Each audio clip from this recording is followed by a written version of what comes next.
Lancashire have elected to bat in the first innings. The Steelbacks have been put into field.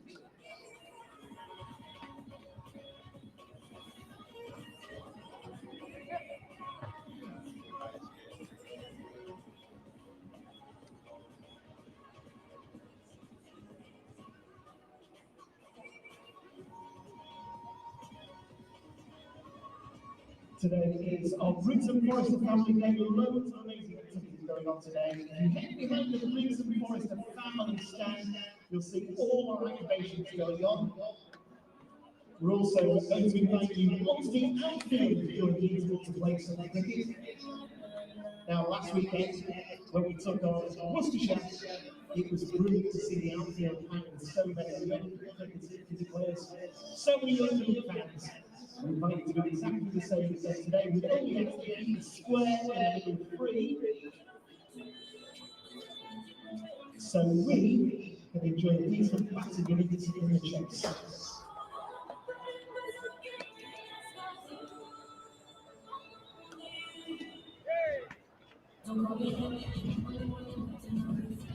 Our supporters club are holding a raffle today. They are selling tickets. So if you're able to support that by buying a ticket, you can give yourself an incredible prize, but also help to support the Northamptonshire Cricket Supporters Club.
Huge game for you here at Wanted Road in our Vitality Glass home quarter-final hunt.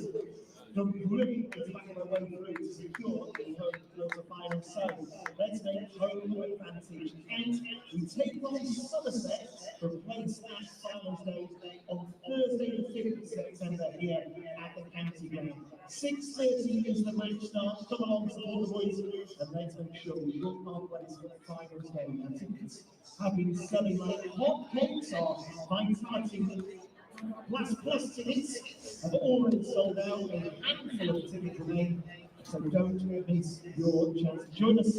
What will be one of the biggest match days in this club's recent history. We'd like to pack the place out and make sure we have a big, noisy crowd in support of the Steelbacks.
Welcome on to the county ground. Welcome to the home of the Steelbacks. This our last home game in this year's Metro Rank 1 Day Cup. The Steelbacks taking on Lancashire. Both sides find themselves at the strong end of the table. The Steelbacks so far 1 win from 6. Lancashire so far are looking for their first win of the tournament. They will, of course, target today as an ideal chance to have that win. We need to make sure we stop them. Let's once again, home advantage count.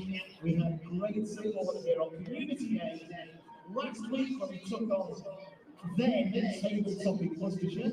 We managed to make the first defeat in Worcestershire, winning that game by an incredible 130 runs. Great performance from the 14th in this year's competition. So we want to make sure we are on top form again today as we take on Lancashire.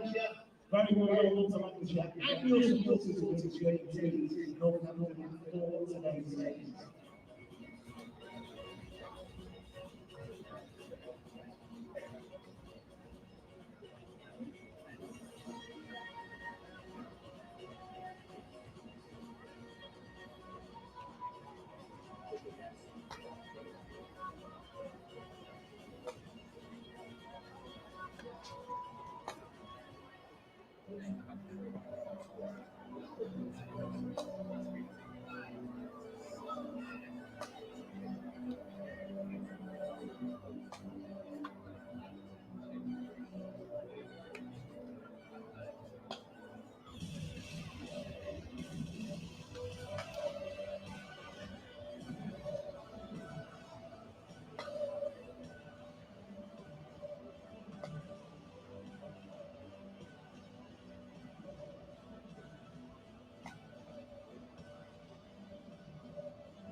Just before we get today's game underway, we have to take a moment because it was with great sadness that everyone on the club learned that former Northampton batsman Neil Stanley passed away earlier this week. Northamptonshire Cricket Club and everyone connected with cricket in the county offers our sincerest condolences to Neil's family and his many friends. We invite you ahead of today's match start to join us right now in observing a moment of reflection to remember the life of Northamptonshire's 356th player, Neil Stanley.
Thank you for that moment of reflection on the life of Northamptonshire's Neil Stanley.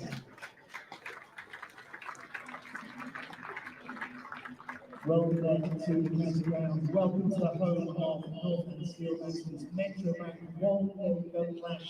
The Steelbacks taking on Lancashire. We want the county ground to be a welcoming place for all our players, coaches, staff, and supporters. As a club, we stand against all forms of discrimination. There is no place for it in our sport. We're dedicated to raising the game, so if you witness it, challenge it, call it out. You need assistance or have a little serve, text 07 443 822 329. That's 07 443 822 3-2 Warm welcome to our guard and other welcome teams to the field. We are joined by Burton Aston Town Cricket Club and Northampton Saints Cricket Club, winners of the Under-11 Softball League. Welcome to everyone. So let's find out how the teams line up for this Metro Bank one-day cup clash, beginning with the Lancashire side today. Wearing 23 for Lancashire, Shanna Fonseca. 17 and looking new for George Bell. Wearing 20, Lancashire's captain Josh Bohan. Wearing 11, Lucky Flintoff. 77, Venkatesh Iyer. 93, Chris Green. 10, George Paulson. 16, Harry Singh. 5, John Barber. 27, Josh Boyden. And wearing 18, Jack Morley. And now, this is how the Steelbacks line up. Wearing 100, sponsored by Cinch, Cricket Shaw. Wearing 27, sponsored by Curo Wealth, Ricardo Baston Suss. Wearing 14 for the Steelbacks, George Bartlett. Wearing 18, sponsored by Country Lion, Safe. Wearing 5, sponsored by Circle Health Group, James Sayers. 15, sponsored by House of Cavani, the Steelbacks captain and wicketkeeper, Lewis McManus. Wearing 24, Gus Miller. 75, Justin Broad. 80, Freddie Helvich. Wearing 26, sponsored by Redwood Alexander, Ben Sanderson. And wearing 84 for the Steelbacks, Rafi Weatherall. Our scorers are for Lancashire, Chris Rimmer, and the Steelbacks, Quentin Jones. Our umpires are Nigel Long and Gareth Cross. The match referee, Steve Davis.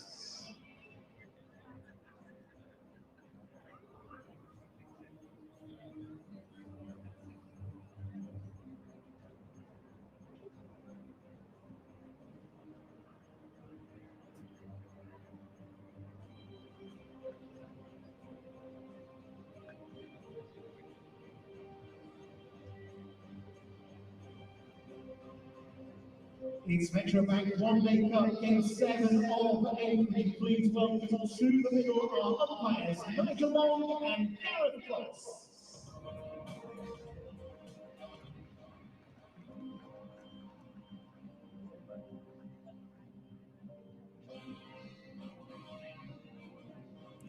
Good morning and welcome to Wantage Road, the county ground in Northampton, for the final home fixture for the Steelbacks in the Metro Bank one-day cup. The Steelbacks take on Lancashire. My name is Dan Jadzovic. I'm joined by Phil Rote. Mel Farrell is in the box as well. The stream at Northamptonshire is powered by Daffabet, and earlier on this morning, Lancashire won the toss and elected to have a bat first. Just run you through the two sides. The Steelbacks line up as follows: Prithvi Shaw, Ricardo Vasconcelos, George Bartlett, Safe, James Sales, Lewis McManus, Gus Miller, Justin Broad, Freddie Heldrick, Ben Sanderson, and Rafi Weatherall. Lancashire, George Bell, Keshana Fonseca, Josh Bohannon, Rocky Flintoff, Venkatesh Iyer, Chris Green, George Balderson, Harry Singh, Charles Barnard, Joshua Boyden, and Jack Morley. Rowie, good morning. Happy Sunday to you. How are you? Yeah, I'm great, thanks. Yeah, very well. Had a lovely evening in Northampton Town Centre last night with the family. That was good fun. Slightly too many drinks had by some members of the party, but pulled up well this morning. That's always good, isn't it? It's always a good sign, isn't it? It is. When you open your eyes and you think, oh, not quite as bad as it might have been. The roof's not spinning. Happy days. Today's going to be a good day. Absolutely. Well, let's hope so. Let's hope so. Two teams that have struggled in this competition. Lancashire winless from 6 games. Northants with just the one victory. That against Worcestershire, well, a week ago, wasn't it? It was, indeed. Time flies, doesn't it, when you have fun? Really looking forward, Dan, seeing obviously both teams. There's a lot of names in the Lancashire setup that I'm not familiar with. I know I've been away a few years, but they're very, very young. Some of these guys were, in fact, a lot of them were still at school when I retired a few years ago. But if they're on the Lancashire staff and they're here today, they're going to be good young cricketers. So we're really looking forward to seeing them go. Yeah, absolutely right. It's, you said, a fair few in there that have been involved with the England under-19s over the last couple of years. Won't be long until we see them. Ben Sanderson starts and beats George Bell first up. Has a bit of a poke at that one through to McManus. George Bell is one of those that has been involved in the England under-19s in the not too distant past. That's a good start. I know it's one ball, but it's a good start from Ben. He has been losing his wrist a wee bit, and early in his spell, as particularly with the new ball, has been losing the ball down the leg side a wee bit. That's bang on number 1 Sanderson Avenue there. It's a good start. And that's at number 2. That's a neighbour, isn't it? Yeah. Just pop round, see if they had a pint of milk they could borrow. Yeah, he struggled, didn't he, on Wednesday? It was a very un-Ben Sanderson-like performance. Yeah. It was destructive, really, from the 2 Somerset openers, but I do think it was very much down to the fact that they were given plenty of opportunities to score from Ben, which, as I say, I haven't seen in the nearly 2 years now that I've been doing the commentary here at Northants. One does go down the leg side. It was a little press forward, wasn't it? An early press forward from Bell. Sanderson maybe anticipating him coming further down the wicket, dragged his length back, but in doing so, just lost it. And that's the one. I think that's the ball that I've seen Ben Sanderson bowl more in the last few months than I've seen in many, many years before that. So something he'll be cross about, wanting to work on that. The games come so thick and fast, though. It's hard to practice properly in between. Yeah, I suppose probably the most important thing to do in between those games is to recover, isn't it? Rather than think about practicing. Absolutely. Absolutely. And something like that, like a release, you can, if it is something to do with his wrist, it may not be. But if it is, it's a hard thing to practice unless you're doing it at full intensity. And as you say, that's kind of the last thing you want to be doing when the games come game after game after game. And this format, this 50 over format, is tough on the body. Inside edge from George Bell into the thigh pad, but it is a no ball, which has been signalled by standing umpire. Free hit to follow. It's not the worst one to get, is it? To get yourself off the mark. It's perfect, isn't it? Have a free hit on 0. Thank you very much. Yeah, I'll take that. Thank you. And it is, it may be, I know it's early days, this, but you want to start well, don't you? You know, when you're bottom of the table, it's a bottom of the table clash today. We'll probably talk about that at some point. But you don't want to be leaking free hits the first over. No, I think it's a slower ball from Ben Sanderson, which has gone straight up in the air. Barely landed a wicket away from where it started. But George Bell is off the mark, and the first runs off the bat this morning go to the Lancashire wicketkeeper. There was an audible groan as James Sales came in from mid-wicket. And you know, if it was a live chance, he would have perhaps got a dive in there or just sprinted and got closer to it and probably caught it. But he didn't. He let it drop, which was a sensible thing to do. And there was a groan in the crowd from those who didn't realise it was a free hit. Always makes me chuckle. Into the thigh pad. First look at Kashana Fonseca as well. Made his debut last time out against Middlesex. Got a good score as well. Got himself into the 40s. Just a bit of bounce there. And in the last game, Northampton employed a short leg, didn't they? And got a wicket there. Yeah, fantastic catch. That was the Worcestershire game, wasn't it? Not the last game. It was last Sunday. Great catch at short leg by Vasconcelos. Good end to the over. What felt like a long one from Ben Sanderson. Score is 4 for no loss. Nice crowd in at the moment. It's family day, isn't it, at Northants today? So under 18s, I believe, free entry. I'm sure there'll be a good few activities. I saw an inflatable, maybe a bowling through bouncy castle type thing down behind the... You seem really excited. You can have a go. I don't think I'm quick enough to warrant even trying. Is there a speed gun? Is that... They generally put a speed gun on Yeah. those things, and people Oh. get so disappointed. Oh, at their speeds. I wouldn't be disappointed. I just know. I just know. Justin Broad then will open the bowling from the Lynn Wilson centre end. No Jack White available. Michael Finan misses out. Rafi Weatherall in the squad today, but Lewis McManus gives the new ball to Justin Broad, who bowled really well against Somerset and has at the moment got 9 wickets in the competition.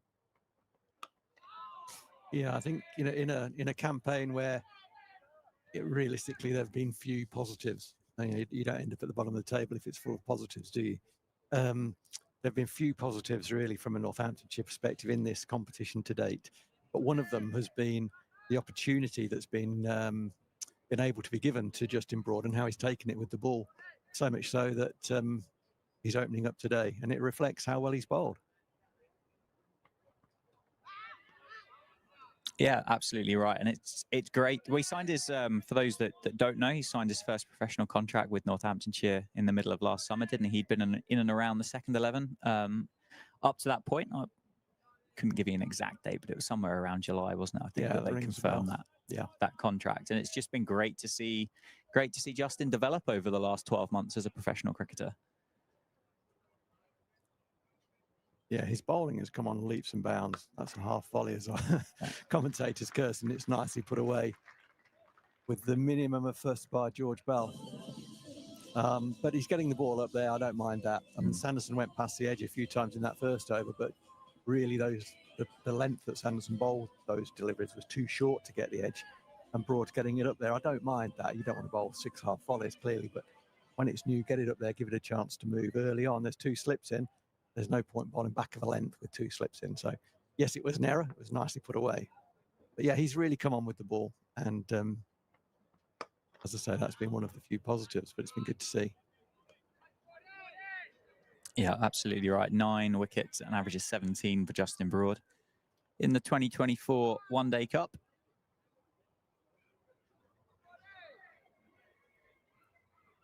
There's always a queue at the coffee van, isn't there? Well, yeah, and I mean, I can just see. I'm not particularly good at cooking equipment. Well, not particularly good at cooking, full stop. So I couldn't give you the name of equipment that is down by that Mem Saab tent. Oh, okay.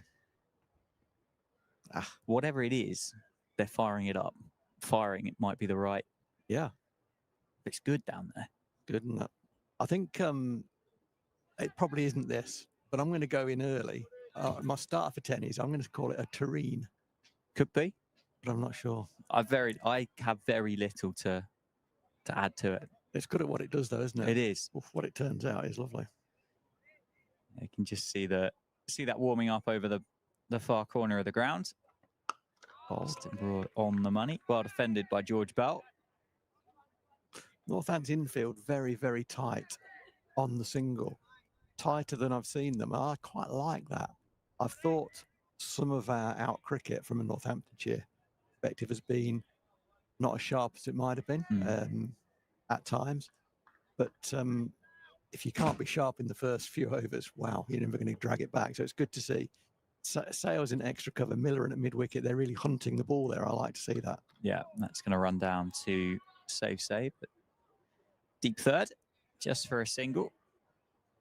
Yeah, I think as well that I suppose the fact that this pitch is, well, it's been used multiple times now, hasn't it? I believe it is just going to keep getting a little bit slower, isn't it? And then therefore you'll get a bit more of a chance to go closer because it won't come through to you quite as quickly as what it might do on a fresh one. 9-10 for no loss after 2 overs.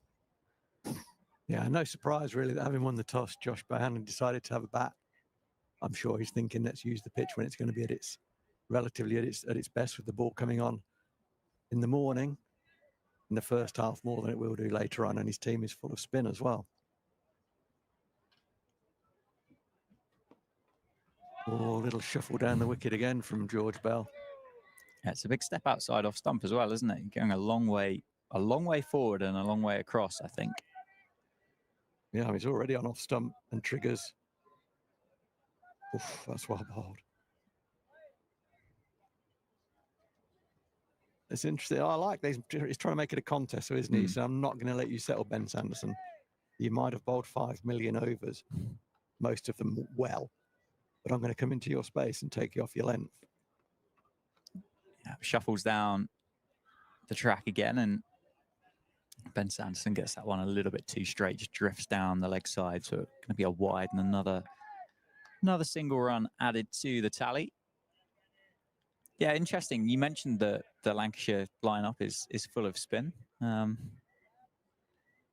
Say a used pitch. It hasn't, from memory, it didn't turn huge amounts, did it? No, it didn't. No. Against Somerset, it offered some, but it wasn't huge. Archie Vaughan turned a couple sharply, didn't he? He turned a couple to the left-handers when he bowled around the wicket to the left-handers, gave it to there. It gripped and turned off the middle of the pitch. So there will be spin there. If that's the same pitch, there will be spin there. Just, I said earlier about starting strongly and so on. After 13 deliveries, Northampton bowled 4 extra balls. It's a very, very poor start, I'm afraid. Yeah, it makes a 50-over innings quite long, doesn't it? When you end up potentially bowling another 3 on top of it.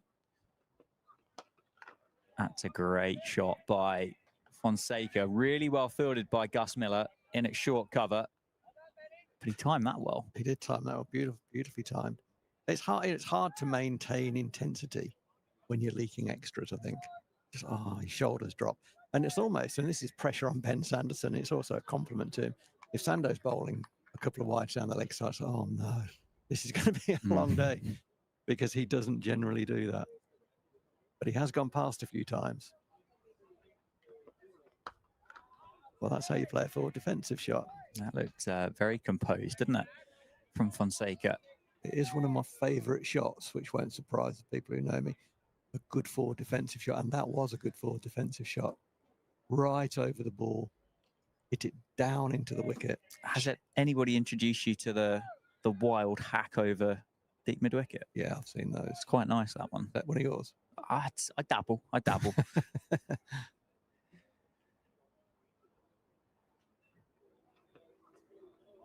Oh, I thought he nicked that one. That did go away, but it went after passing the bat.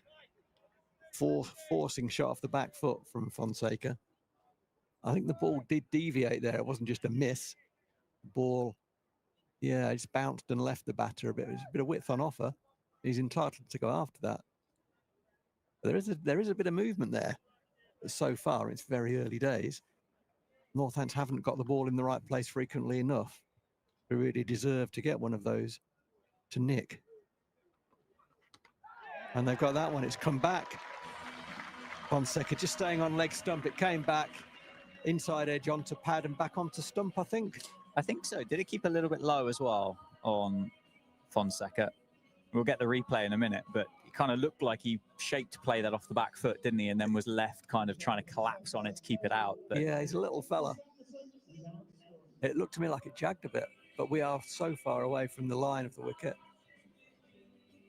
Oh, it's not done heaps, has it? No, a little inside edge, I think, onto the thigh pad, which dropped down onto middle stump. So, first wicket of the morning. Steelbacks get the breakthrough. Ben Sanderson has won his 5th of the competition. And Fonseca, the Lancashire opener, has to depart without scoring. Well, from a Northamptonshire perspective, that's great news. But I want to have a look at some of these youngsters that I've not seen before. But I also really like this fella coming in. He's not a youngster. He's not an oldster either.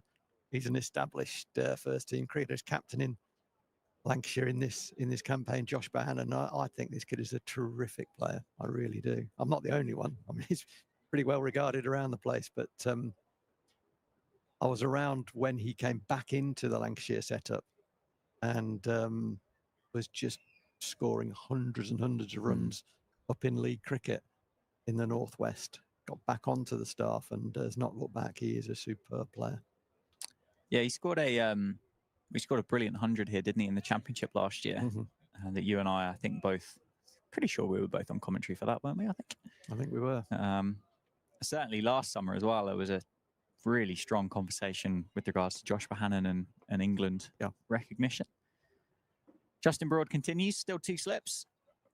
George Bell gets an inside edge, misses leg stump. Justin Broad's got his hands on his head.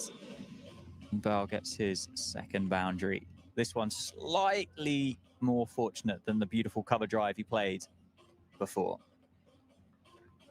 Yeah, it could have been two drag-ons and 2 consecutive balls there, couldn't it? One from either end. So there is a bit of nibble there. I say still, there is a bit of nibble there. And the way this wicket played last time out, it nibbled throughout the day, really, didn't it? Oh, what a shot that is. A better looking shot, that one from George Bell. Just top of the bounce, leans on it. Square drive down towards the young man in, I think, last year's One Day Cup shirt, does the fielding from behind the boundary. Well, it was width on offer. I really, really like the way he played that. Got over the ball, even though, as you say, it was on top of the bounce. He got over the ball as best he could, given the length of it, and timed it beautifully. That flew away for 4. Good response from Justin Broad. 20 for 1 off 3.5 overs. So we know Bell likes a drive and can drive. He put away the half volley from Justin Broad in Broad's first over. That was a long delivery. It hit it for 4 and it got hit for 4. That square drive, 2 balls over, was a sensational shot. That was a shot of a man in his 70s or 80s. What a cricket shot that was. Nicely played through square leg. Gus Miller does the fielding. Or Rafi Weatherall, in fact, beats Gus Miller down to it. It's just going to be a couple of runs. So, as you said, that kind of nibble, that movement off the seam is still there, as you'd expect with the 2 new kookaburras that we get in this format of cricket. But it did continue to do that throughout the entirety of the game against Somerset here on Wednesday. I mean, it's not green, is it, the pitch by any stretch? But there is a tinge to it. There is some live grass out there.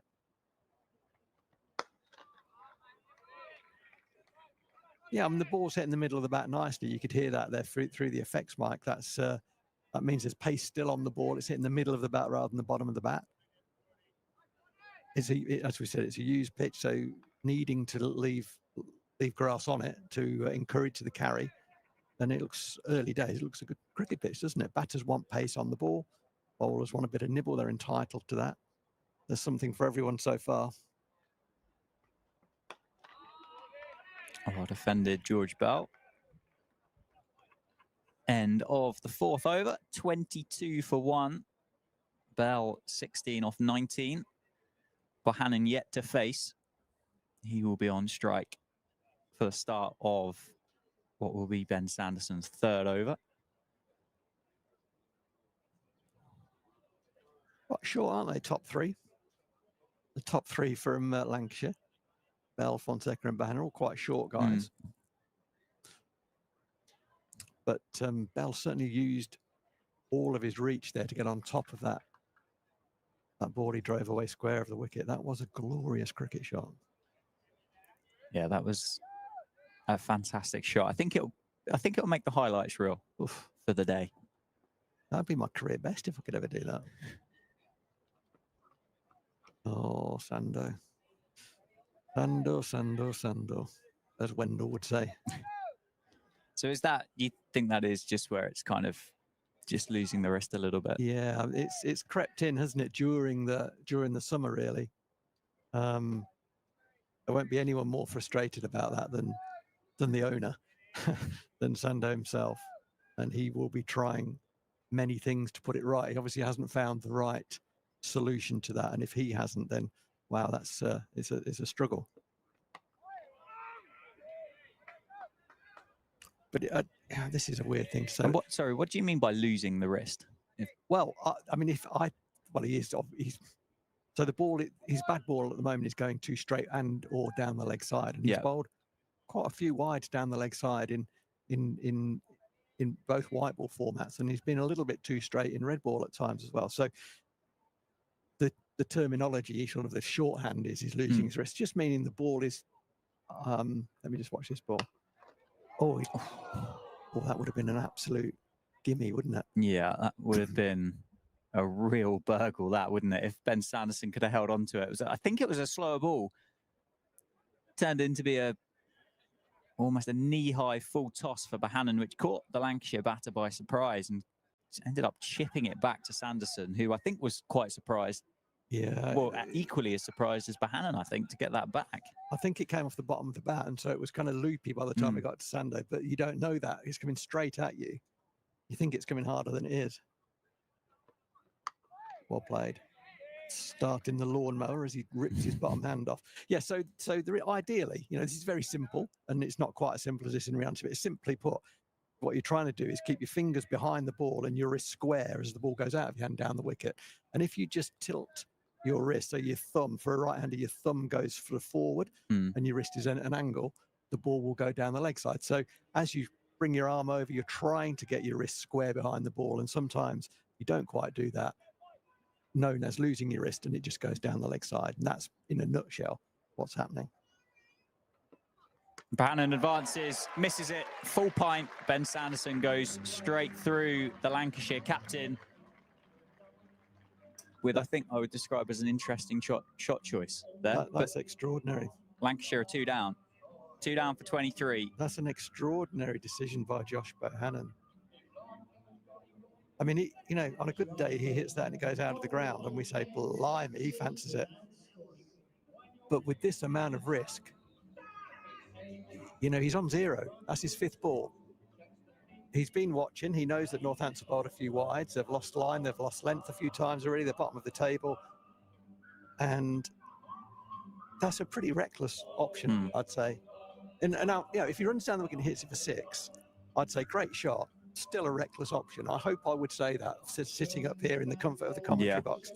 But he lost his shape on that as well. It wasn't like he was just coming down the wicket to alter the length to get into the bowler's head, and then he gets there and thinks, it's not length, I'll just defend it, or he might have punched it straight. But he was determined. I'm whacking this out of the ground. It was violent, wasn't it? And I think if almost feels if it looked like he was trying to hit it out of Wantage Road. It wasn't a case of clearing the boundary. It was a case of I want to put this over the Spencer Lounge. Yeah. But anyway, he's ended up missing that, and middle peg's been rocked back. 23 for 2. And the number 4 for Lancashire, the man who scored 88 last time out against Middlesex, is Rocky Flintoff. It's been a strange 4.4 overs to commentate on, that's for sure. We've had some lovely deliveries, particularly from Sanderson, that have nipped away to the right-hander. We've had a kind of a softish dismissal of Fonseca. Sort of nothing ball really. Managed to inside edge it onto his pad. He's a bit unlucky that it went back onto his stump. We've had some wides. We've had a front foot no ball. And we've had that. Yeah. Some great shots from George Bell as well. That was the other thing. Some lovely shots, some lovely drives from cricket from George Bell in the middle.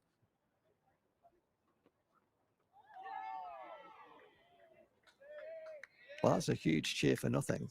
I don't know where that came from. No, I'm not quite sure who that came from. Whichever one of the Steelbacks fielders did that, I think probably be slightly embarrassed with themselves at this point. But there's a Two Ronnies sketch that you can still get on YouTube where it's on Mastermind and the contestant is answering the question before. And it's a bit like whoever was watching that was watching the ball before. Oh, because that's just a leave, right? I think so, yeah. I think so. So the crowd are joining in the absurdity of things that we're commentating on as well. Last ball of the over. Flintoff advances, tries to work it through mid-wicket, straight to James Sales, and it's going to be a dot ball to finish the over. Sanderson's bowled 3 now, 2 for 6. Lancashire after 5 are 23 for 2. Yeah, this is generally the bit where you stop talking and I try to summarise and make sense of what's going on out there and give some insight. And it's just all a bit bizarre, really. It really is. There's been some nice cricket from George Bell. There's been a couple of nice deliveries from Ben Sanderson. In between that, it's been a little bit Division 6 on a Saturday afternoon, if I'm honest. It's been quite ordinary cricket. But entertaining. It certainly kept us engaged, isn't it, for those opening, I was going to say 30 deliveries, but it hasn't been 30, is it? It's been about 35. Changing the field. There's a catch in mid-wicket gone in for George Bell, so they're not going to give him width. They've decided that's a bad plan. They're going to bowl straighter at him. And he obviously goes straight through the offside for 4. That was guaranteed, wasn't it? I mean, that was absolutely guaranteed. Having taken the slip out, the captain has said, come on, tighten your line up. I want you on off stick. He bowls on 6th stump. And Bell says, "Oh, thanks very much. I'll just drive that nicely behind point for 4." Yeah, I think George Bartlett's there, isn't he, behind backward point?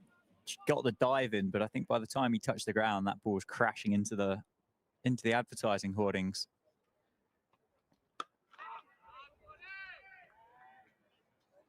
Broad back on the money.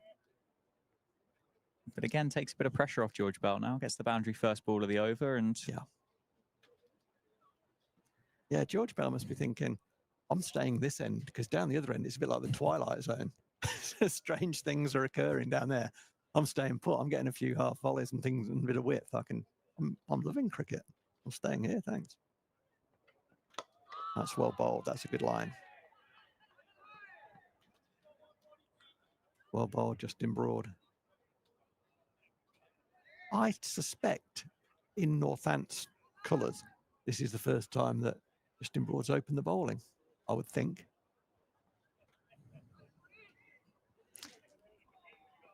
I think I'd agree with you. Yeah, I would say so. He's got the nod to do that over Rafi Weatherall. Yes. A lot of people, including myself, would have been expecting Rafi Weatherall to open up. There's something annoyingly nagging in the back of my mind that there might have been a championship day when Procky and Jack White weren't fit to bowl. And I think Justin Broad might have taken the new one, but I couldn't tell you who it is against. I couldn't tell you what day, and I don't know whether. I mean, would you like me to go back through and find that scorecard? Are you that interested? No. No. Okay, good. But I'm interested in watching Rocky Flintoff. Mm. I mean, and all of the other, I would quickly add, and all of the other young Lancashire players I've not seen before. Yeah, there's a slight extra tax with that surname, though, isn't there? That I think naturally draws your eye to the scorecard, and rightfully so. I mean, anybody that would have grown up watching cricket during that period of time, you'd struggle to have been swept away by the brilliance of Freddie. So yeah, I'm also really looking forward to, as I say, amongst all the others, looking forward to watching Harry Singh perform, because we'll come back to that one after this next ball from Broad. Oh, okay. I'm going to get this one out of the way early on. You could be forgiven for thinking that was Andrew Flintoff playing that shot. Okay, that's done now. That's the end of the over. That's the end of that comparison. He's his own man. I get it. I know you're supposed to talk about these things. But I'm also looking forward to seeing Harry Singh, because I'm doing my extensive research with about 2 minutes before the start of the game. I came across the fact that Harry Singh is the son of Rudra Singh, and who played cricket for India and up in Lancashire as well, but also has been a coach up in the Northwest for many, many, many years. And I spent on and off for 2 years with Rudy on the level 4 program, and absolutely loved his company. He's a big character, big guy, big character, lover of cricket, just lover of people, and yeah, what a smashing fella. So really good to see his young man here today.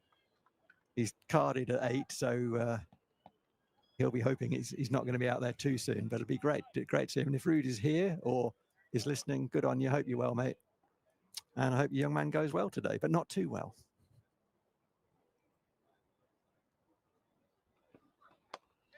Yeah, that's a good run. That's a good run. It's a good run. It's a good run in that there was a run there, but Flintoff didn't really respond. It was a good early call, and he didn't really respond. And there was a slight fumble. George Bartlett picked the ball up at the second attempt. I think if both players get in, it's a good run. So, but there was a single there, but I think Flintoff was a little slow in responding to Bell's call. Yeah, ended up being a little bit closer than what I think it needed to be. Big inside edge from Flintoff into the pads, which drops safely into the offside. 2 slips back in place for Sanderson. So you feel, as you'd expect, Ben Sanderson's getting a little bit more lateral movement than Justin Broad is. Well, he can, Sanderson can get the ball to move off glass. That's how good he is. He's usually a little more, well, quite a bit more consistent than this. Doesn't usually bowl any wide balls. That is a great forward defensive shot. He's a tall guy, isn't he, Rocky Flintoff, and using his reach and height, playing the ball late. That's beautifully played. It's a bit like his dad, really. You know, people talk about Andrew Flintoff doing it again. This is the last time, I promise. Just got drawn in. So I've got no one to blame but myself for that. I better finish it off now. Gee whiz, Phil, that was poor. Said I wasn't going to do that. Defence, very good defence, Andrew Flintoff. Come on, Rocky. Short ball from Sanderson, pulled away, gets past James Sales. Rocky Flintoff opens his account today at the county ground in Northampton with a 4 through the leg side. 33 for 2. I don't mind Ben Sanderson having a look upstairs. The previous ball would have suggested to Ben Sanderson, wow, he's come a long way forward there. Is he coming forward early? Let's have a look upstairs. It wasn't the quickest bouncer of all time. Flintoff was through the shot almost too early, but got enough of it for it to go for 4. Changing the field with the deep square going from mid-wicket.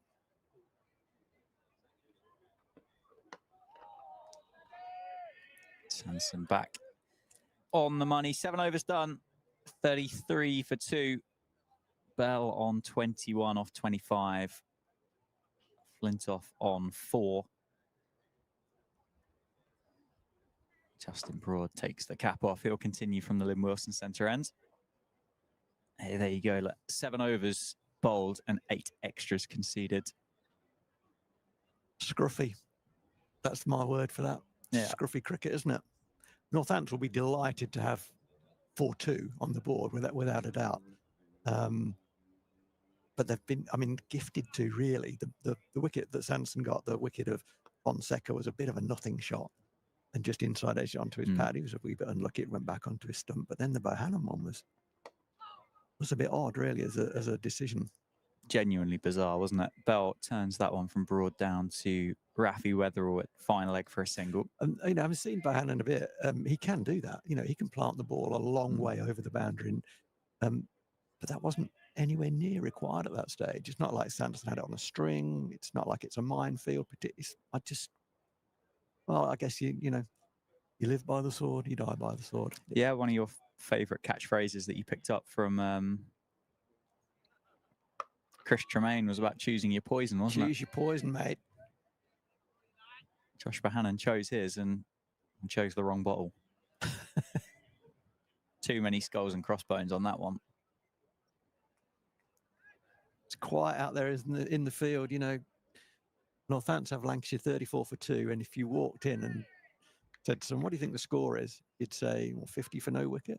When you'd be an idiot because number 4's in. If you did that, that'd be a ridiculous thing to say. two rather large scoreboards, isn't there? The point. Shall we? Oh, yeah, we're going to. Oh, that's tight. That's tight. Oh. Well fielded by Justin Broad off his own bowling. George Bell wanted it, didn't he? Flintoff, I think, was looking and maybe just didn't react again quite as quick as what he should have done. Well backed up by Freddie Heldrich. I think Flintoff might have been in there, actually, in the end. Yeah, I think he might well have been in. I think maybe his initial burst off the mark isn't quite Alberto Wantarino, but when he gets going, he heats up the ground pretty well. I don't know where Alberto Wantarino came from. He was a Cuban 400 metres runner, if anyone's wondering. I was wondering. There you go. One of the best. I'm in Olympic mode. I know it's a closing ceremony today, isn't it? It's been brilliant, the Olympics. I've loved it. Have you? 4 years' time, you'll be able to talk about cricket in the Olympics as well. It's great because Mel will be on soon and we can talk to Mel about the breakdancer from Australia. Nice shot, George Bell. Back down to Freddie Heldrich. Yeah, I'll leave that for you two to discuss, I think, because it would be unfair. It would be unfair for me to weigh in on that. Well, we did have a little preview, actually, before we started on air. So Mel used the word national treasure, didn't she, I think? I think she did, yeah. Yeah, I heard those words. Pride of the South. It's nicely played, nicely bowled. Nice quiet bit of cricket to finish the over. Yeah, just 2 runs from it. 35 for 2 after 8. So Lancashire going along at 4.3, 4.4 runs per over. I wonder if Rafi, if the idea is that Rafi follows Ben Sanderson from the David Capel end, whether that's the end, he just wants to bowl from that end, and therefore the decision's been taken that that's more important than him bowling with the Newey. Or maybe it's a bit of control early on. I mean, Rafi Weatherall is an attacking bowler, isn't he? He's an attacking young bowler. He probably, I think it would be fair to say, I'm going to say it's my opinion, I don't think he yet has the control that Justin Broad has with the ball. No. No. That's not a criticism. He brings other things, other attributes, and his control will come. But he can bowl some beautiful deliveries, Rafi Weatherall. Quick single take, and George Bell very, very switched on for those, isn't he, this morning? Flintoff just looks like he's struggling a little bit as he gets used to the pace of this pitch at Wantage Road. Yeah, the Northampton seam attack is, well, looking past Ben Sanderson, you'd say inexperienced, wouldn't you? And you'd have to say Justin Broad probably is the second most experienced seamer available to Lewis McManus, with Rafi Weatherall, James Sales, and Gus Miller being the other options. Yeah, it's clear that in the pecking order, if there is such a thing with the ball, that Broad has got himself. There's been a sort of a little, if you like, competition in so many words between Broad and Sales and Miller, possibly, in terms of where the ball is thrown to first from those three. And certainly at the moment, Broad is winning that race, and he's earned that thing as well. Of course. He has had more opportunity. Jimmy Sales might have been bowled more at times. George Bell continues to advance at Ben Sanderson. I'm just bounced a little bit more. Got George Bell in the thigh pad, and he just wanders down and inspects the area that would have pitched in. Rafi Weatherall, of course, just been awarded a new contract as well at the club, which is fantastic news for Rafi and the Northants fans. Yeah, 3-year deal, and great, fully deserved. Talk a bit more about him in a sec. Well bowled, well played. Yeah, Rafi Weatherall, the Lancs contingent watch, you won't know a lot about Rafi Weatherall. He's a young bowler who's broken into all formats this year for Northants. Some of that by design, some of that because of injury elsewhere. But boy, has he shown promise. He's got a bit of pace about him. He can swing the ball. He nips it both ways. He's a good athlete in the field. And I think Northants will have, obviously, with the news coming out this week that he signed a 3-year deal, Northants will think they've got one that they want to look after.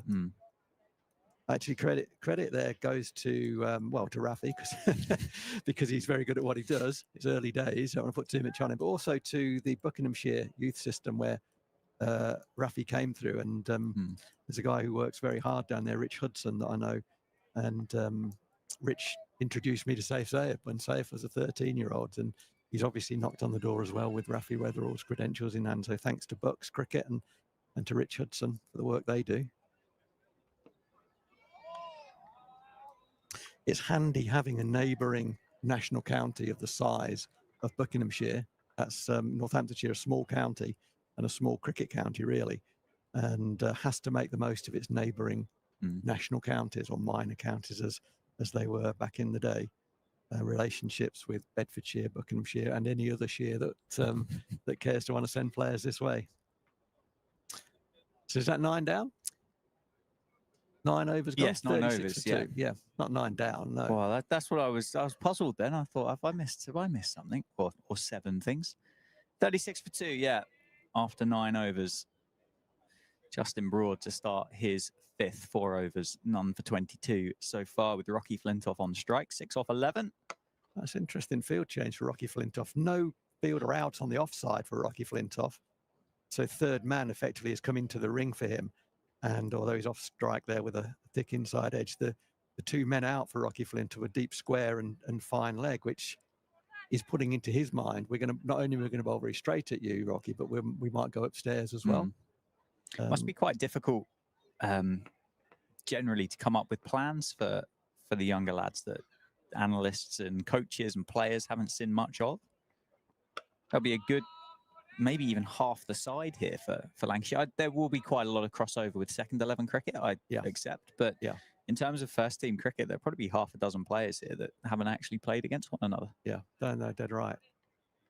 And, you know, pretty much every second 11 game, I think every second 11 game is now filmed and recorded. So it will be available, that footage will be available. Typically, though, will be at outgrounds. That makes a difference in terms of the surface. What a shot that is.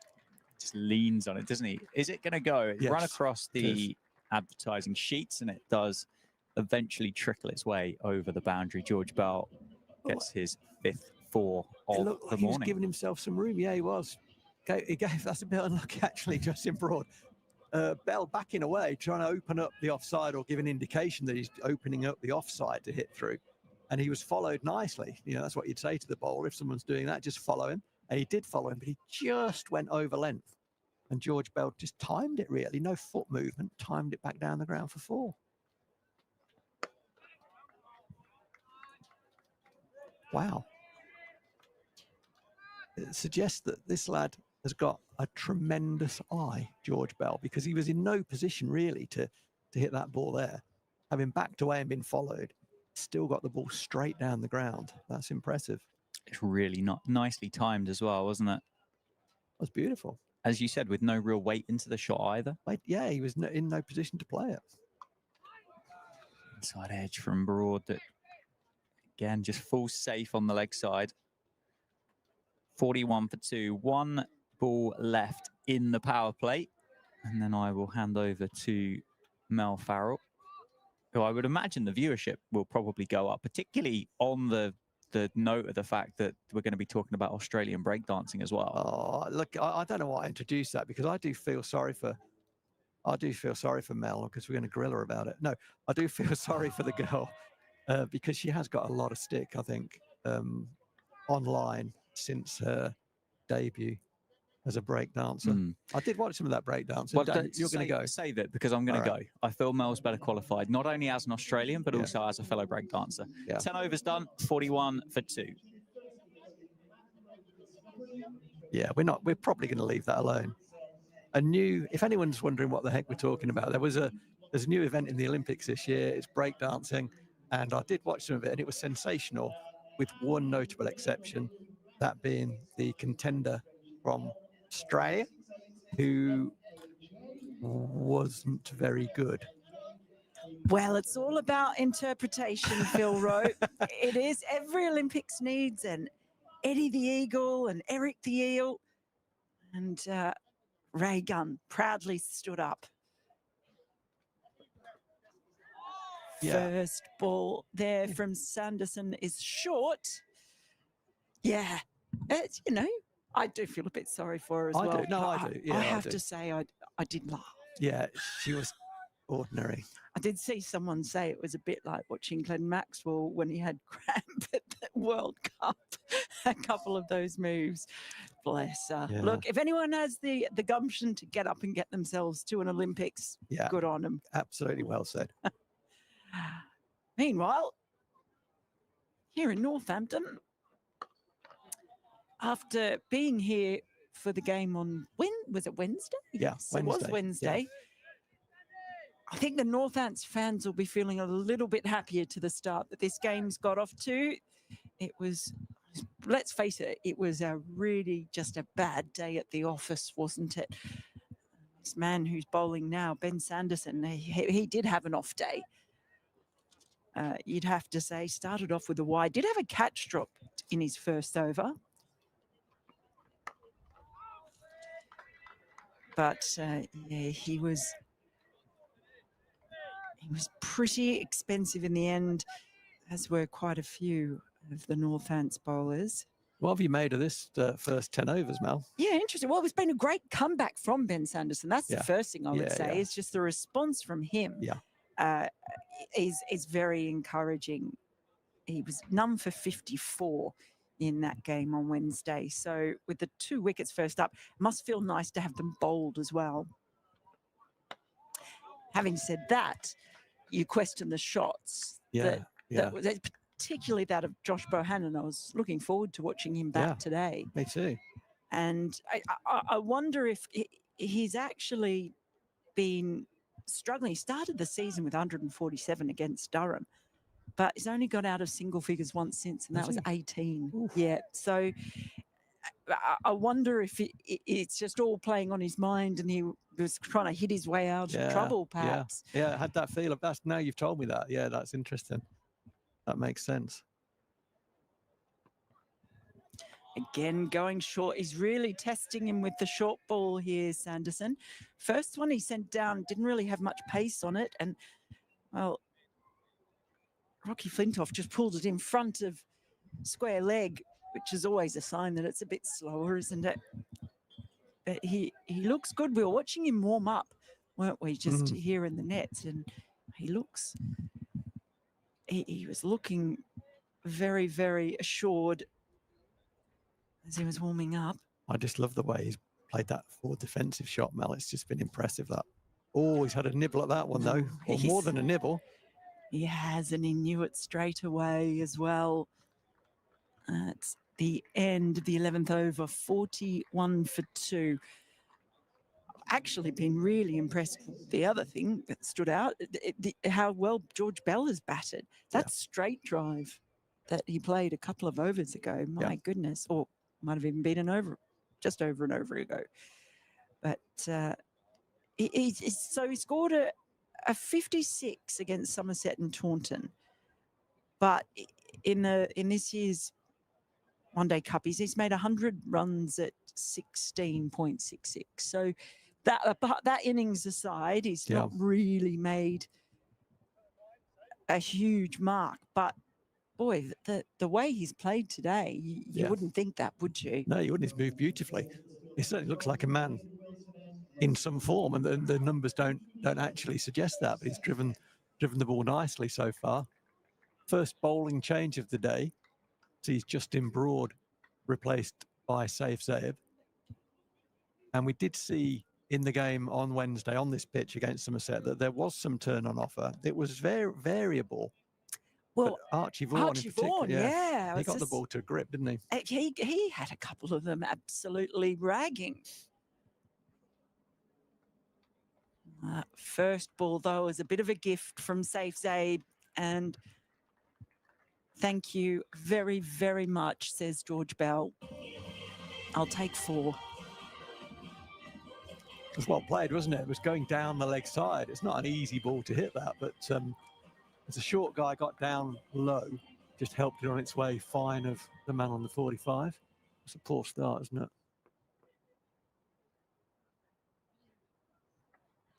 Again, it's full. Doesn't get anything on it this time, but it's the old distraction appeal. Please don't notice that it was wide, umpire, sir. He's not fooled for a moment.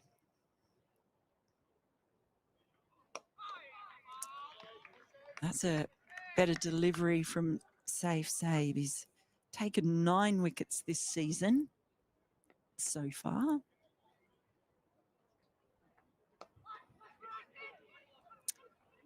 It's good running.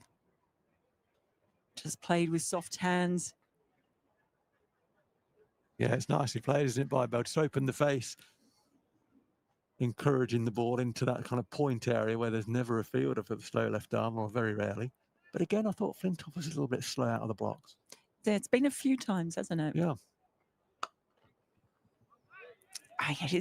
Just remembering, he is just 16. I mean, with these two out in the middle, there's a combined age of 37. Oh, my God. Oh, my goodness. That's when you look at it that way. Yeah. Well, that's great for the game. Not so good for my mental well-being. Oh, that's another lovely shot. This time from Flintoff, but it's looked good, but it's only going to get the single.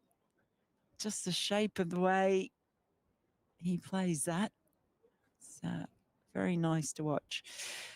So the end of the 12th over, it's 48 for 2. These two just building now a little partnership after those 2 early wickets. A pretty poor first over, that I have to say, from Safe Save. I'm a big fan of his with bat and ball. And it's good to see him on early into the game as well. But he started poorly there.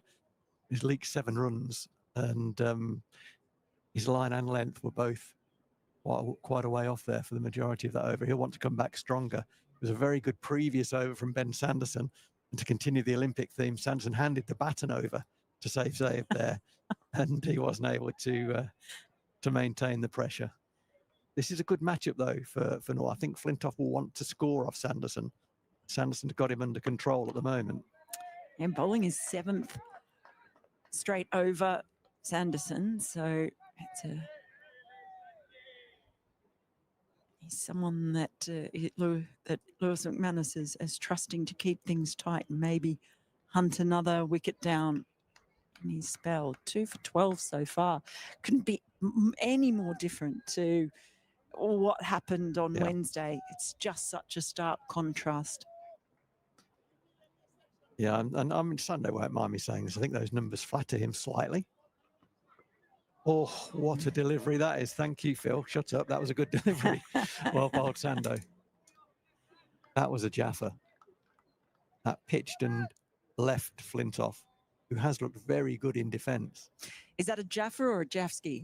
Is it only a Jafsky if ever takes a wicket? Yeah, correct. Let's say that. You're suggesting I give some thought to what comes out. Do you know what? It's an absolute treat having you on commentary. It really. No, I learn a huge amount from you. And just played that languidly. Again, just a single. It's a fielder sweeping. Something, Mel, I've been keeping my eye on in recent games is the quality of throws from the outfield. And the reason that that's been sort of on my mind is that the quality in general has been, from all teams here at North, has been pretty poor. But today, Northants outfielding, throwing back to the stump has been great. I want to see that keep up. I like that good standard. Oh, again, a little flirt outside the off stump from Bell this time. I'd be tempted to get another catcher in here, you know, just now. I mean, it's 49 for 2. We've got an extra cover in for Bell. He's there, you know, he's Ben Sand bowls a half volley. That's a poor delivery. I think let's get a second catcher in while Sando's on. He's only got 2 balls left. And if he gets one in the hole and they rotate and we get Flintoff on strike, well, that's not the end of the world anyway. So I would want to have a second slip in. I would hate it to be nicked through there. No, he goes upstairs again and he's gone right up to the penthouse. He'll have to bowl it again. Signalled wide by the umpire. Yeah, it's interesting you say that about the throws from the outfield, because I know you were talking about standards of fielding on Wednesday and didn't really get time to discuss this, but I wanted to ask you if you have seen some of the clips posted by Glenn Phillips, New Zealand international, on Instagram. Honestly, genuinely, I've seen one. That's the end of the over, and the 50 has come up as well. Actually, the 50 came up with that wide. 52. Well, it's not the end of the over, and it's not because it was a wide. It's all making sense now, isn't it? It does make sense now. It's all becoming clear. But the 50 has come up. But yeah, Glenn Phillips, he posts some absolutely fascinating videos, really worthwhile watching on Instagram about his training drills. Just watchfully played. It's a dot ball to finish. Now it's the end of the over and it's still 50 for 2. And just the way he was talking about it, he's picked up some things from baseball, what they do in baseball.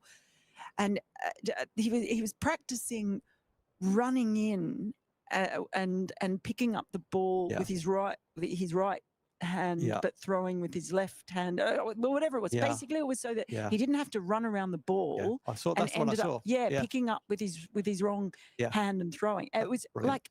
And so that way he was saying he gets more power through the ball because he's not slowing down in having to run around it. It was just mind-boggling to Yeah. watch how hard and on those really tiny details that might just make not even half a second's difference, just enough though. microseconds. Yeah, he's a phenomenal fielder, isn't he? And it's interesting, he's naturally obviously very good, but works incredibly hard. And I like the fact, what that says, he's bringing new thinking into his outfielding. Cricket has studied baseball fielding for quite a long time, and even I can remember, but at the old Lillishall Sports Centre, there was an American professional baseballer came over, and we studied his throwing techniques and quizzed him about angles and picking balls up. And that's a lovely sweep shot for 4. He's moved on to 35 quite quietly, hasn't he, George Bell? But yeah, they are. The other thing about that, and this would be true of Phillips as well, is not to underestimate the athleticism of someone of baseball fielders. Sometimes they don't look like the greatest athletes, but boy, they are trained and tuned to do what they do well, which is stay low to the ground and get those throws away fast and flat and accurately.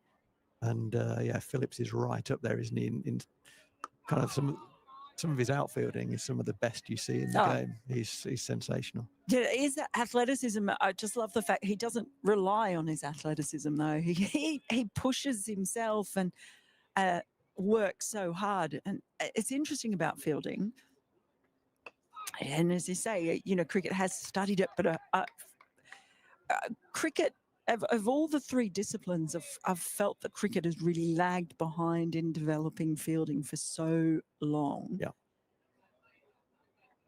It's a reverse sweep. It's a top edge, and he's gone.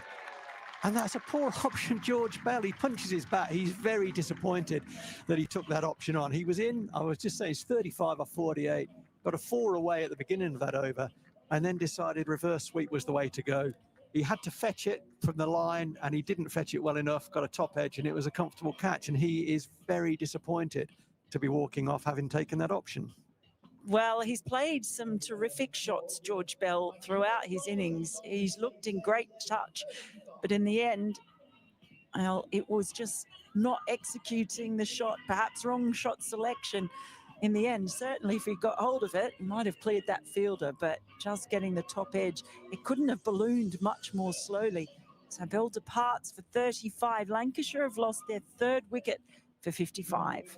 Yeah, and don't get me wrong, Mel, or anyone else listening, I'm a fan of the reverse sweep, and it's a shot. It's not an unusual shot in the game. They practice it from the time they come into the game, these guys, and they're very, very good at it.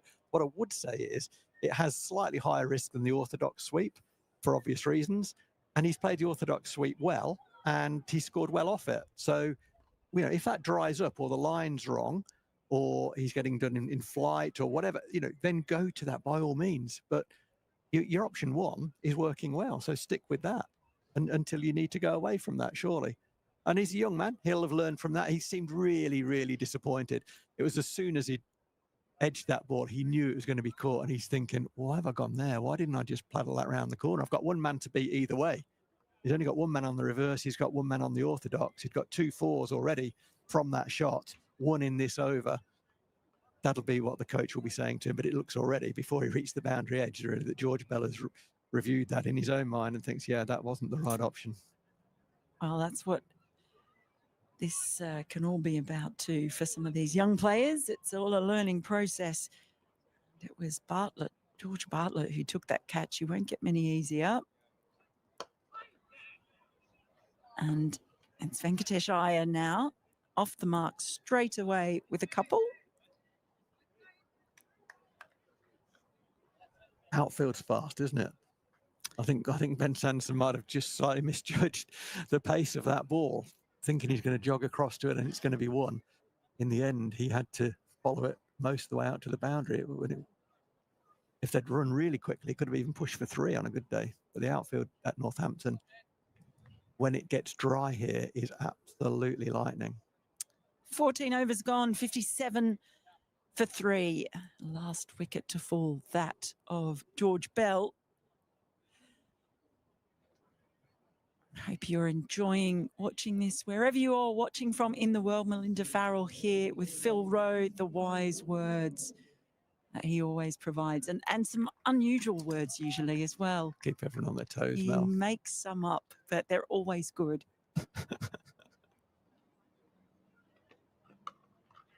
First look at Rafi Weatherall from the Yes. David Capel end. This is completely my first look Oh, at is it? Rafi Okay. Weatherall, but I was listening to you talking to Dan about him earlier, so you actually made me excited about seeing him for the first time.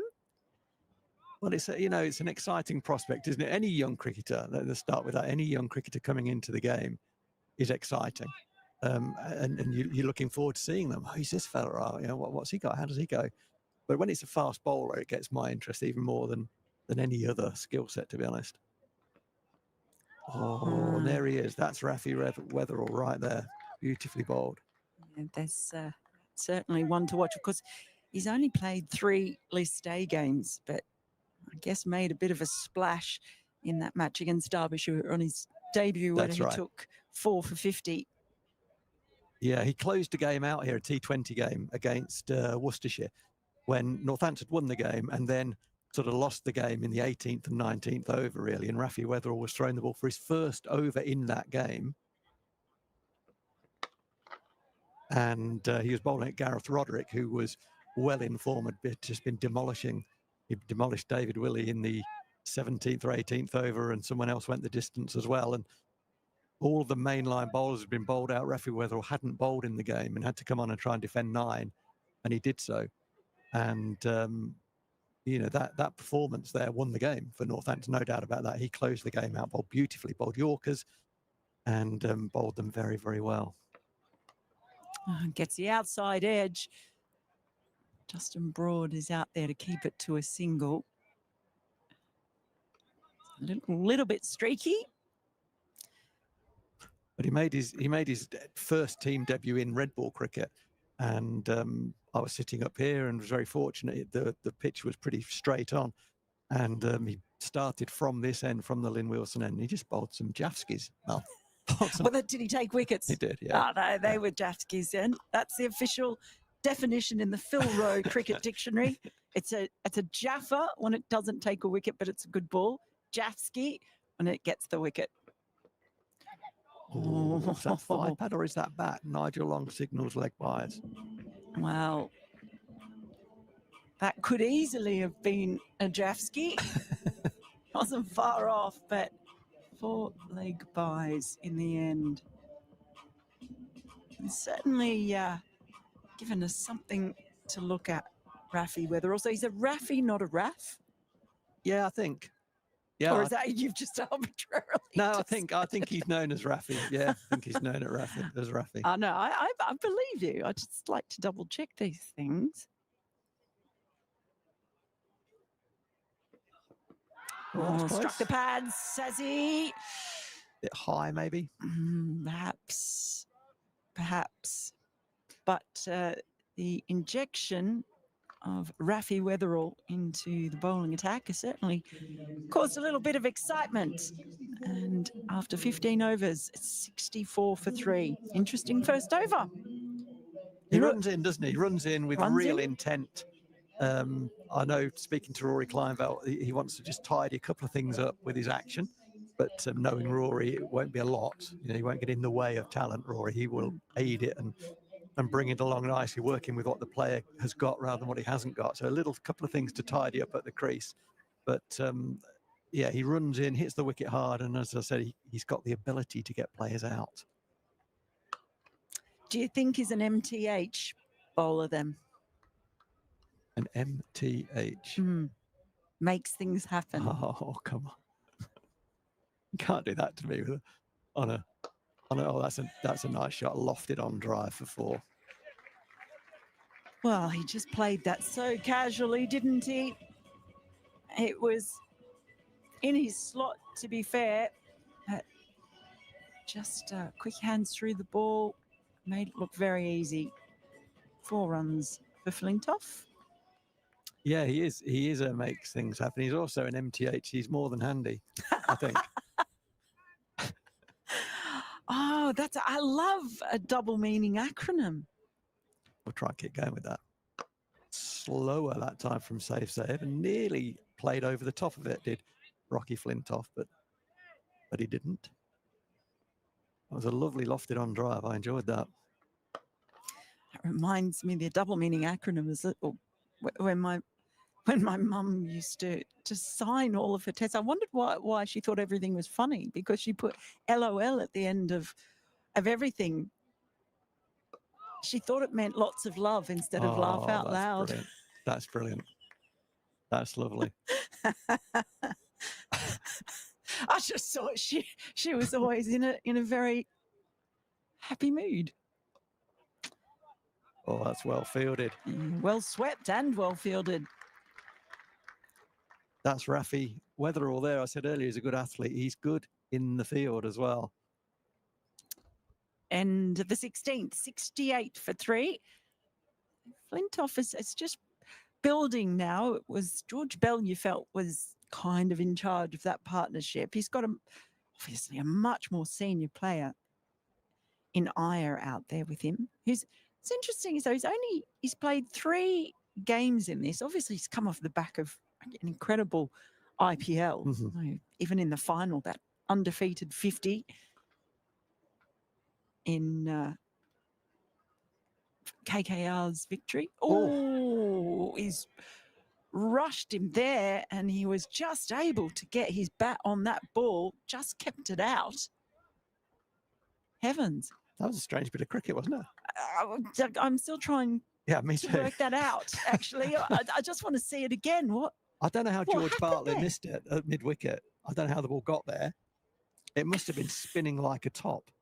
I think it was a thick inside edge as I had chopped down on the Yorker, and it must have been spinning and avoided George Bartlett at mid-wicket. Again, it's a full, just squirts that one out behind square leg. Yeah, that was a very odd one. Yeah, so I obviously that had that great IPL, but he's had scores of 15, 4 and 9 in his 3 appearances in this one-day cup so far. So hasn't taken a wicket. It's been a quiet start for him. He's in early enough now that he could really make a difference today. Yeah, he is. It's a wicket where you've got to get yourself in, I think. And which is the way that Flintoff is playing, absolutely the right way. When he's got opportunities to score, he has taken them. He's defended well. He's been watchful. When you get yourself in on this kind of, you have to capitalise on that. Because as it was on Wednesday, it's nipped. It has offered nip. On Wednesday, it nipped for the duration of the game. I saw some cracking deliveries, didn't we? Mm-hmm. Thinking particularly of Archie Ogborn. Yeah, it's not Archie, Alfie. It's Archie Vaughan, Alfie Ogborn. Yeah. Boy, he bowled a couple of Jafskis. I think that was the first time you used the word. Yeah, it was interesting. To Prithvi Shaw. Yeah, he did. Yeah. There were some beautiful balls up front, weren't they? They used the new ball very well. He just got the nick. A better player than Prithvi Shaw would have left it. But yeah, so there is certainly something in this pitch. Keeps the bowlers interested. Yeah, it's good to see. I've said a number of times this format has got its issues because of when it's played and the 100 and so on. But what it does allow, it allows Rafi Weatherall in his first season to bowl at Rocky Flintoff in his first season. 2 young cricketers who hopefully will go on and have long careers at their respective counties. And we're seeing them earlier than we might otherwise have done. It's good to see. Oh, that's close. No, it's going down the leg side, says Nigel Long. Yeah. In fact, just for a second. Yeah. Was a leg by. Leg by signalled. Oh, it's going well down. I'm going to make you feel even better now. So just then, because we had a 19-year-old bowling to a 16-year-old, so a combined age of 35. Wow. Involved in that last over. My son was 35 yesterday. Yeah. Okay. It's 17 overs gone now, 72 for 3. I mean, it does remind me a little bit of the game on Wednesday, just in that really difficult to build a partnership. Just as you thought a partnership was building, it seemed a wicket would come about. Certainly when Northants were batting. So yes, that feeling of not easy to get in and having to try and make sure that you make the most of it. Cash in on a start. A safe save, 3 overs, 1 for 18. The wicket was kind of gifted. He'll want to settle in. He hasn't really settled. And there's another example. Hasn't really settled on a consistent line and length yet, safe. And he's just giving himself a bit of a reminder there, slapping his leg. It's a bit hard to see from this angle, and our screen's a little bit washed out, but it certainly don't think I've seen as the turn that we saw from Archie Vaughan on Wednesday. We know it's there. Oof. That is well swept. Wow. 4 runs. Thank you very much, says Aya. Surprisingly strong against spin. I thought Safe Save might enjoy bowling at Aya from over the wicket, because there are some footmarks you can see. This wicket's been used a number of times, and outside the left-handers off stump is a bit of a rough patch, but Aya said, no, I'm sweeping that ball. I'm coming at you. This time plays a much more judicious sweep. Just get the single. It was almost a checked sweep. Yeah, it was, wasn't it? Yeah. Yeah.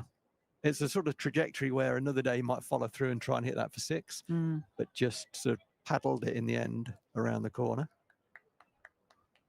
The fielder who was on the single had gone back to the boundary edge, so there was no reason why he can just keep that ball in the air, really. He didn't have to get it down at all, just knocked it to the boundary fielder. Oh, that's turned. That's too high. That's too high. An elongated cat's wail of an appeal there. Not particularly convincing. It's the end of 18, 78 for 3. I think it did turn. There's a replay here. Let's have a look at it.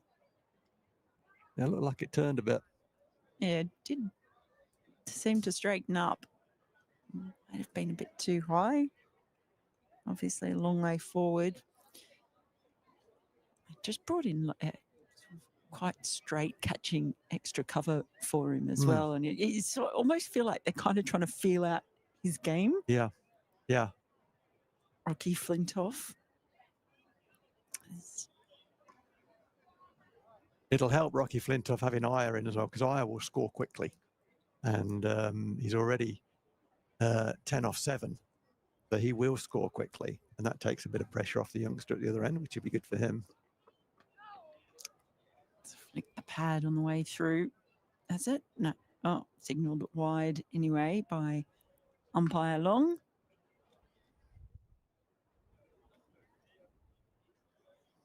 Just struggled with the left-hander, hasn't he, Rafi Weatherall? Whether they were deliberate Yorkers or not, I'm not too sure. About a couple of very full deliveries to Aya. Went for 4 leg byes off the thigh pad, and then he's followed up with a wide. So he's just not quite got his line right against the lefty. There he is. Well bowled. That's a better line from Weatherall for sure. Yeah, I was just having a bit of a look at him though. See him going through his shots again. Quite comfortable in attacking Safe Save. A little bit more circumspect against Weatherall. Again, Mel, I'd have to say there are no slips. I want a catcher in. Yes, he's an international cricketer, but he's only been in 8 balls and the ball has nibbled. I don't know where he's going to come from, but I want to get one in there. Probably mid-wicket. I'd get mid-wicket into slip. There's a catch in mid-wicket. Oh, this could be tight. This could be out. Oh. The ball's fired back, and Rocky Flintoff can breathe a sigh of relief because it's missed. And that was an awful bit of miscommunication there. Mix up between the two batters. Oh, Rocky Flintoff had come an awful long way down the pitch before he was sent back. And just a little, I don't know whether that's a little acknowledgement, a little apology from Aya there. It looked that way, didn't it? Because Flintoff set off as though he'd been called. I don't know whether he'd been called through, but I suspect he had been called through. But Aya didn't fancy it. Flintoff was halfway down. Bartlett fielded, got around the ball nicely and threw. I think it was very close to hitting at the bowler's end. And he would have been out, I think, had it hit. Nice little touch there with the Prithvi Shaw having a nice long look at the bat of his countryman. Sure, those two have knocked around together quite a bit over the years, although you just have to remember, always have to remember that Prithvi Shaw is still so young. It's amazing, isn't it? It is amazing. He's, yeah. I think he had a big paper round, Mel. No, I just meant by the amount of experience that he has. That's what I'm talking about. He was so young when you started seeing him. I remember watching him in the nets in Australia on the Border Gavaskar tour a few years back, but then of course fallen out of favour the India side. Played that nicely. I like that. Was very classily played. It was fielded by the third man, Freddie. It was. Freddie Heldred. Yeah. I can't see around there. Whenever the ball goes in that direction, I either have to dive forward and headbutt the window and possibly break the TV. Whilst also qualifying for the Australian breakdancing team. Well, there's still a chance. There's still a chance for me, Phil. Melgun. Melgun. No. This time it says Aya. Don't want any more mix-ups. Thank you very much, Rocky. That has been one thing with Flintoff. It might have been he called through and sent back last time, but just having that, I guess, general awareness around the running between the wickets, because a few times he's been slow. Yeah, he has. Yeah, getting out of the blocks, and you just don't want to see him get run out after having put in so much effort to get a start. Correct. That would be a sad way to go. Oh, that's a beautiful shot. Well fielded off his own bowling. Yeah, that was. It looks as though running between the wickets has become a thing. And I've got this thing about something. You've got a thing about the thing. I have. What's the thing? Well, as a coach, you don't want to make something become a thing.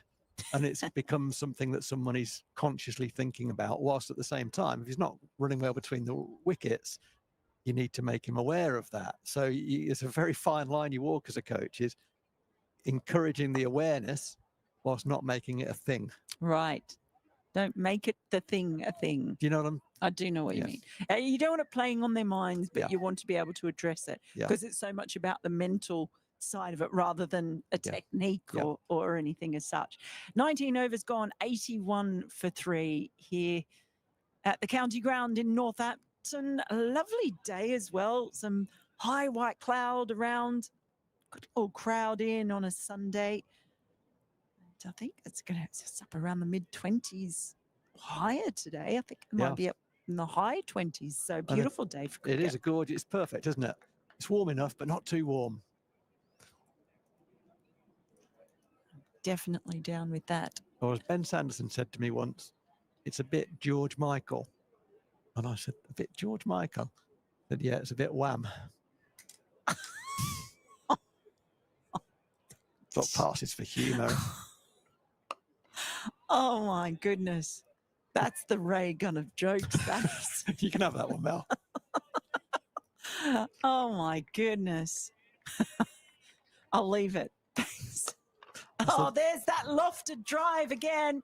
And it's one bounce and over the rope. He's played that a couple of times now, Flintoff, and it's just as good to watch the second time. It's a lovely shot, isn't it? It's beautifully played. There's a lot going on there. So a ball has spun away from him from the slow left arm, but that one was full enough, and he's confident enough to say, okay, that's close enough to me. I can get a full bat through that. Hold my shape. Beautifully played. Good comeback. Good comeback from Zabe. Just remind the youngster, it's not all his way. Oh, pulls out the reverse sweep. And it comes at the wrong time for Rocky Flintoff, and it causes his undoing. So Zabe does have the last laugh It was an enjoyable knock while it lasted, but the second player in a row goes to the reverse sweep, playing that shot to save Sabe. Fourth wicket to fall.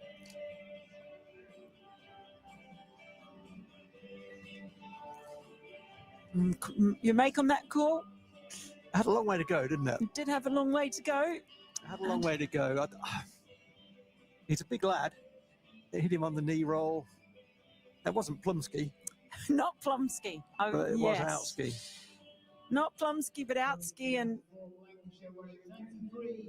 I'd probably say, I reckon it's one of those, I mean, I'm reluctant to say this, but I'm going to say what I think, which is if he plays an orthodox sweep shot to that and there's an appeal, probably gets given not out. But the reverse just, I don't know. you think it's more likely to be called out for a reverse? I mean, it shouldn't be, should it? I mean, there'll be people listening going, what? That shouldn't be. And I'm not saying that's right by any means. I'm just saying I think it sort of just maybe removes a little bit of more doubt from the umpire than an orthodox sweep. I think it hit him straight. There's no question about that. But was it going to be straight by the time it got to where it was going? And was it going to be low enough? They're the two questions, obviously. The umpire had to satisfy him. It was a good appeal. It was a very good appeal from Sabe. He'd had a really good appeal earlier in terms of the volume of the appeal. Everyone joined into the appeal. Flintoff looked surprised to be given out. It's out. And that is correct. He is out. 23 off 50 there for Rocky Flintoff. It brings the Australian, South African-born Australian Chris Green to the middle, captain of the Sydney Thunder, of course. It's a player who's been around a long time in Australia and has really made a name for himself on the franchise circuit, playing around the world. Yeah, he's a handy cricketer to have in your squad because he can do a number of things to a high level. Whether he's quite having the impact nowadays as he did when he perhaps 5-6 years ago, I don't have the numbers in front of me to back that up. But he's played for a few sides in England now. That's a nice shot, square of the wicket off the back foot, which gets him going. And we'll see how it unfolds. I'm going to hand over to Dan. Well, Phil Rowe, it's been excellent having you on for these past 20 overs, his first 20 overs, because that is 20 overs gone, 86 for 4.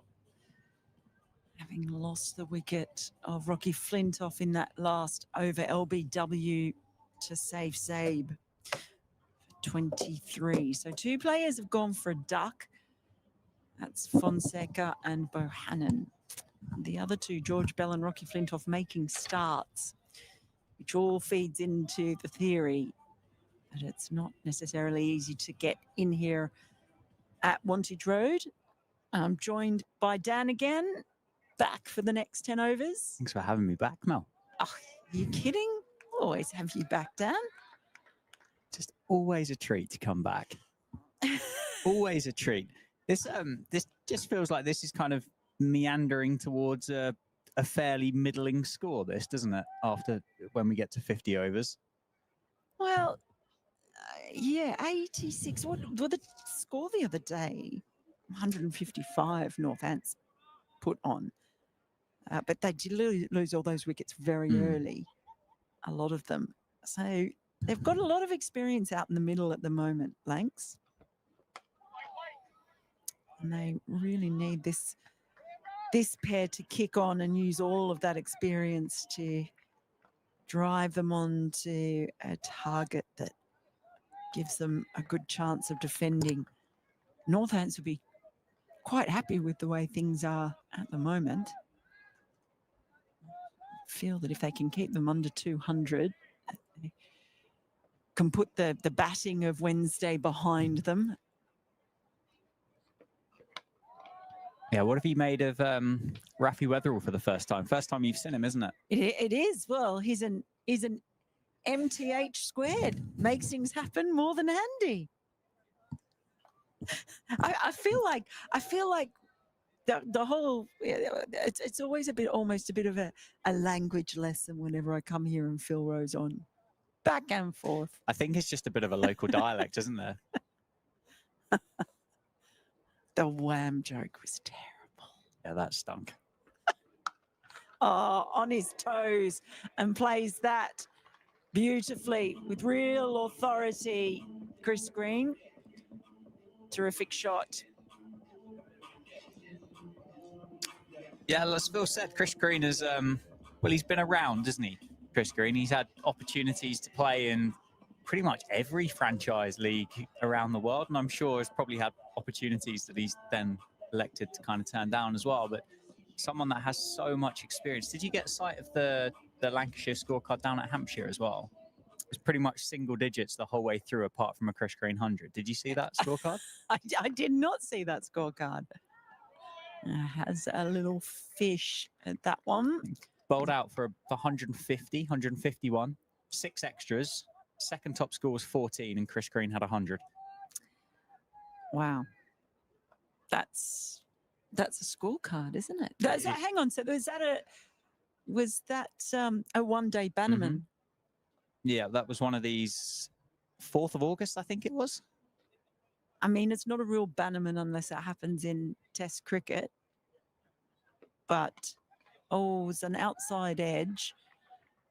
But it's going to be safe. So when was that game?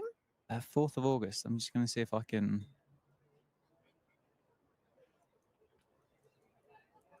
Where's the card gone? And of course, that's the end of the over, by the way. 21 gone, 91 for 4. When I say Bannerman, in case there are people who don't know, Charles Bannerman is an Australian cricketer who played in the first ever Test match. So it's got loads of records that'll never be broken. First run in Test cricket, all those things. Yeah. But it's my favourite stat in all of cricket. Forget your Bradman and all of those things.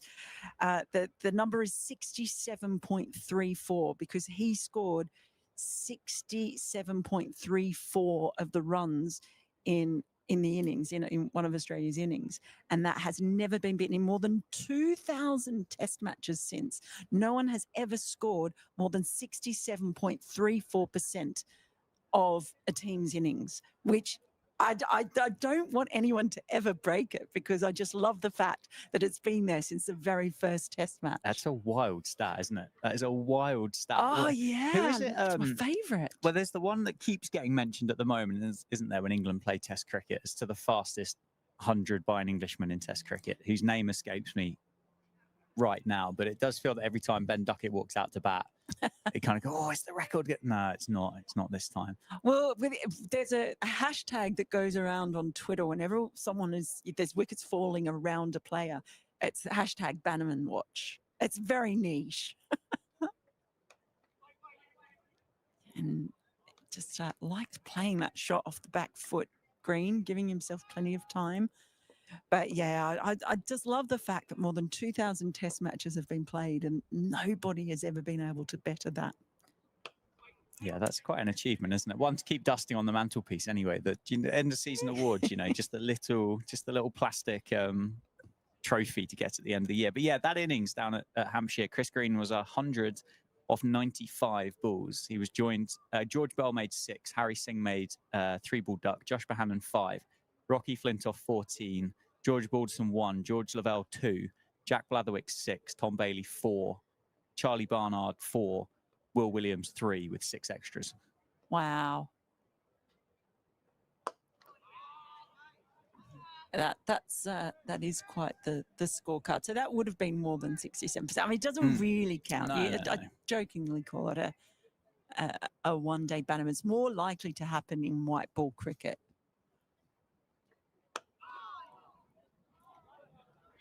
This field allows them to come through for the single. That's a bit awkward, that, didn't it, by Vasconcelos? Luckily, he's got up to his feet. He's checking his spikes. I thought he just slipped then, as he went to make the dive. And I think his legs might have given away, or his spikes might have given away underneath him, and ended up looking pretty awkward, didn't it? And almost kind of saved it around the post. Well, And again, another little misfield, really sort of fielding on those kind of dry wicket ends there. So maybe a little bit of uneven ground beneath his feet, beneath those spikes.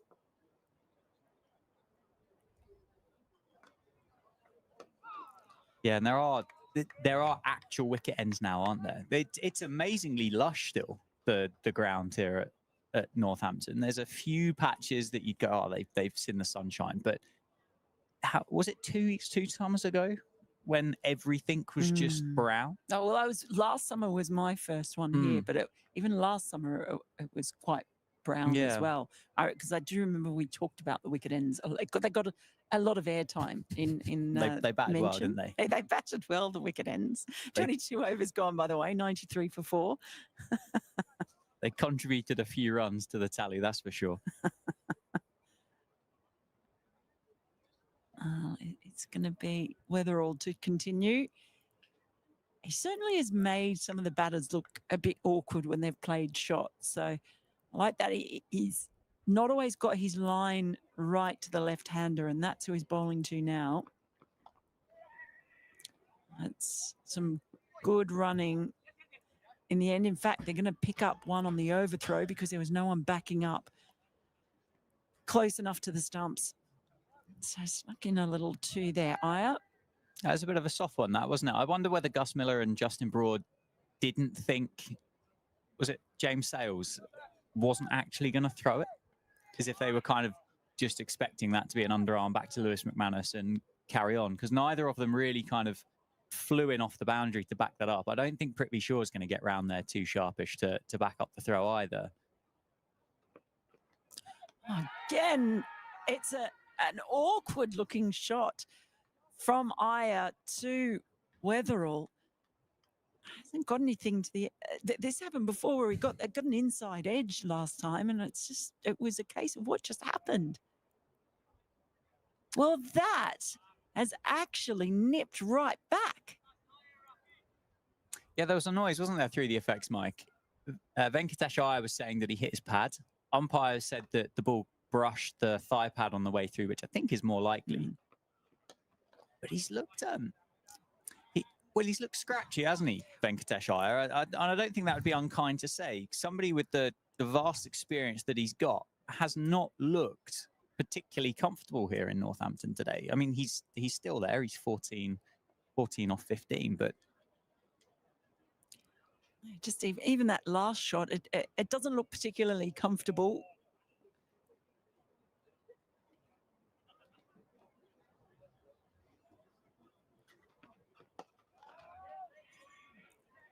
Oh, damned his bat on that one, but it was the old dive overall. I suppose for Venkatesh Iyer, someone who's made his name in IPL cricket and the other domestic Indian T20 competitions, he's 30 years old and he's played 20 first-class games and 46 List A games, which is a pretty small number, isn't it, for a guy getting towards his 30s? So actually, is there a bit of a learning curve here for Venkatesh Iyer to kind of get going again with a bit of longer format cricket? Well, I guess some would say it's always learning. This time he played that nice and fine, well fielded in the end, and you can actually see it on the replay because again, that's in our blind spot, that particular part of the field. Yeah, so it is. I mean, it's always a learn. I think it's a great opportunity for Indian players. Playing in England makes a lot of sense, whether it's championship cricket, limited overs. Went for the expansive shot there, Chris Green. Yeah, I think it's brilliant for anybody, well, any overseas really, because that's the beauty of the cricket that we play around the world is nowhere has the same conditions, does it? And I think if you can come over to the UK and you can score runs on a green pitch with a ball that nips around, you're going to take an awful lot of confidence back to whether that be India, whether that's Australia, South Africa. You've been successful in the UK. it's a decent currency to take back with you. Well, the fact that the Indian players aren't allowed to play in other franchise tournaments, of course, because that's the BCCI edict. These competitions here, because they are allowed to come and play, and like even county championship, the players who don't play in the IPL, it's a brilliant opportunity to just rack up some hours. There's a shout, and it's been given. So he does break through again, does save. He's got his third wicket. And he's absolutely delighted as well, just the slightest little feather. And Venkatesh Iyer departs for 15 off 17. Didn't look completely comfortable the entire time he was out there. Yet again, we see a player making a start and departing. That's a great take by Lewis McManus. Up to the stumps as you'd expect. That one just looked like it got a bit big on Venkatesh Iyer, just bouncing out of the foot marks, a little bit of turn as well, and that's really risen. A little top edge on it as well from Venkatesh Iyer, which is only going to make Lewis McManus's work a little bit harder. Good take. 5 down for 98. He just got that one turning back into Iyer. A little bit of extra bounce.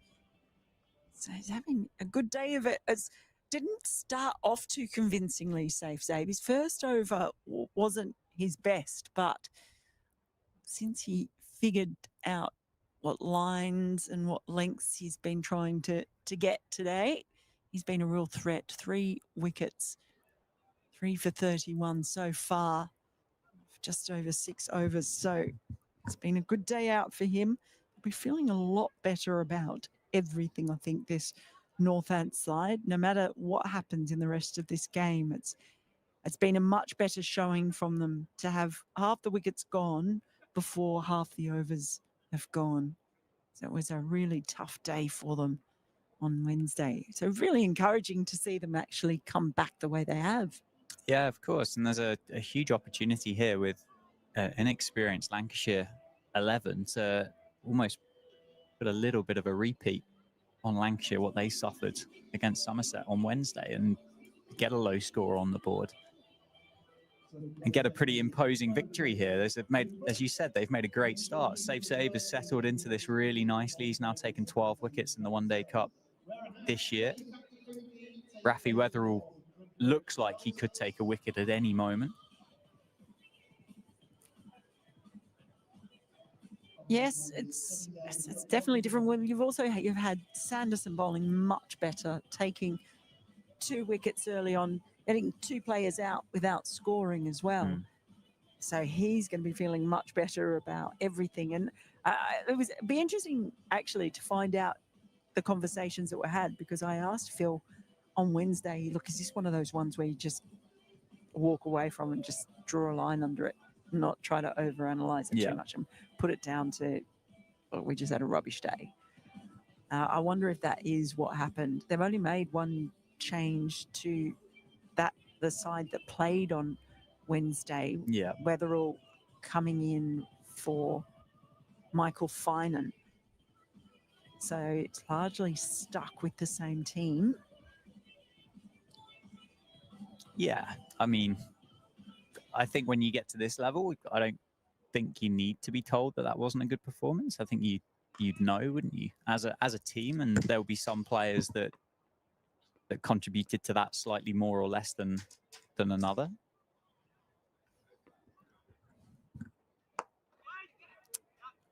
Just dug out effectively by Balderson. New batter in at the crease. So George Balderson, a 23-year-old, former captain of England under-19s. So, quite a bit of experience since then. That was in 2019. And some more turn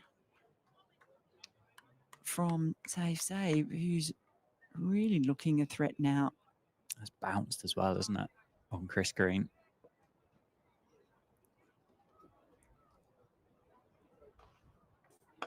flatter delivery. So just mixing things up a little bit. And really now, this is a time for Chris Green to pull out his Bannerman-esque skills, if he can do it. Oh, they like that one. The umpire doesn't, though. Umpire Graham Cross, not interested on that occasion. But boy, Safe Zabe's got his tail up. Yeah, I'm desperate to see a replay of that because that appeal was, well, they were convinced, weren't they, that that was out? Was it a bit of a celeb appeal though, with 5 down on the board, and see if we can see if we can kind of sneak a 6th in? Here we go. Or maybe sliding. Maybe sliding. Did it straighten enough? It was worth an appeal. Absolutely. For sure. 24 overs gone, 99 for 5. He loves bowling safe. It's something that he's worked on a lot, and I think it would be fair to say that he's certainly a batter that offers another option. This competition has allowed him and Lewis McManus and Northants to give him a really good role with the ball, which has been really nice to see. And as you've just said there, he started a little bit kind of loose and needed to settle into that, but I think the last kind of 3 overs of this spell have been really good. Well, 12 wickets in this tournament. What, that's 6 games? Yeah, this is the 7th, yeah. This is the 7th, yeah, 7. So you're pretty happy with that, aren't you, from a supposed part-time spinner? Yeah, of course. I mean, 3 ahead of his nearest rival in the Northants lineup as well. Yeah, I think he and Justin Broad started the day on 9 each, so put himself a bit of separation. Yeah, that's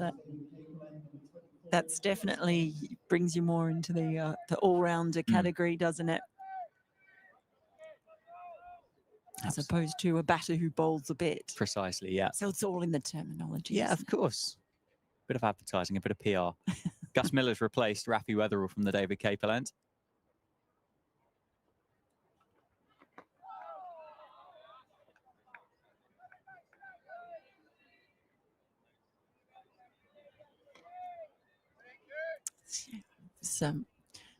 I'm most intrigued about is Gus Miller's full name. Oh, it's a great one, isn't it? Augustus Horatio Miller. He sounds like he should be the leading man in a 1940s war romance. Yeah, similar lines. I was thinking some form of like 1800s kind of naval captain. Oh, that works. That ball almost worked as well. Stationed at Portsmouth. That definitely works. Okay, I'll go with that one. We need to see him in one of those triangle hats. Lord Admiral. Yeah, Augustus Horatio Miller needs a Lord Admiral in front of it. I feel like it does, doesn't it? It really does. Great lad, though. Terrific name. Gus Miller. Glad to find out he's a great lad as well. Had a really good competition, particularly with the bat so far this summer as Gus Miller. Would have been there at the end. Lancs fans will remember in that crucial match up at Old Trafford in the Blast that saw Northants secure that home quarter-final in the T20 competition, where they'll take on Somerset here on the 5th of September. Still feels like an age away, that, doesn't it? I've totally lost complete track. My summer is all skew-if. I think having the ICC Men's T20 World Cup take out a whole month of it, it's just sort of felt weird, and I've suddenly realised it's almost September. You're not getting much sympathy, Mel. You were New York, Barbados, Antigua. Did you get to St. Lucia as well on your trip? Yes. You did, yeah. Okay, in which case you're getting even less sympathy than what you were about to. I did see getting to New York was tough for you, though, wasn't it? Yeah, my flight was delayed by 5 hours. So I was flying the morning. That is the end of the 25th over, by the way. So halfway mark, 99 for 5. So I was supposed to leave at 5, land at, I was in Barbados, land at 10 at JFK, and then go straight to the game. Like, and so I thought It was only the small game as well, wasn't it? It wasn't. It It wasn't was- the big kind of headline sell your newspapers kind of game that you were late for, right? it was India, Pakistan. So I thought I'd just dump my stuff at the airport in a luggage facility and go straight there. And look, if I miss even the first hour, no problem. Anyway, my flight was delayed by 5 hours, but the start of the match was delayed because it was raining. Anyway, this whole flight, it was actually quite funny because I was on the flight and someone managed to get some sort of Wi-Fi in front of us. And so I wasn't the only one. So there's this woman sitting next to me and we were like, had our heads jammed together, almost our foreheads jammed together, looking through the crack in between the seats. And the guy in front was holding his iPad there so that we could watch it as well. Freddie Heldrick replaces Safe Save from the Lynn Wilson centre end. Starts with a bit of encouragement from Lewis McManus. Safe save, 7 overs, no maidens, 3 for 32. Left arm wrist spin of Freddie Heldrick. With a bit of turn on offer, will the wristy get a bit more out? And starts with a drag down, which is pulled away and pulled all the way for 6 down towards the covers. Chris Green moves to 15, brings up the 100 for Lancs. That was one of those deliveries there for a second. I just saw, I think is it James Sales? No, it's Rafi Weatherall down on the boundary. I thought, has Chris Green just picked out Rafi at deep mid-wicket? As it is, it's gone all the way for 6, 105 for 5. Yeah, had enough on it. Making the most of a loose ball from the new man in. Again, just an attractive shot. Only gets a single. So anyway, finally get there. Get in a taxi, and the driver had it on his iPad. He's going, here you go. So I was watching. I got there eventually. By the time I got through the 7 layers of security at the stadium to see the last 3 overs of India, Pakistan. Oh boy. Nice flight from Freddie Heldrick, defended by George Balderson. So it was a short news article from Mel Farrell that day. I didn't file. I lost my work for the day. So it was a bit frustrating because the taxi from the airport to the ground cost me enough. It's cut away off the back foot by Balderson down to Rafi Weatherall. Yeah, it was a long old way out of New York. I mean, JFK is a long way out of New York to start with, but well, yeah, and Long Island's a lot bigger than I realized. I thought I was staying near the ground. It was not near the ground. It's not a small island. It's like saying England's a small island. I feel saying it's in the name. Yeah, thank you very much, Mr. Rowe. Yeah, if it was on Wide Island, you'd have been all right, but different story that, isn't it? 26 overs done, 107 for 5. A bit of a loose start from Freddie. You do get a bit of extra leeway, don't you, with the wrist spinner. Interesting that they took Safe off. There potentially an opportunity there to bowl Safe through 10 overs. Potentially would have been inclined to do so. I can understand that, but also not bad. They're in such a good position. They can bring him back pretty quickly, can't they? They can indeed. Gus Miller continues. Just maybe keep him up their sleeve, up Lewis McManus's sleeve. That'd be an uncomfortable fit, wouldn't it? Trying to climb up his sleeve. Yeah, it would be tough, actually, wouldn't it? It would be tough.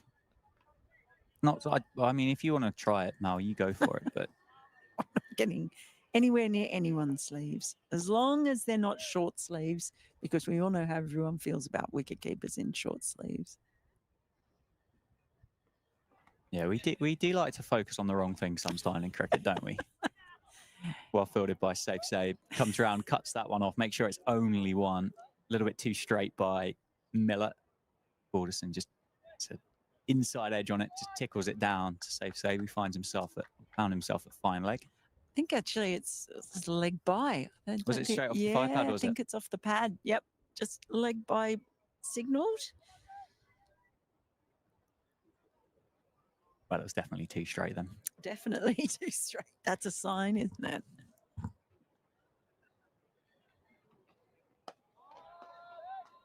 Good defence by Chris Green. 16 off 22 for the Australian overseas.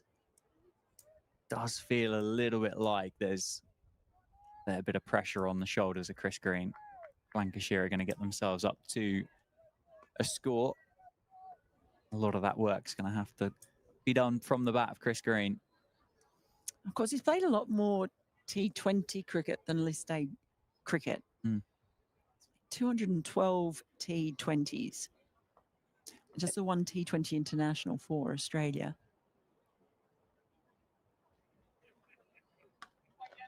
Nicely played. Cut away through point, and that's going to run away across the outfield for 4. Moves to 20. His 3rd boundary of the innings. Gets himself into a really nice position at the point of making contact with the ball. But when he kind of sets up, it's quite a unique style.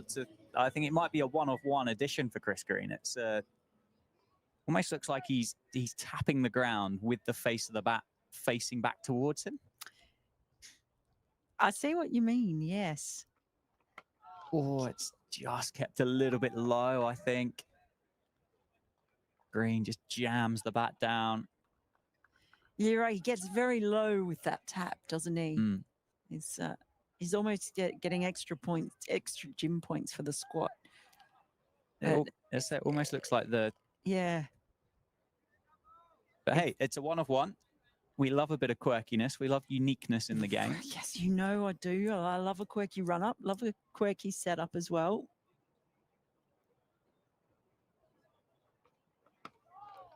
Good delivery from Gus Miller's responded well, hasn't he, having just been cut through point before. End of the over. 27 have been bowled. It's 112 for 5. Chris Green's on 20. George Balderson is on 2. Of course, he's played first-class cricket as well. Chris Green for New South Wales. So he's from my home state of New South Wales. Originally, of course, born in South Africa, but very much in New South Wales. Very much associated with the Sydney Thunder as well. Certainly where he made his name, wasn't it? In those early seasons of Big Bash cricket. I can remember kind of before going off to school, turning the TV on at 7:30 in the morning, watching the Big Bash, watching Chris Green in that lime green jersey. Bowling, it almost kind of started as, well, there's more to it than this, but I describe it as darts, really, as the bowler. And was very, very good at it. Then he was actually in trouble. There were queries over his action for a while. Oh, it's a full toss from Freddie Heldrick. Oh, it's gone down. It did carry. It carried all the way down to the man. Almost bought one. Square. Almost bought one. What a gift that would have been. Is that George Bartlett down there on the boundary who puts it down? Oh, that would have been a freebie, wouldn't it? Balderson gets a life. Oh, the ball was a freebie and so was the shot. In the end, nobody claimed it. Never really committed to it, did he, Balderson? Never tried to keep it down, never tried to put it over the rope either. George Bartlett's got a lot of tape on his hands at the moment. That doesn't excuse the fact that that went down. That should have been taken. But he hasn't found himself kind of outside that 30-yard circle too much in this competition. Oh, that's frustrating. I think that's the first drop that we've actually seen. Sanderson had one on his follow-through, didn't he? Did, yes. Off the bat of Bahanan. Early on. Didn't take long for him to make up for that. No, it didn't cost much, did it? And they'll be hoping that this is the same for George Balderson. Yeah, but Chris Green, so I think he was out for 6 months because there were questions over his action, but then it was tested. It was tested in Brisbane and it was okay. So he came back after that break. I always find it amazing with bowlers who have their actions tested. I find it amazing that there's more amateur cricketers that claim to have had their bowling action tested than professionals. Oh, I've been tested. Well, they haven't, have you? I mean, they have For not. what? COVID? They have not wasted their time checking a Div 9 off spinner as to whether their elbow's straight or not. Nicely bowled by Heldrick. Bit of flight on that one. Nice shape out of the hands as well. Beats Balderson. Sharp work by McManus behind the stumps. 28 done, 114 for 5. Big chance for the Steelbacks that went down off the bowling of Heldrick. Dropped by George Bartlett at deep square leg. It was a full toss. It didn't deserve a wicket, did it? But how often do we see that happen? So often. So often the filthiest delivery gets the chocolates. I think sometimes it just takes batters by surprise. You know, they're not expecting such a bad ball, and so it catches them off guard, and they don't play the shot that they would obviously play if they knew that it was coming. Defended on top of the bounce. Yeah, you certainly see it go down, particularly off a spinner, and I think even more so off a leg spinner. You see it and you go, oh, where can I hit this? Or how far can I hit it? How hard can... And next thing you know, it's spun a little bit. And there's obviously still revs on it at the point it leaves your bat as well. Maybe you just don't get a bit carried away with yourself, don't you? Slightly. Our eyes light up in the fraction of a second that you realise. Nicely bowled, nicely played. And well fielded. Was in the end, wasn't it? It was a good dive. It was a good action man dive from Justin Broad through the wicket ends. Puff of dust went up and well backed up. Yeah, see, the wicket ends get a mention again. Get him in. What a player. W ends. First name on the team sheet.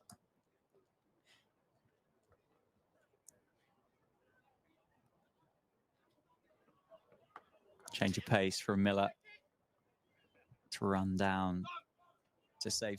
Does the fielding. It's only going to be one again. Well bowled.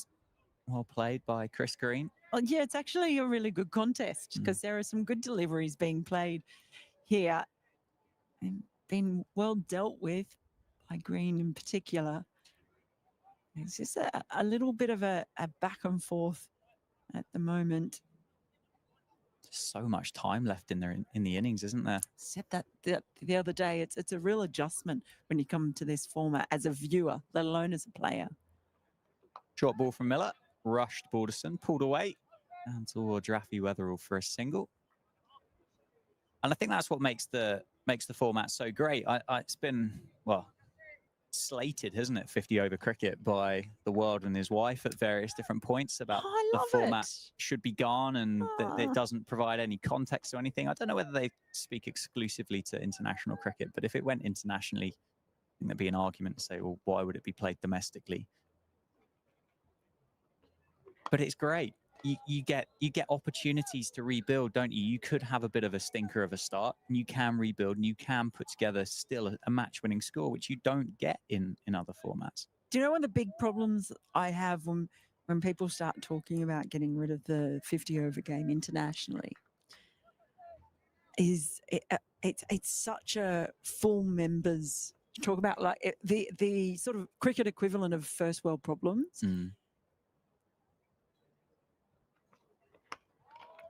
Because if you took that away and said, okay, we're getting rid of ODIs, well, what do the associate members do who fought so hard to actually get to play because they don't want to just play T20 cricket? Yeah. They don't have 4-day cricket available to them or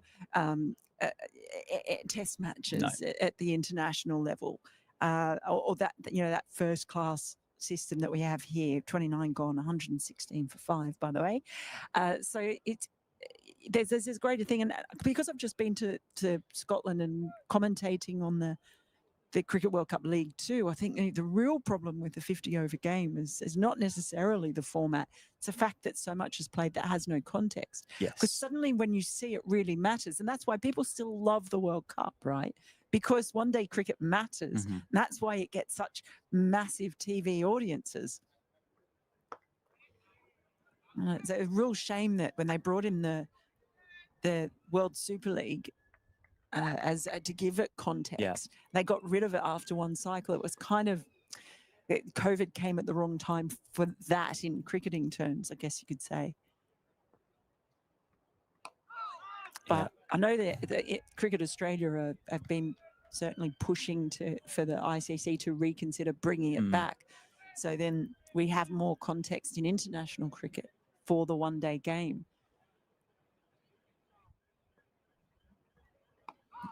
Great start to the over by Freddie Heldrick, starting his third over.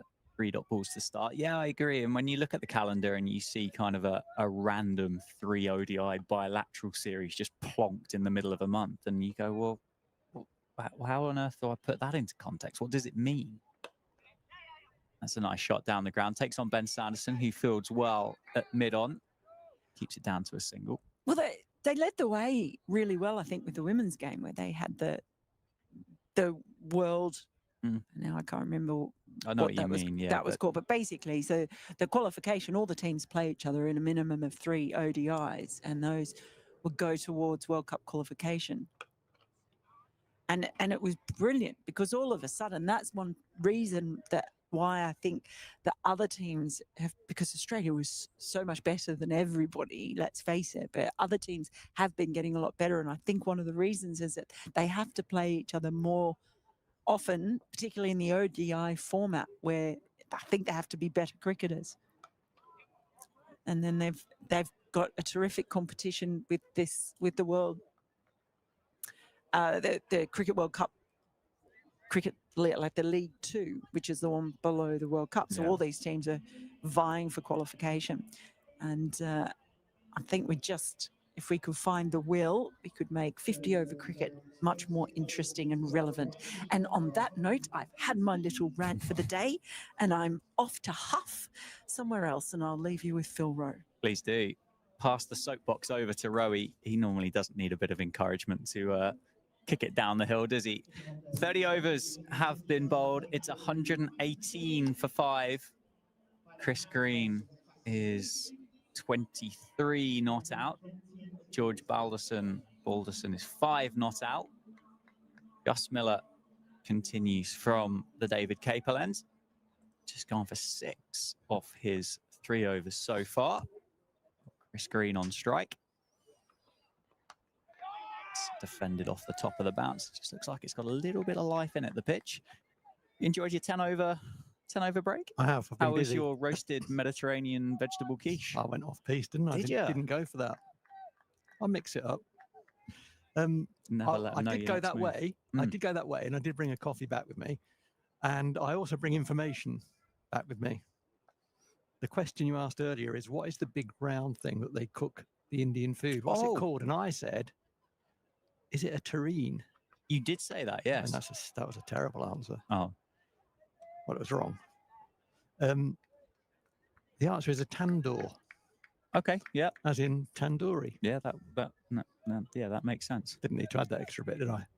Possibly not. but it's one of those 1%ers, isn't it? You got to 97% there, and you gave yourself another 1%er to get yourself to 98. So I really enjoyed learning that. I went and asked the chap, what's that? He said, it's a tandoor. I said, of course it is. Yeah, thank you. No. He gave me an old-fashioned look. Oh, not you again. This is a look. Great shot through the offside by Chris Green.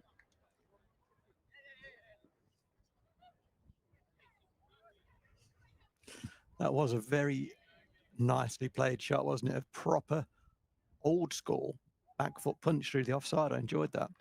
He's done well to get that ball there, because as you were talking about with Mel, I don't know whether it's his grip and the way he picks the bat up, or it's just the way he picks the bat up. I think it's a combination of grip and the way he picks the bat up.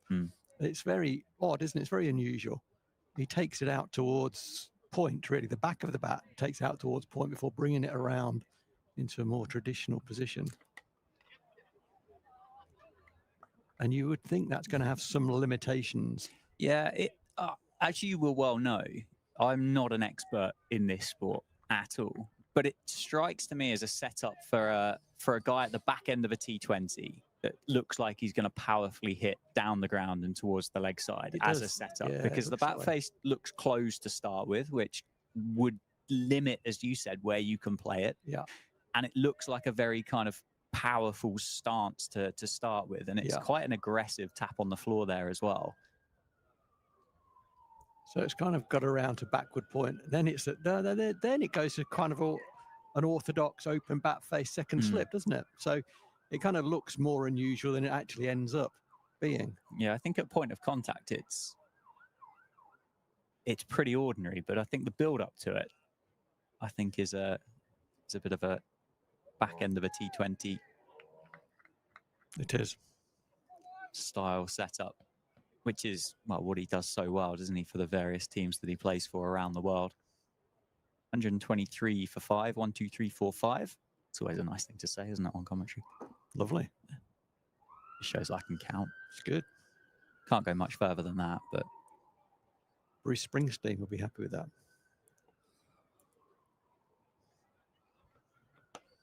nice shot. Nice shot. Yeah, George Balderson can't get it past Justin Broad at cover. Just looked to bowl sort of back of a length, hasn't he, Gus Miller? Just banging the ball in, trying to get it sort of bail height or above. And he's done that pretty well. The key thing, if you're going to do that, and it's a good tactic through the middle overs of a 50-over contest, the key thing really is line.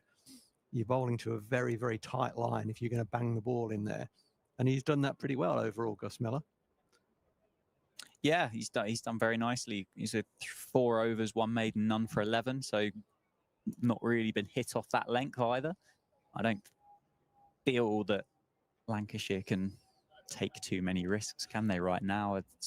Harry Singh did open the batting earlier on in this competition. Charlie Barnard, Joshua Boyd and Jack Morley. It's a very young tail, isn't it, for Lancashire? I also bring other information about Rocky Flintoff's dismissal, which I'll pass on in a moment. That's nicely played. Looking for 2. I think they're only going to get 1. Jimmy Sales is very quick across the ground. It's a good arm as well, isn't it? Back to the fast. Lovely bit of field. He's a lovely mover in the outfield. Did you bump into somebody at deep mid wicket who said it was or wasn't out, the LBW? Because that seems like a great place to judge an LBW. No, I spoke to someone who has a very intimate knowledge of the dismissal. Gotcha. Who shall remain nameless. Yeah, no, that's fair enough. And they said he gloved it, which is why he looked disappointed. It didn't look absolutely dead, did it, by any means? No. It looked an optimistic appeal, but you could see from his reaction that Rocky Flintoff wasn't. I mean, it wasn't. He didn't stand his ground. He just kind of looked surprised, and he was entitled to do that. And off he wandered. A bit unlucky to be given out. Oh, it's nicely bowled by Heldrick. He's bowled really nicely here. I've watched Freddie very, very closely during this spell, and there's a lot of things that have come across in the way that he's bowling. He's bowling quite confidently. He's come on at a good time. I think I, like yourself, Dan, was slightly surprised that Safe Save was taken off after 7 overs, having got 3 wickets and looked a real threat. But nice opportunity to get Freddie into the game with Northants on the front foot. And that hasn't been dragged down and dispatched, as I say that. Commentator's curse. That was well hit, wasn't it? We've said before about sort of free hits, and you were talking to Mel about it. That was almost a free hit. It was a real drag down, but he put it into the gap very nice. He didn't try and overhit it.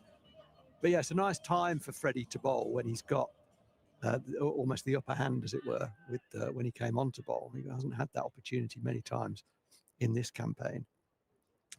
But I thought in general, he's bowled a little quicker. And that's nicely flighted, as I say that. In general, he's bowled a little bit quicker. He's run in a little bit quicker. And I think he's also come in at a slightly more of an angle than I've seen before. And I'm not so convinced that's long-term good for him. But these things creep in. Sometimes you can just end up with a slightly increased angle without really knowing about it. Oh, yeah, where am I? Yeah, I didn't used to start there. Yeah, I've just wandered out wide. So you can see he angles in towards the stumps, and then he's got to get the ball, his arm sort of back on line, so he'll pull his body away, and that can interfere with control of length. If he was going more directly at the target, he might find that a little bit easier. He may not. It may be just the way he does it. But I do think, having watched him now for 3 or 4 years, I think that is a slightly increased angle of approach. But he's bowling nicely. I think he's bowling confidently.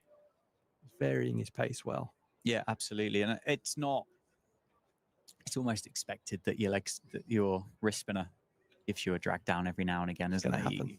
You know that's the price you're going to pay for the skill that's used. But as we've said that, I think Lewis McManus has just given James Sales the nod to have a bowl from the Lynn Wilson centre end. So as well as Freddie Heldrick has bowled 4 overs, no maidens, none for 19, I think that is going to be the end of that 4 over spell. We're going to see James Sales replace him.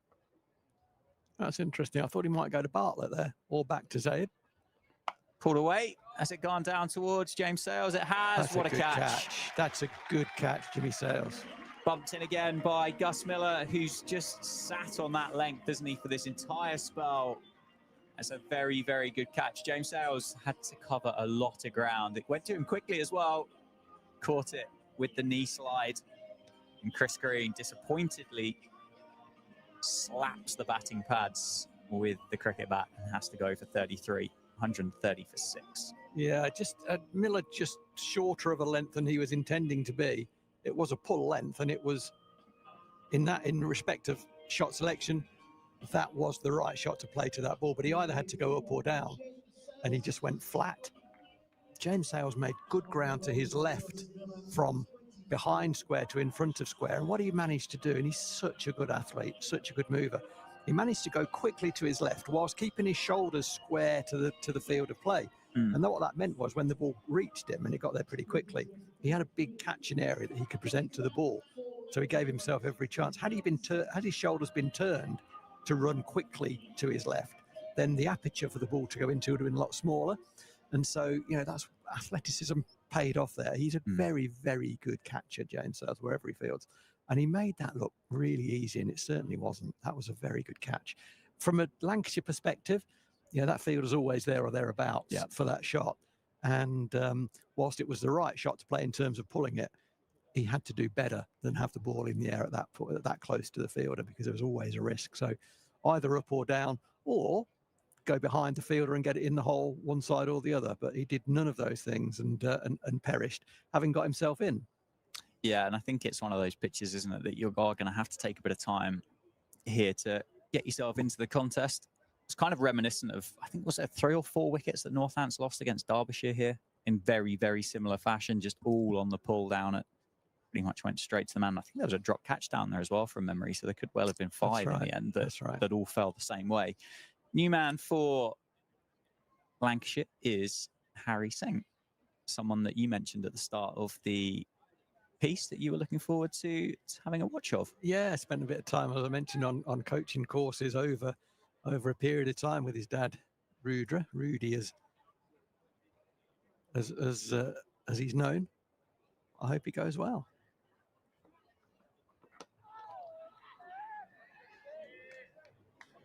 Yeah, he opened the batting against Lancashire. I only know that having had a look at that scorecard where Chris Green picked up that 100 earlier on in the campaign.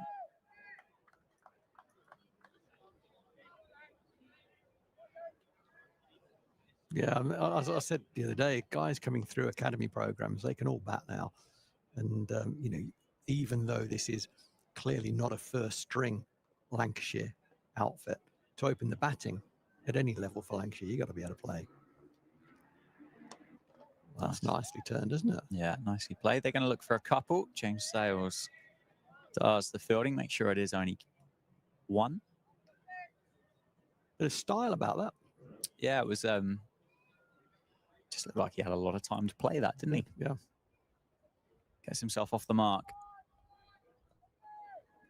Now there'll be a bit more responsibility on George Balderson, won't there, with the experience that he has.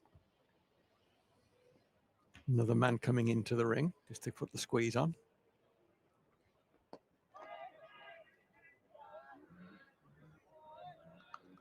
Interesting role this for Gus Miller. When Gus was coming through the academy system here, he just loves cricket and loves experimenting, loves growing his skill set.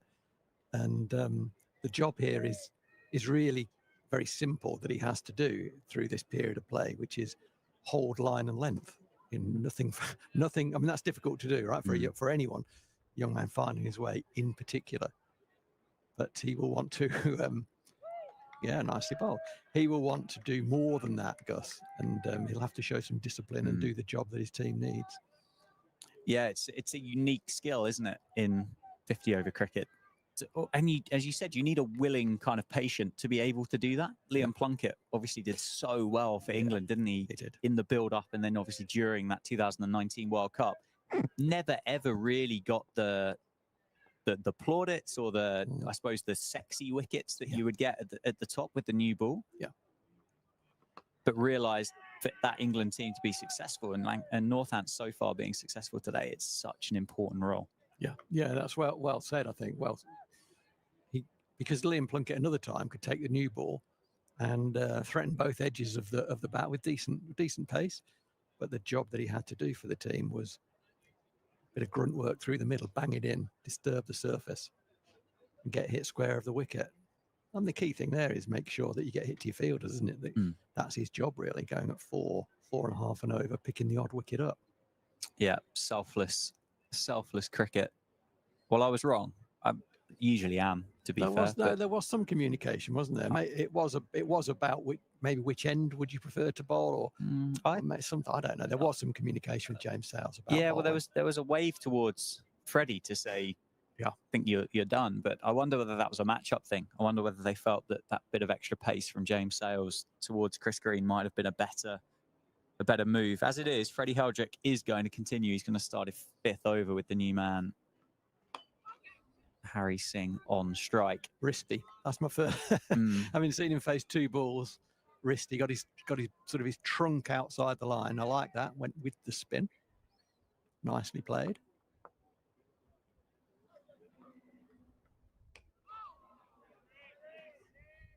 Okay, yeah, it looks like he wants to go into the leg side.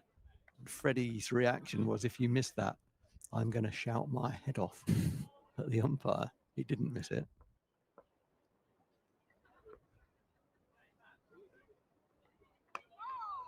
Well bowled, well played. 2 singles really on offer for Harry Singh. One would be through cover point, wouldn't it? And the other one would be through a square mid-wicket. I like it's got mid on and mid off up in the ring, and they're well inside the ring. Just don't blink now, Freddie. Just keep bowling the same ball. He's bowled a slower ball there. It's nicely fielded at extra cover, diving away to his right. Well stopped. Just join the dots together. Yeah, build the pressure. Build the pressure. Don't let him get away. You don't need to do anything different to what you've done the first part of this over. Just gone over length slightly. Yeah. Opens the face up a little bit.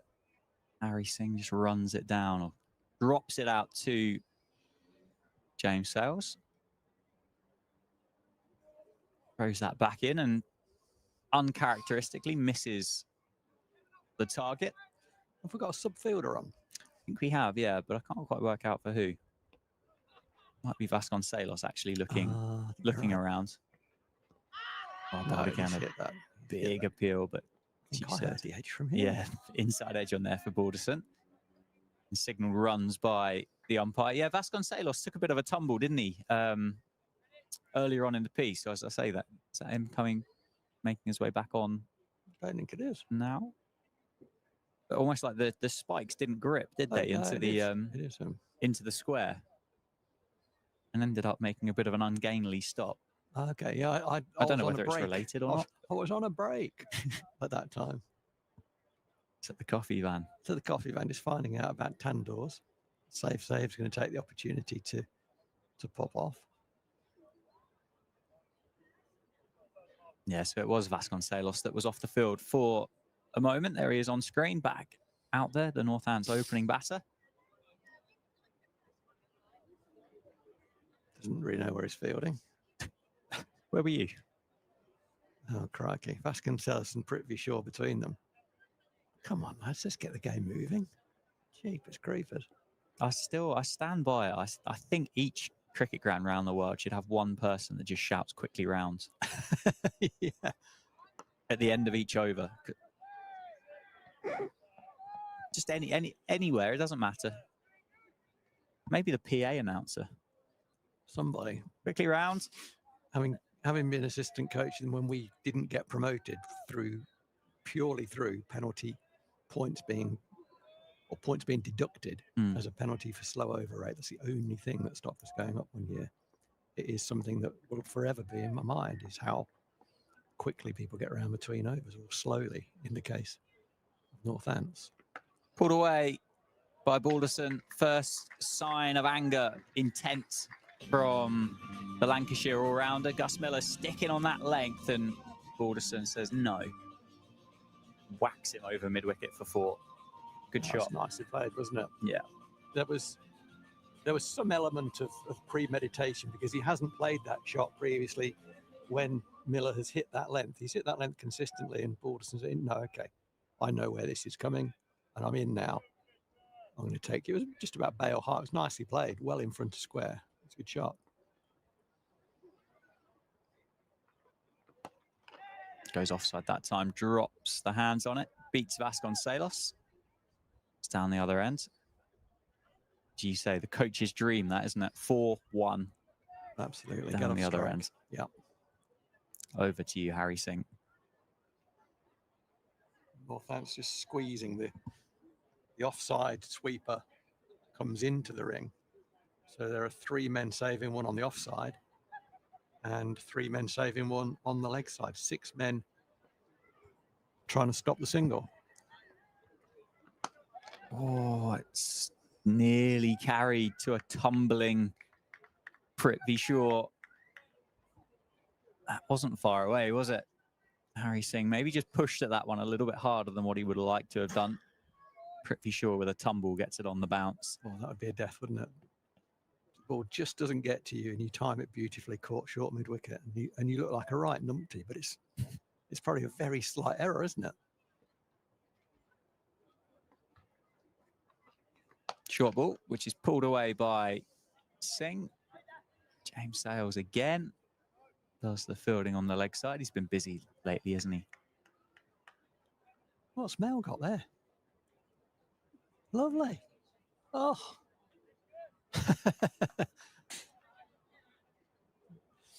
There's a lot of cricket on these days, and you've got to get your breaks when you can. You've got to get your lunch when I've done my bit, Mel. So good on you. That looks slightly better than the sausage roll that I got earlier. Oh, that's a good run. That's nice cricket. Yeah, Harry Singh responds well to the call, doesn't he? End of the over. Expensive one, really, in the context of the game for Gus Miller. Where are we? 140 for 6 off 35. So 15 overs remain in the innings. If Lancashire carry on at this rate, as they're going at exactly 4 and over, they'd get up to 200. 6 and over, 230. 8, 260. These sun hats and ice creams being purchased down at the Galones ice cream van. Oh, Galones. Please, Galones. Galones. Northamptonshire, not really known for its culinary delights, but Galones ice cream would feature in my top 3. I'm a man who enjoys an ice cream, Dan. No, they are very, very good. They are very good. They are excellent. What I'm curious as to know what other 2 items, food items, would feature in your Northampton dietary top 3. Well, because the only thing I can think of is shoes, and I probably wouldn't chew on those. Nice shot down the ground by Balderson, over pitch by Freddie Hardrick. Like a soul. Brixworth pate is a local delicacy from the village of Lambell Brixworth, just north of Northampton. And there must be something else. Bear with me. I'll come back to you on that. Yeah, Balderson's just moved forward a gear, hasn't he? That was a nice shot down the ground. First up.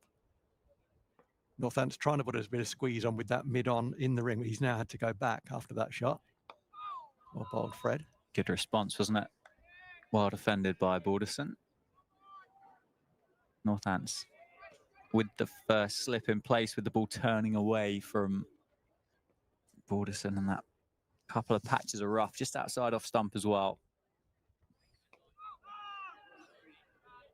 Yeah, nicely bowled again.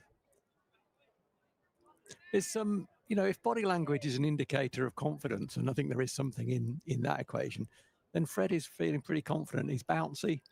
Sometimes he can get his head down a wee bit, drag down and hit into the leg side. He's only going to get one. James Sales, not for the first time, prevents any thought of a second run. Yeah, he's been busy, isn't he, James Sales? Down on that leg side boundary. He's having a little warm up himself as he runs back to his fielding position. Bit of twisting. Yeah, he's going to come on and bowl. I would imagine he might come on. Maybe next over from the far end. Misjudged Singh, just misjudged the length of that. It was good enough to make sure that the error in judgment wasn't terminal. Yeah, he's bowled 6, Gus Miller. It's only really the last one that's, well, I don't really think 6, 1 for 19 are bad figures at all. It's hard to say they've been spoilt. That's pulled away into the gap. There's a big dive from Rafi.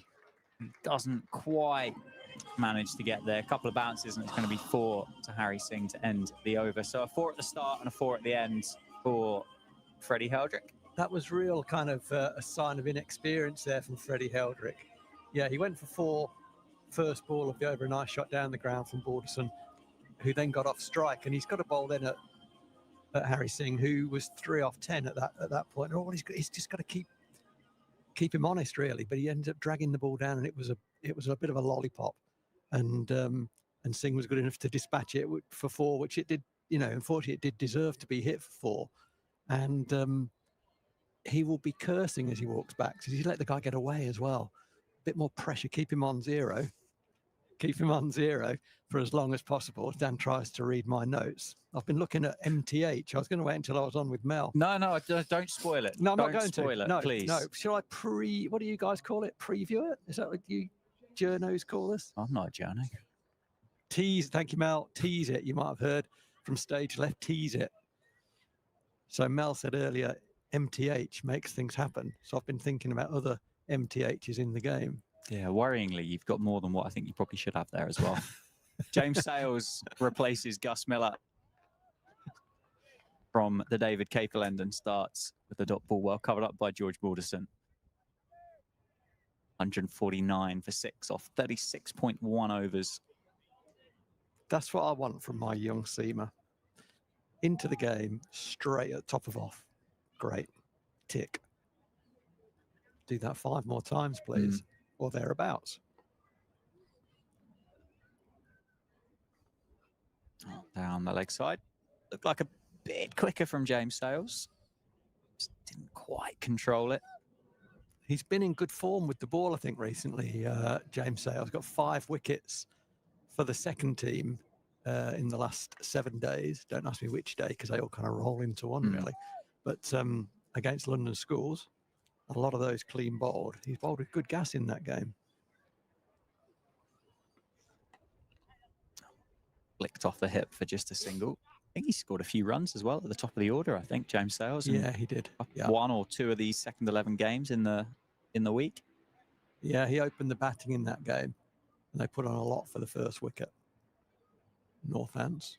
Justin Broad getting loose as well. I would imagine after that 9-run over from Freddie Heldrick, that could be the exit stage left for Freddie. Yeah, he'll be cursing that. I think had he bowled himself, if he got out of the over, he might have found himself continuing in his spell. Yeah, as it is, 6 overs, no maidens, none for 30. Freddie. Still quite surprised that Save's not come back. Yeah, me too. Oh, yeah, I've been given another Northamptonshire culinary delight. Yeah, that's good. It's a good one too. Searching for that Yorker.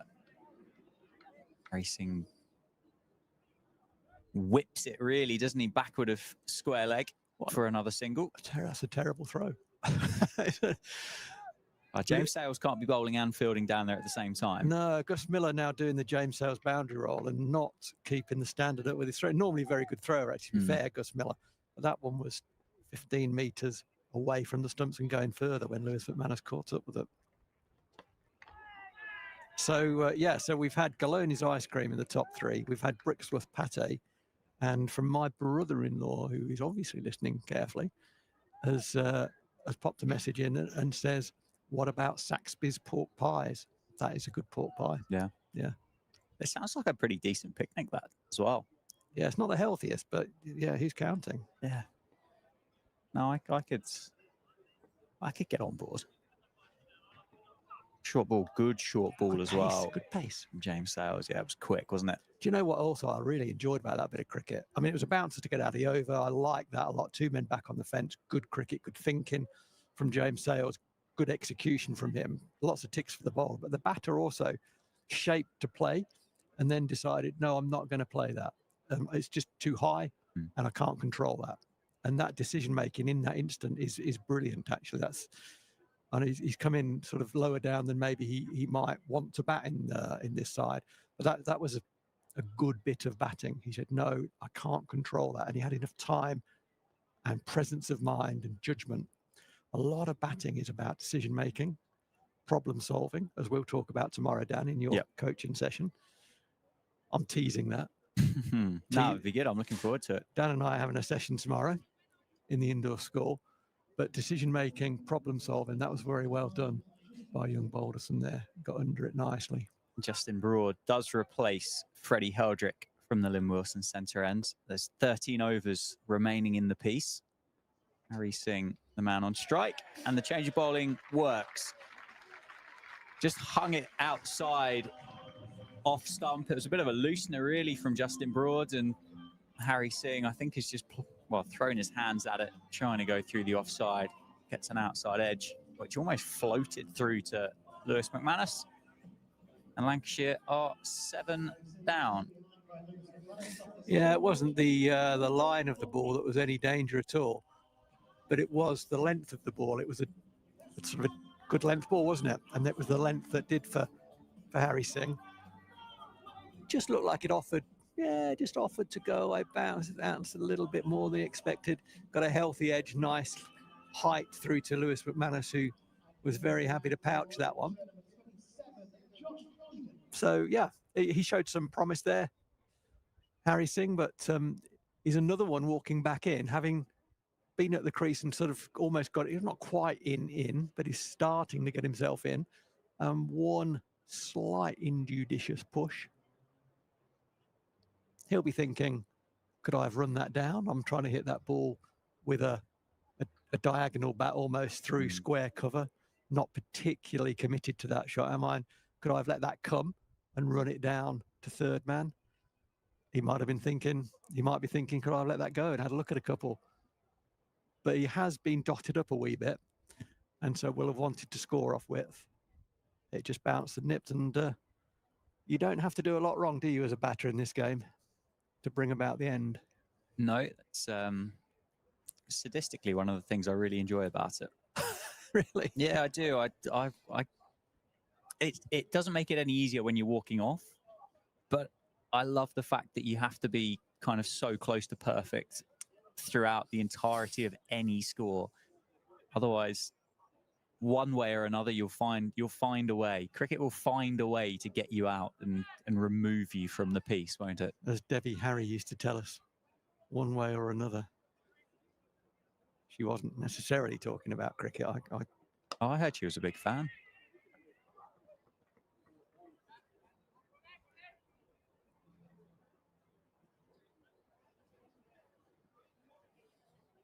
Grew up south of the ground in Bristol, right? Big Gloucestershire fan. Is that right? I've no idea. I think she's a New York gal. I don't even know who Debbie Harry is. Oh my goodness me. Mel, what's he done to me there? He's aged me, hasn't he? That's what he's done. Can I offer this one? I'm in the bottom of the hole. I'm gonna keep going. Blondie? Yes. Okay. Yeah, no, I've seen a couple of t-shirts with Blondie on it. Oh, unlucky. Odd Nicely times. played. Yeah. One time by George Balderson. I'm liking Balderson. I think he's got a lot about his game that I like. Yeah, the new man for Lancashire, Joshua Boyden. He made his debut against Middlesex last time out. Don't have a huge amount of statistics to give you about Joshua Boyden. George Balderson, on the other hand, I mean, only 23 years old, vastly experienced in comparison to a lot of this Lancashire 11. 2 first-class hundreds to his name, 1 List A 100 as well. Strike rate, career strike rate in List A cricket for George Balderson after 27 games. Nearly 80. Oh, that's good, eh? And I think it shows you here just how hard this pitch is to get going on. So he's going at exactly 50. He's had wickets tumbling to the other end, hasn't he? To be fair to him, I realise he's got good bat speed as well. That's a gift. That. So he's not the biggest guy, is he? But with that bat speed and the way that he hits the ball out of the middle of the bat, he can probably clear most boundaries pretty well when he wants to as well. That's handy to have in the locker. I remember Debbie Harry talking about bat speed. Yes. In the early 80s. Yeah. Short ball from Broad. Well evaded by Balderson to complete the 38th over. That was a lunchtime TMS special, wasn't it, with Jonathan Agnew? That's the one. Yeah. One for the ages, that. 38 done. 154 for 7. Balderson 21. Boyden on 1. Another 6-ball bouncer, wasn't it? Northants have done that a number of times. I think it's a good option. I remember Rips telling me that it was Capel Dev who was saying to him, never bowl a bouncer 6-ball of the over. But I think it's a good out of the over ball in one-day cricket. When Rips didn't bowl any bouncer, he was sort of talking to the other bowlers. Rips just happened to be in earshot, I think. But they've used that well. They certainly have. I was just looking at who's got overs left as well. With 12 to go, Sanderson's got 3 left, which you'd expect to be used up, wouldn't you? That's into the thigh pad. Oh, there's a chance at the non-striker's end. Oh, it needed a direct hit. Did Bartlett have a bit more time there just to get that into the hands of James Sales? I don't know. Well, one thing I really like about this, and you know exactly what I'm going to say, is that James Sales got back to the stumps really well, because young cricketers don't generally do that. Having done that, did he have time? I think he thought the ball was going to hit. Yeah, I think he did. Didn't he? Because it just went over the bails. If he'd caught it and hit and broken the stumps, would he have been back by then? Probably. Nice shot, powerful shot, square drive, which goes out towards Gus Miller. Yeah, that was the difference. There was a chance, wasn't there, earlier on in the day where George Bartlett did pretty much exactly the same thing. I think it was Rocky Flintoff and Venkatesh Iyer batting together at the time. But nobody made any effort to get to the stumps at the non-strikers end at that point. I think it probably would have been a similar story there. I think it would have been a case of if the ball hadn't have been a direct hit, he probably would have got himself home. But that shows a standard, doesn't it, from James Sales? Yeah, just, James Sales will have been at this ground from a baby onwards, really, watching his dad. And I guess some of these lessons just, you almost by osmosis, they go in. It was good cricket to get back to the stumps. Rafi Weatherall, I think, was the bowler at the time of the run out, of the other run out chance. He does follow through a lot further. But he didn't really put the handbrake on and think about getting back, as you say. Short ball pulled away by Balderson. I think that's found a gap. Rafi Weatherall, who we've just spoken about, does the fielding, does really well to save his team 2 runs. This looks like Balderson might just have changed up a gear there. Yeah. I wouldn't be surprised to see him backing away a wee bit and trying to hit the ball through the offside as well. I really like the way he's played. Nice shot. And he does hit the ball through the offside. It was a half volley from James Sales. Be interested to see on replay whether Balderson did give himself any room. It didn't look that way. No, it doesn't. No, that's just a full half volley. And James Sales looks to the heavens. I can tell him from personal experience that ain't going to help you. Yeah, the long wide half volley is not the ball to bowl, is it? 28 now for Balderson. Make that 32. I think Wow, that's that's going gone for 4. What a shot that is. to beat Gus Miller. That's right up there, that shot. I think that one there, he might have just given himself a little bit of room on that one.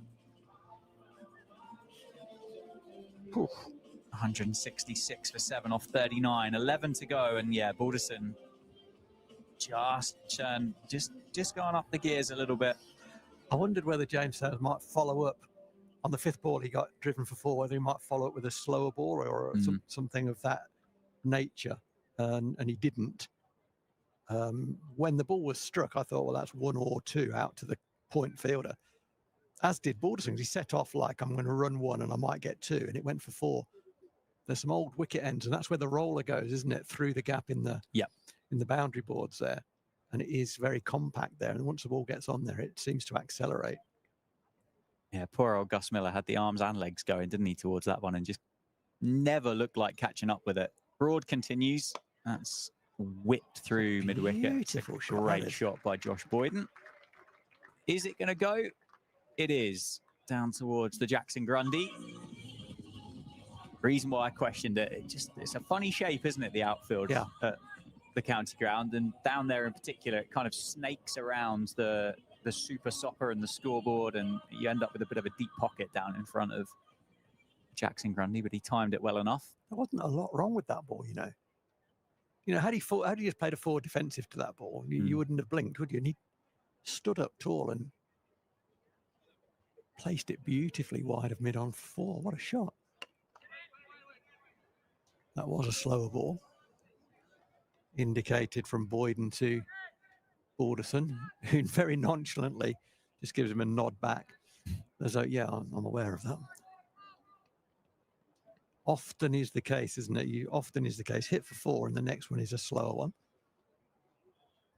Batters can get ready for that. Short ball pulled away down to Gus Miller. 1 bounce.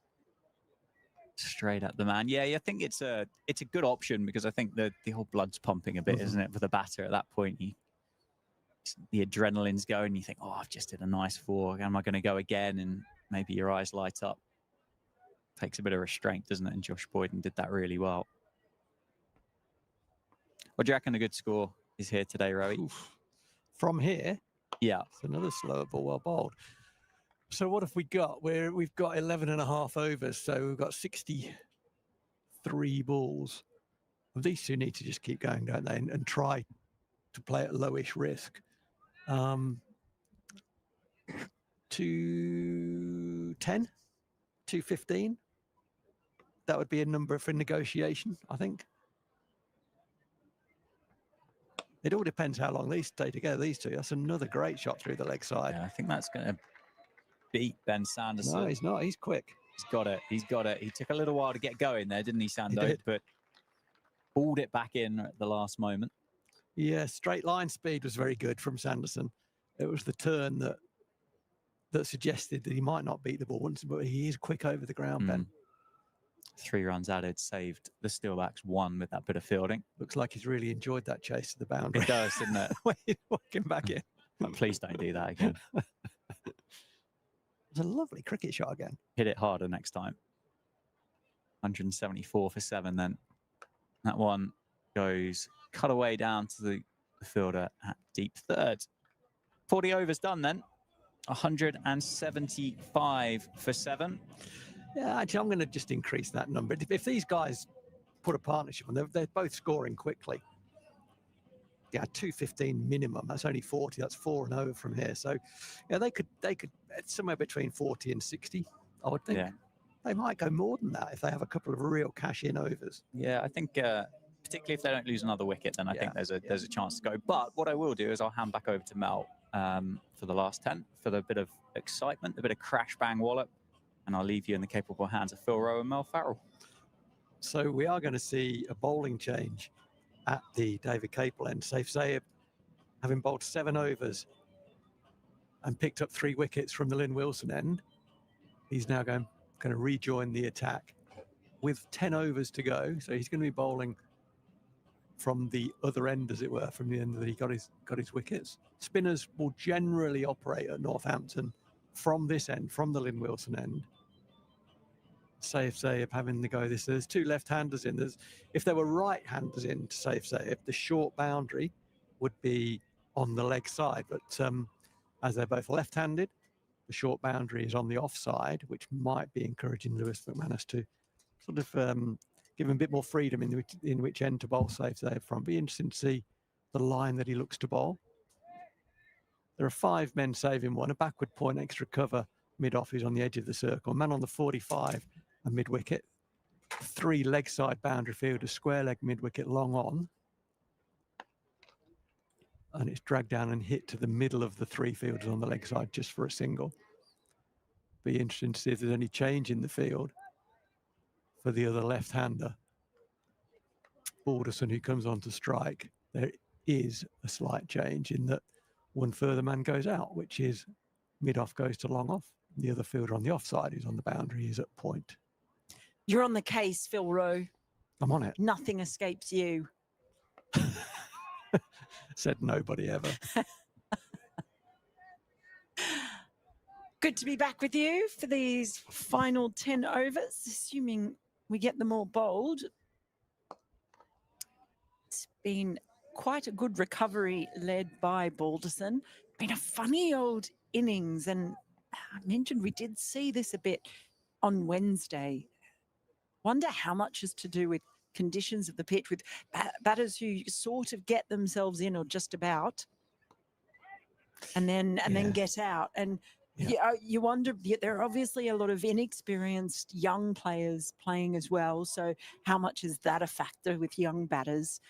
How much is to do with the conditions? How much to do with the bowling? Yeah, I think there's all of the above are relevant, I think, Mel, that in particular, the inexperience, I think, being able to absorb pressure, or not even seeing it as pressure, seeing it as, okay, so I've played this game 50 times, not this particular game, obviously, but I've been in this situation 50 times.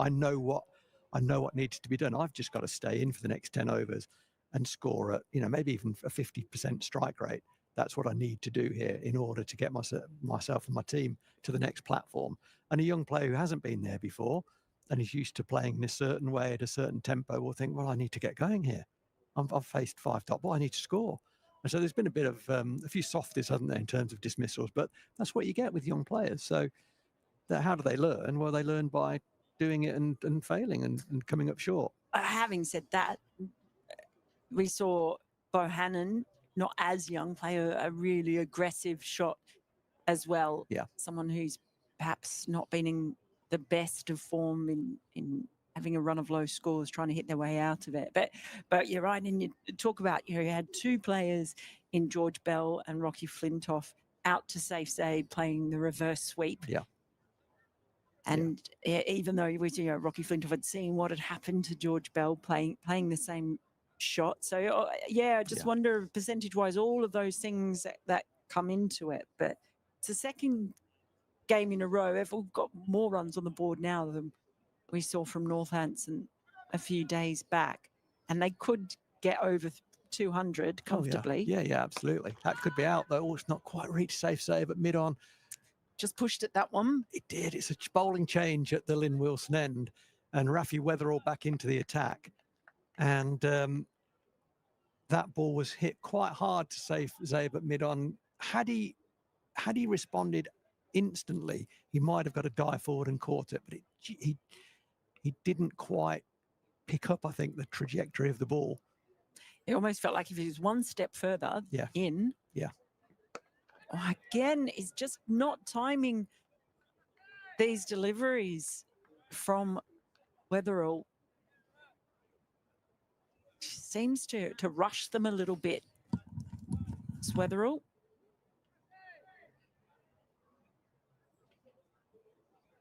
Been some impressive stuff from him. None for 19, so he hasn't taken a wicket, but off just the 6 overs.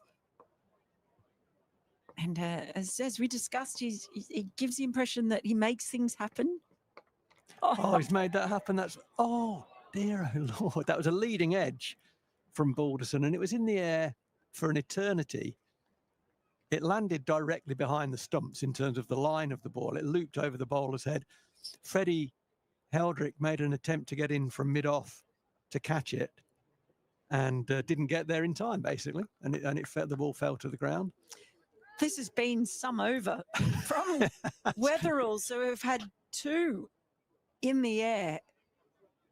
Notice that Safe Save has moved a couple of steps inside the circle, well, more than a couple. He's moved in quite a way. I think a few of the fielders have taken a couple of steps in, realising that a couple of these deliveries have been aerial. It's releasing the pressure a little bit there. Yeah, quite amazing. 3 balls on the trot, looping back over the bowler's head. So yeah, you said MTH, didn't you? Makes things happen. Makes things happen. I heard you teasing that. That's made you think, hasn't it? Oh yeah, not well, we'll find out. It's not as easy as I thought it was going to be to come up with other MTHs. But I think I offered close to the time, more than handy. More than handy. I like that. More than handy. As a bowler bowling at the death, not going very well, misses the hole. And they're not going to get any better. Oh gosh. Okay, I think that one's reaching a little. What else you got? Okay. Someone who's just brought up 3 figures makes the 100. Yeah, I'll That was one of the stronger ones. yeah, okay. I'll give you that. And down on one knee, absolutely creams that straight down the ground. Lovely shot from Boyden. Real aggression, but controlled aggression. They've been tested, this pair, by Weatherall. That is a fine way to finish the over. Yeah, he opened up the front leg, initially looking, I think, I'm going to cart you over the leg side, but the ball was so far outside off stump that he ended up actually hitting it later and straighter. It was a really good bit of timing. Good skill there. So although he's come in at number 9, Josh Boyden, he can obviously play, because that was a high quality strike down the ground. And you might say about that delivery, Mel, you might say maybe too hittable, MTH. Oh, yeah, okay, maybe. Yeah. I don't know that was too hittable, though. That's the wrong ball. No, you'd be wrong to say it. You'd be wrong to say that. That'd be a crazy thing to say. Save has 2 overs remaining. I kept him up their sleeve. Dan was calling for him to be bowled out. Yeah, well, I think there was definitely an argument for that. And maybe where Northants are in the competition, maybe an opportunity to get Freddie on was taken. Whereas maybe if Northants were sort of second in the table, you might have said, say, bowl out, and we'll try and bowl them out. That might have been an alternative way of going. It's difficult to know, isn't it? It is. Well, because we've got a spinner on, it's going to be hard for you to get these MTHs out. Yeah, but I've heard your reaction. He's just slammed his book shut in disgust. Maybe too horrible. That's what they are, Mel. I really appreciate the commitment, though, that you have shown to the MTH.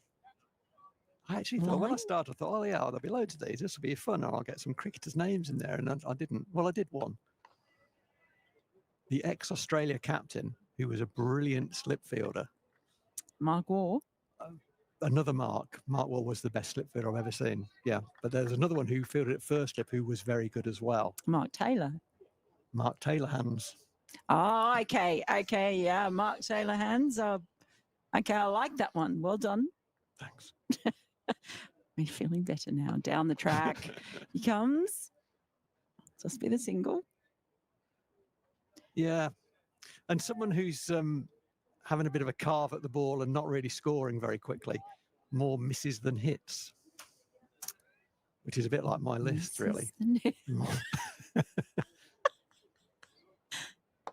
Down the track again. It's nicely bowled. That just held that back nicely, didn't he? How's he going to follow up? This is the out of the over ball. Northants have gone for a few 6th ball boundaries in the last few overs. Just 3 singles from the over so far. Super slow ball. Oh, comes off the leading edge of the bat. Safe, can't believe it because it falls safely. It's just another single. It's 190 for 7. after 43 overs. So this has been a decent rebuild and recovery from Lancashire, you'd have to say, particularly from Balderson, but Boyden showing he's no slouch either with the bat. They've played really well, haven't they, these two? That last ball, Mel, showed a lot of development from save. The 5th ball of the over was a slower ball, and Balderson ran at it and couldn't get it past the bowler. And I thought for all money he's going to bowl a dart last ball of the over, but he didn't. He bowled an even slower ball and got away with a single.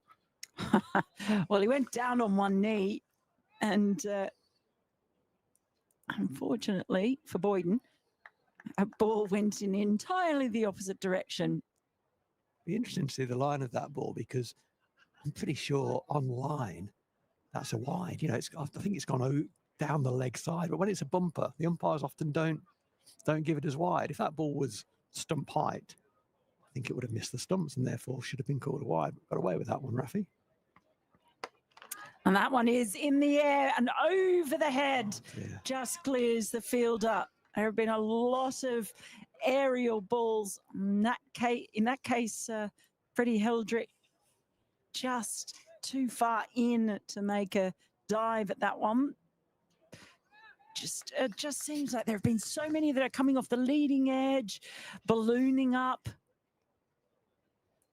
but they're not falling in the right spot for the Northants fielders. Mid-on and mid-off, both inside the ring. Well, they've been in because those balls have been coming off the edges. They've seen several of the leading edges dropping just short, so you can understand why they're actually coming in. That's good. It's called Sod's Law, isn't it? I think that's right. Yeah. No, I think that's good cricket from Northants, keeping those two guys in. Obviously, as a batter, you think, well, I'll get it over his head off the middle of the bat, then I'm going to score. But middling the ball has been very difficult, as you say. It'll only take one to go for 4 over the head, and they'll go back, I would imagine. It's a nice shot. Just a single from it, though. But having heard you talk about Rafi Weatherall, it's been good to watch him. He's definitely... It's just got a way of making batters look a bit awkward. When they're facing him. He's... a lot to be excited about. There's a lot to be excited about. It's his first season in professional cricket. He's not got many miles on the clock. He's kind of, I don't want to say raw, because I think that's not quite what I'm trying to say. Oh, that's gone for 4. Well, just as we're pumping up his tyres, they deflate with the leg side wide.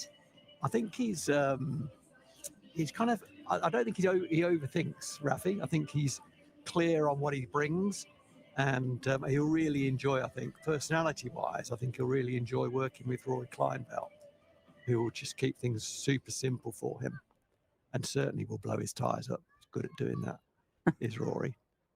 Yeah, it's great to see a young quick coming through. Swab bowled. Another 6-ball bouncer. So there's a plan here, isn't there? Yeah. And it's a good one. I think Northants in general in white ball cricket this year have used the short ball really, really well.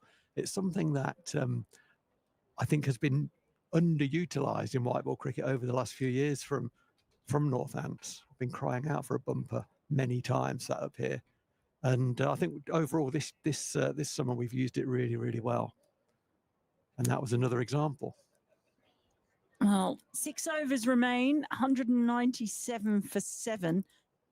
You're talking about a minimum of 215. You'd be revising that upwards. These two have played great. They really have.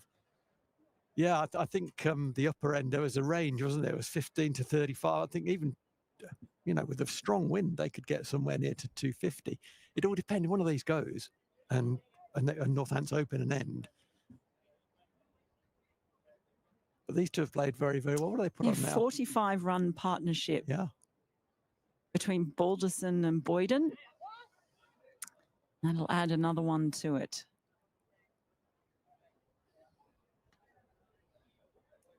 I think that they might be, these young batters might be thinking, if we can get a 20 over as well, that big over, I'm not sure this is the one for them to take down. It was an aggressive sweep shot. Okay, so coming round the wicket now. In doing that, he's kind of trying to eliminate the shorter offside boundary completely. Well, there are two on the fence there. There's also one lurking on the 45. So he goes straight. Can't go past the fielder. So there's fielder down at deep mid-wicket and one at deep backward square. So they're ready for the sweep. Goes straight again and again. Can't get past the bowler. So I think Safe Save is making Balderson think. He's given him no pace to work with, does he? To get that ball through the offside, it's got to be bowled quicker than that. That one is quicker. This is good cricket from Safe Save. Yeah, you can see just the cricket smarts on display here. Of course, playing at his home ground, very aware of where that shorter boundary is. Yeah, he's really grown as a slow left armer, using pace off just as much as pace on. Change to around the wicket and immediately finds the outside edge. This has been a great over, hasn't it, so far? He's changed back again. So now coming over the wicket. He's just not letting them settle. Safe Save. Although that time it's a full toss. That's not going to be punished as much as you thought it might have been, though. They'll come back for a second. But in all, it was a good over from Safe Save, and that 2 runs brings up the 200 for Lancashire, and it's been well battered by Balderson and Boyden. They were in a hole, and they got the shovels out, done the hard work in digging them out. Yeah, they've played well, haven't they? Played really sensibly. When they've had stuff to climb into, they've done that. Northampton bowled pretty well during that partnership as well. So it's been probably the best contest of the game so far, this partnership, in terms of how well they've batted, but also how well Northampton have bowled, because they were in a real pickle when they came together at 152 for 7. They're still in a bit of a pickle at 201 for 7, but with 5 overs to go and the both of them in, you know, they'll have their eyes on a good day getting another 50 from here and getting it up to 250, and then they've got something to bowl at. Obviously, Northants will want to be stopping that as soon as they can, and the only thing that's going to stop that is going to be wickets. They have to get these 2 out. Rafi Weatherall, I think Yorker's a good option for him. He bowls a very good Yorker. Long on has gone back, so one of those straight men has disappeared. Well, Safe Save's bowled out now. Who are you bringing back in from at the other end? Weatherall's got 3 overs remaining. Sanderson's got 3. Broad's got 3.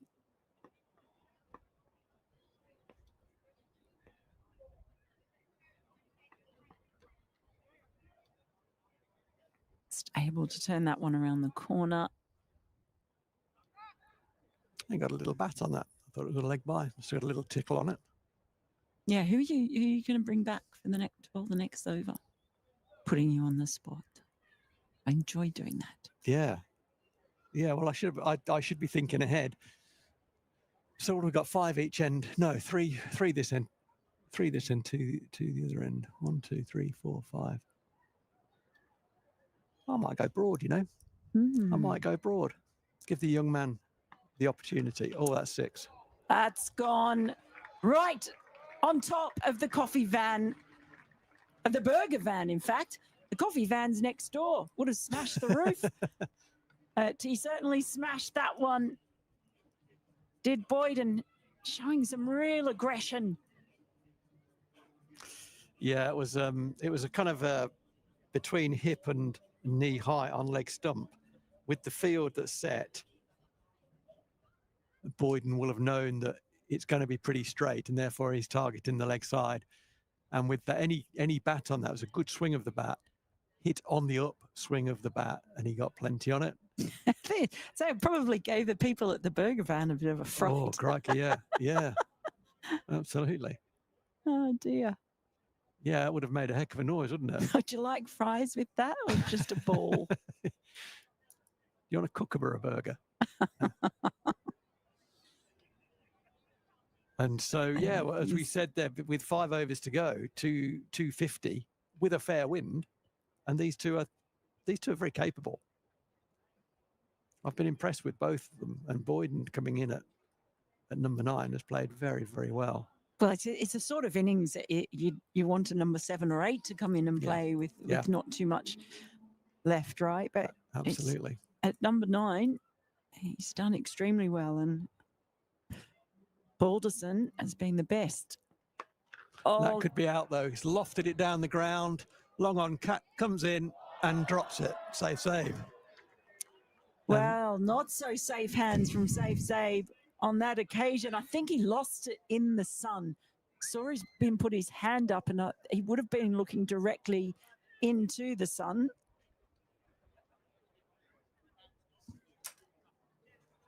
But that will be disappointing for him. Yeah, that should have been taken.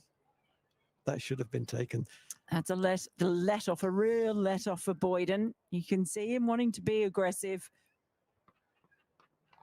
He goes for another one down towards that Sunset Boulevard part of the ground. Can only get the single. He likes that, doesn't he? Collapses the back leg, almost like a sweep shot, and backs himself to get under the ball, and he's trying to hit that up and over the man at deep backward square. Didn't really get hold of that. Didn't reach him. But there's a bit of premeditation about getting into that position. Goes in the same direction, and this time he does clear the rope. He clears the fence, and that's another 6. That's 50. What a way to bring up his 50, Balderson. Whipped his hands through that one, knew he had enough on it straight away. He's got very fast hands and good bat speed, and that's what did for him. As I said earlier, he's not a big guy, but that is tremendous bat speed. The toe of the bat is the key thing, moving very quickly because his hands are so fast. And that's the second 6 in the over. This has got this could be the big over. He was going for the same kind of shot. And he's gone. That is that. It's been a terrific innings for Balderson. And Weatherall, well, he does have the last say in that matter, but he took a bit of a beating as well. It's been a terrific innings from Balderson. They were in all sorts of trouble when he came out to the middle. He departs for 53 of 47. He was going for the same shot again, just a little tickle. And Weatherall, he'd gone, it was such an odd reaction from Weatherall, which is why I hesitated, because he looked disappointed. Yeah, he did. It was clearly not where he was trying to bowl that. He came around the wicket for that last ball of the over, but actually bowled the same ball, which was banged in over the stumps, and that's what he'd been bowling from over the wicket, and he'd gone for a couple of 6s, decided to come around the wicket, and I think he missed his length there by an enormous amount. But he didn't celebrate. But he didn't celebrate. No, he was gutted with he was gutted with having bowled for him wasn't the right delivery. So that's honest, isn't it? And he's setting himself high. He's not kind of kid the coach and saying, yeah, well, I came around the wicket and banged that one in and it was a bit quicker. No, he said, no, I've missed my length there. It's an extraordinary reaction. I don't actually think I've ever seen a bowler react quite that way to taking a wicket. He'll learn. That was meant. Everything that's not a boundary is intended, Rafi. That's why for a moment, because I was watching him and I just saw his head go down and all the disappointment. And then I realized the finger had gone up. Yeah. Well, the keeper juggled it as well, didn't he? Which just to add to the intrigue there. But in all of that, it's the end of George Balderson, and that was a fantastic innings. I really enjoyed the way he played, the way he shaped up. His options were good.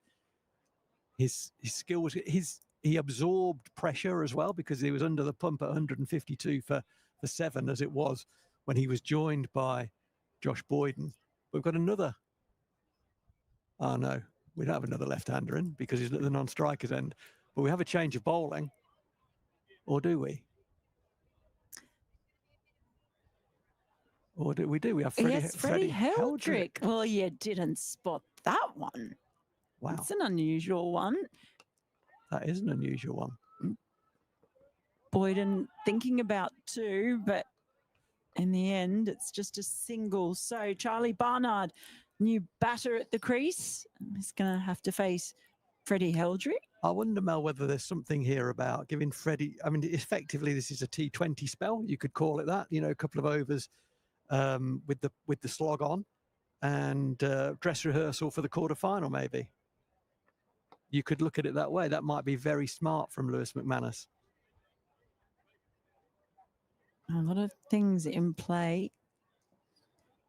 Northants have a T20 quarterfinal at home against Somerset, and Freddie will really value this opportunity to have a sort of a dress rehearsal, a bowl in first team cricket under a bit of pressure. So good for him. I think that's quite a smart move. I mean, it may look odd, and in the context of this game, it's a bit odd. But in the context of why would you do that, it's quite a smart bit of cricket from Lewis. Oh, there's and he's got a wicket as well. Oh, he gets a wicket straight up. Barnard goes for a duck. So the bowling change works and Freddie Heldrick strikes. And now there's just one wicket remaining, 218 for 9. So again, this is a good comeback from Northants, just as Lancashire looked to be aiming towards perhaps a score up around 240 or more. They've been dragged back. And I'd love to say that we were able to watch the replay. You might be watching it at home, but in case our technicians are listening, we've actually not got a working monitor in here. So hopefully someone's going to come in and fix that up, because, well, Loie and I are technically inept. Yeah, we did get warning, didn't we? It said press any button, otherwise I'm going to switch myself off. And we I didn't, did press basically. a button, but it didn't work. Which button did you press? I don't know. Okay. Yeah. Dan normally leans over, and he's in charge of these things. He normally. Where's Dan? Oh, if I'd leant over, then the monitor No, he does a bit more than that. magically have righted He itself. leans forward and presses something. Yeah, And I don't know. Anyway. no, I'm not sure what it is. Anyway, Balderson, he departed for 53 off 67. That was a fine innings from him, the best by some margin for Lancashire. And then followed by the wicket of Barnard, departing for none for 3. So 2 quick wickets falling. And we do have a technician. What about someone has come in to rescue us? There's a fair bit going on in front of us at the moment. Morley sweeps first. Oh, he's going to get 4. He is going to get 4. Beats the diving fielder and has enough on it on this quick outfield. That was Weatherall who couldn't quite get to that one. Moves the score on to 222 for 9. Northants need to kill this off as soon as possible. It's currently it's you might say it's a modest-ish number. There's 222. It's a Richie. It is, but I'm not going to say it because no, because it's him. I can't imitate the great man. No, fair enough. I actually left a voice note for my niece in Australia, and she responded yesterday and said that I sounded really posh and English. Wow. I thought Really? that'd make you laugh. I'll make everyone at home laugh. Wowzer. Yeah. Okay, that's funny. There's going to be a bowling change at 222 for 9. Ben Sanderson is coming on from the Lynn Wilson end, and he'll be looking to wrap this up as soon as possible. As I was saying there, 222, it sounds like and is a modest-ish number, but there's movement available for bowlers out there. So It's a low full toss, hit firmly out to the point boundary just for a single. So this is the matchup that Northants want. They want to bowl as many balls as they can at the number 11 and wrap things up as soon as possible. The number 11 will be having different thoughts. Morley pops down to have a chat with Boyden. And I guess that would be something like, just get a 1, get me back on strike, would Boyden would be saying. He's on 34. His highest list day score is 6. Is that Morley? Yep. Well, he's just done exactly the right thing there. He's only 1 off his higher score. So he has done exactly the right thing. Or he'll be guilty of a CB, he could be on for a CB round, a career best round. This was a Northants tradition during my time. Anyone getting past their career best for runs, wickets, whatever, in any format, you got to buy a round, a CB round. That doesn't seem fair. Well, that's Why absolutely should fair. you have to Absolutely buy fair. a round if you do something good? Surely everyone else should be responsible for buying you a drink. Oh, not happy with that. Well, there was some logic to it, possibly, which I'll come back to. I'm scrambling, I'll be honest. The Boyden on strike. And he absolutely lashes that one, but only as far as the fielder deep mid wicket. So that does bring Morley back onto strike.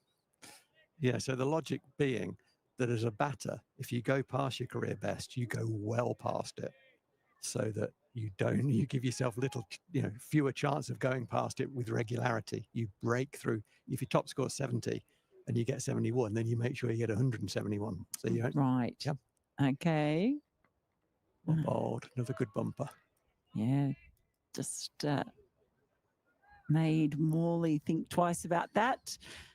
Nose and toes at the tail ender. The typical wisdom that follows most of the time in cricket. Oh yeah, and again, I know I keep banging on about the short ball's been very, very good. Very well used, very well executed when it has been used. I like to see that. That's been great. Oh, that is well and truly a full toss. Yeah, Nigel Long at square leg indicating that the ball was dying. Yeah, I think it was an attempted slower ball from Sanderson. Yeah, it's come out wrong. I just wasn't sure exactly how high it was. It wasn't above waist height. But there is that thing about the trajectory of the ball as well. Yeah. That's why when people post pictures, photos, it doesn't, it's often quite deceptive. Yeah. I've got that's 6. I think down the ground, and Certainly is 6. Got every piece of that, Boyden. And he has been terrific coming in at number 9. And yet again, this final score is going to look a lot healthier thanks to his exploits. That was an MTH from Sanderson. He missed the hole, trying to get it in the hole where the batter takes guard, or into the block hole to give it its full name, and he missed that by probably half a metre or so. He was just searching, wasn't he, for the Yorker, and he was. It just missed out a few times there. Anyway, it's 232 for 9. 2 overs remaining. Freddie Heldrick is going to continue from the David Capel end. It was very well struck, wasn't it, as well, by Josh Boyd? A beautiful shot. Certainly was. Big sweep attempted by Morley. Well, he's equalled his highest list day score. What Lancashire would love him to do is go one better and give the strike to Boyden. Okay, so what does Freddie do here? He's bowled 2 balls that have been attempted sweeps by Morley. Pretty sure he's in the wrong place there. He's too fine. He needs to get squarer. I'm saying bowl the same ball again. Don't blink here. He gives him width, and that enables him to get his partner in Boyden back on the strike. So he did blink. Just slightly, yeah, just slightly. I thought he might bowl something funky, you know, like a flatter ball, but he didn't. I think he just slightly missed his length. Yeah. Yeah. Just gave him enough width. It was easy enough to get away. Nice and full to Boyden. Just the single. Nicely anticipated by George Bartlett on the long on boundary. He saw the batter shaping up to drop it into just on the edge. He was looking to get it onto the edge of the 30-meter circle and run 2, but Bartlett did well to keep it to 1. Goes for the sweep again, and that's 3 strikes. He's not gone. Don't blink now. Yeah. If he gets a 1, he keeps the strike. So a hit ball would be a good ball. Yeah, that's nice cricket. He does get it, playing off the back foot. So it means that Boyden will be on strike for the start of the final over. 235 for 9 now. So 235, where was that in your... I said 215 to 235. Right. This is right at the very top of it. Yeah, So you're pretty much on there. I won over out though, aren't I? I went over out. If Save catches that catch, you know, I mean, I'd have been on the money then. Yeah, that was it. He did put his hand up to his eyes as he was waiting for that ball to come down. I do think, just from looking up, I reckon he was looking directly into the sun at that point. Yeah, I'd agree with that. I'd like to see Sando come round. He won't do this, but I'd like to see him first come round the wicket and secondly bowl wide Yorkers. That's what I'd want to be talking to Ben about. Well, it was just he missed his length a few times in that last over, searching for that Yorker. A couple of full tosses. I don't think there's a lot for going into the pitch here either. It was a slower ball. Allows Morley to get off the strike. Hey, shout out to him. 9, so that is his highest CB round score. He's done well, hasn't he? Actually, I know he's missed a few, but actually he hasn't got out. Well, that's job number 1. Yeah, well, the partnership's now what's 18. Well, the other thing, he hasn't been afraid to play his shots. Mm-hmm.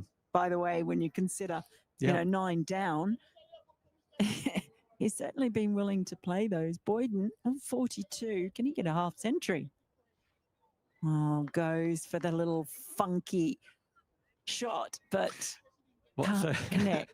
I'd love to just know what he's thinking here. What's he going to rehearse? He's going to rehearse a pickup over, because he's played that sort of pickup off his hip really well into the leg side, and he missed. He was trying to go over the keeper, said they're pretty much, or between the keeper and the man on the 45 who's inside the ring, and he's now thinking, why didn't I just stand tall and hit it for 6 square of the wicket? I've done that a few times already. Might see him play that shot or attempt to play that shot his next ball. He does stand tall this time, but he's only going to get the single. Just didn't quite time it as well as he might have liked. It's been a good sort of rearguard response, hasn't it, from Lancashire? The partnership between Balderson and Boyden has given them hope in this game. In fact, more than hope. You know, they're going to end up, well, who knows? They might get out of this ball, but 3 balls to go. It's going to be around 240, which is not a bad number from where they were. And now it's Morley having a languid swing. Stunwell to keep turning the strike over. Boyden hasn't had any hesitation in taking the singles when they've been on offer, so he clearly trusts his batting partner. It's been a good over from Ben Sanderson so far, all slower balls, and he's landed them all very well. He has very little change of arm speed when he bowls a slower ball, so they are difficult to pick up. That's the attempted Yorker. Again, not quite nailing it, but it's going to just give up the single. And Sando will know in the context of this game it's a single, but he's really, this is live practice for the T20 quarter final, and he won't get away with that in a T20 quarter final because he'll be bowling likely to someone who bats a little bit higher up the order. So what have we got? 2 balls to go? One No, ball to just go. 1 ball to go. So Boyden won't get his half century, but who cares about milestones? It's the fact that he's got 44 off 35 at a time when his team really needed someone to stand tall for them. He's done that. Final ball of the innings. And it's a big swing and a miss.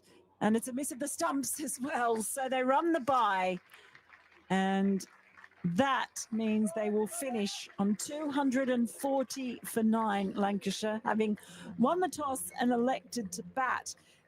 It was a bit of a streaky start for them, losing those early wickets. You can see Sanderson coming in and having 2 batters out for Ducks. Everyone else made starts and couldn't quite go on with it, but that half century to Balderson and the great hitting by Boyden dragged them back into it. Sanderson with those 2 wickets for 28 runs was impressive. 3 wickets, though, to Saif Zabe, 3 for 44. He was the most incisive, while Justin Broad, Rafi Weatherall and Gus Miller also took a wicket alongside Freddie Heldrick. So shared around a bit. And it was very much the partnership between Balderson and Boyden keeping that one alive. So the target for the home side is 241. And they struggled with the bat on Wednesday. Just a final thought from you before we take a break, Phil. What do you reckon as to this target? 241. Can they do it? I think a lot relies on Prithvi Shaw. He has to make a hole in this up front. If he does that, people can come in and play. I think it's hard to come in and start and score at a decent lick. So for me, it needs a good platform, which is likely to be Prithvi Shaw. But one of the top 3-4 needs to make a big hole in this number, I think. Well, we'll be back to find out shortly. I hope you're enjoying our coverage here of the match between Northants and Lancashire. But we're going to take a little break for a while now. We'll see you back here soon for the chase.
Time for the second innings, Lancashire.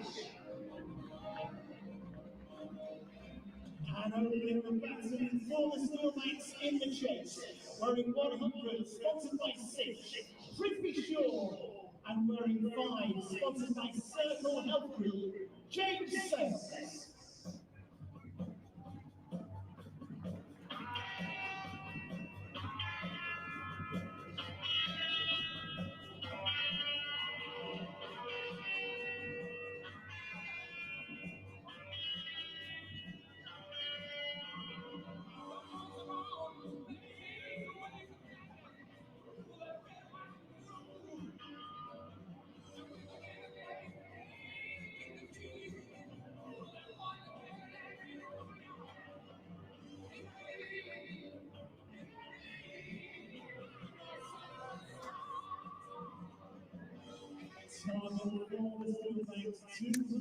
Well,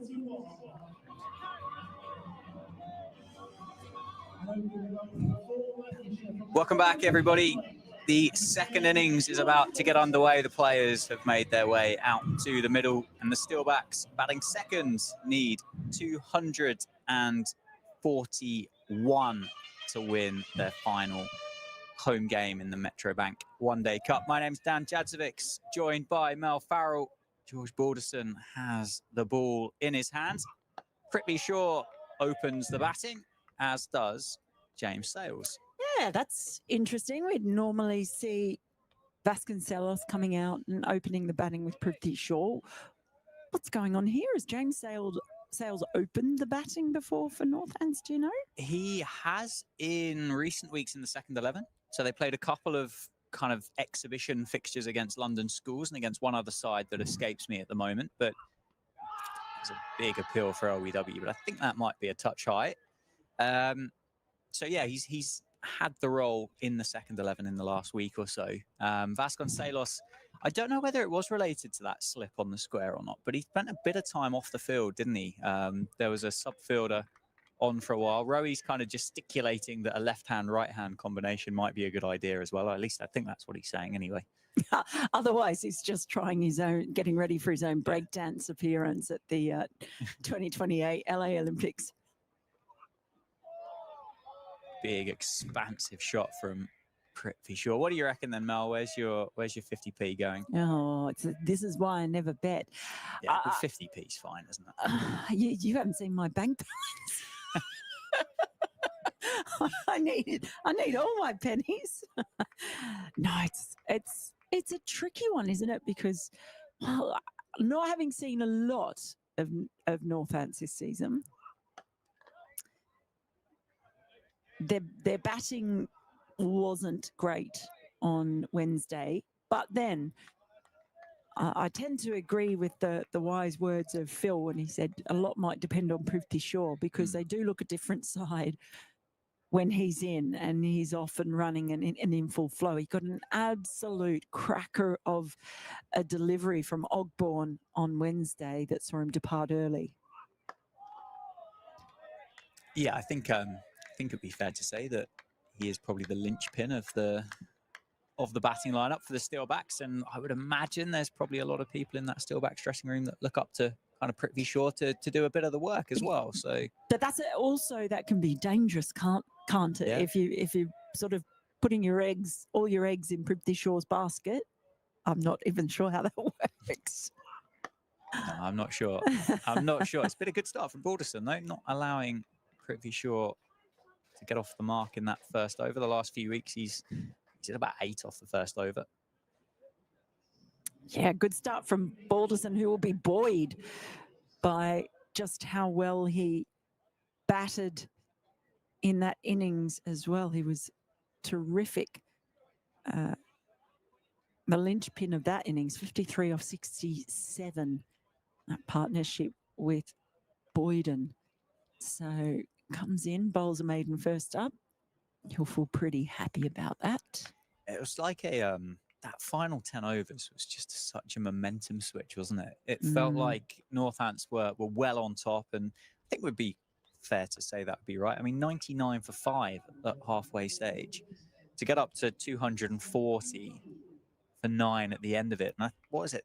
Was it nearly 45 runs came off the final 5 overs as well for Lancashire? So plenty of momentum to take forward into their bowling innings. Well, and after having a productive partnership with the bat, it's Boyden now at the other end. So they were terrific together with the bat in hand. Now, how do they do opening the bowling together? That'd be interesting to see. And yeah, a new-ish role for James Sales at the top of the order. He batted 4 the last couple of rounds. And I think particularly against Worcestershire, struggled to get going. As did everybody against Somerset, didn't they, to be fair? But hopefully Ricardo Vasconcelos is well and is fit and ready to go when called upon. And Josh Boyden, of course, he did make his debut against Middlesex on Thursday and took 2 for 35 in his first outing. So it was a good start for the 20-year-old in his List A career.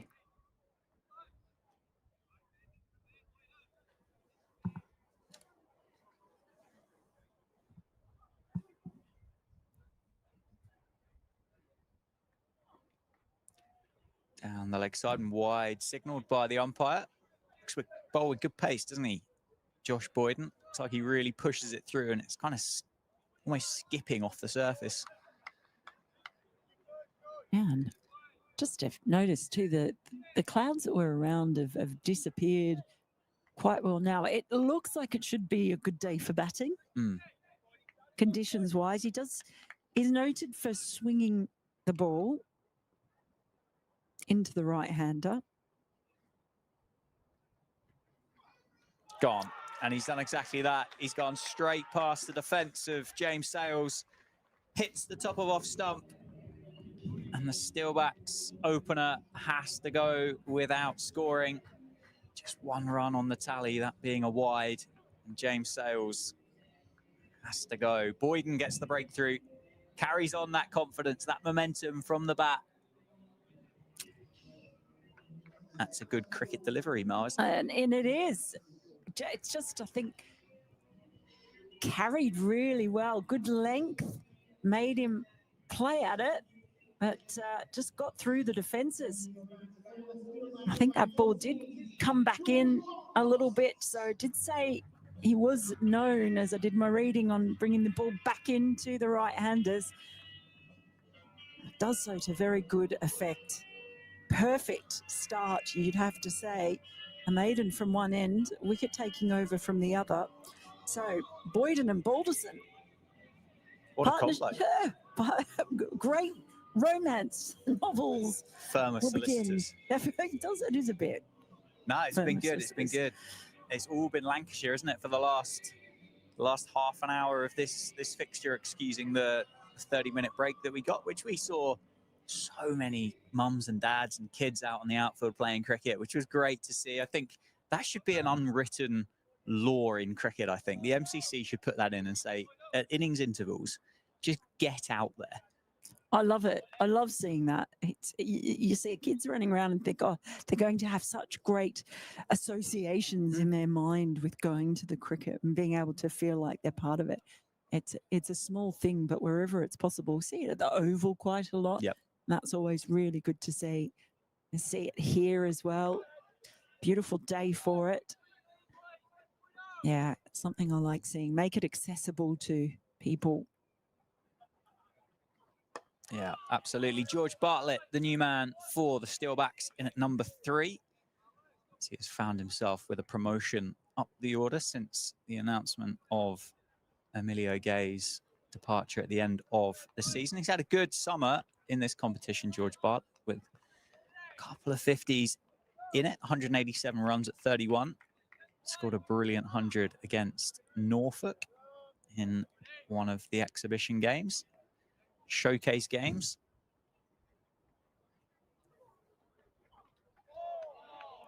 Joined from Somerset over the winter, and yeah, Graham White says he's hitting the ball so well at the moment. He needs to hit it well today because it's 1 wicket already down. And they have been in the batting doldrums, shall we say.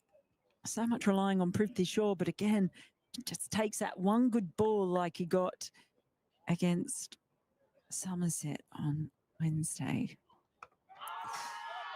Nearly sneaking through. Big appeal from, well, Chris Green in particular at mid-wicket. I think there might have been an element of bat involved there from George Bartlett. End of the over, successful one for Lancashire. 1 for 1 after 2. Boyden got the wicket of James Sales. Yeah, just having another look at that one as well. Just coming back in through that gap. That was well bowled. Bowler not particularly interested, was he, with the appeal for LBW? I was looking at the wrong one.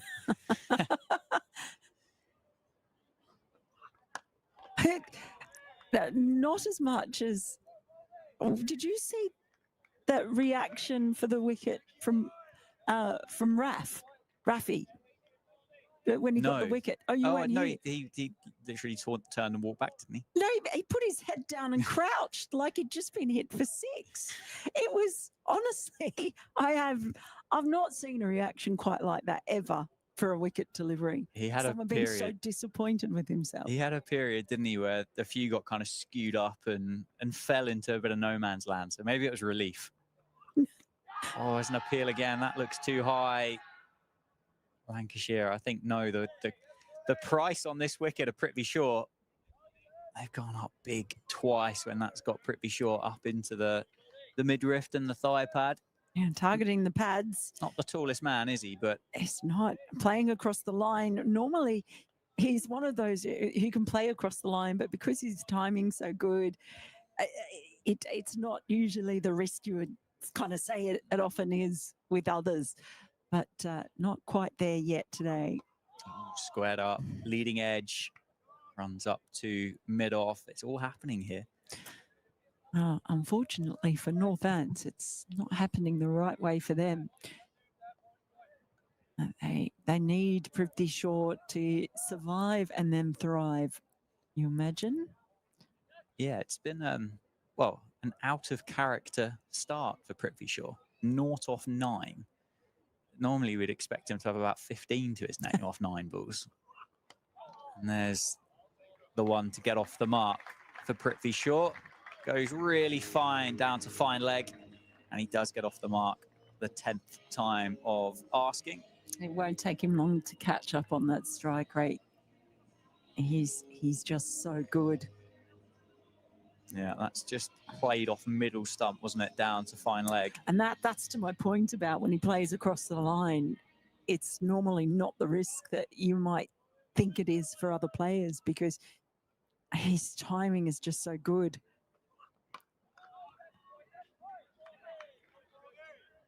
Yeah, he's a special talent, isn't he? And completely understandable to forget that he's only 24 years old.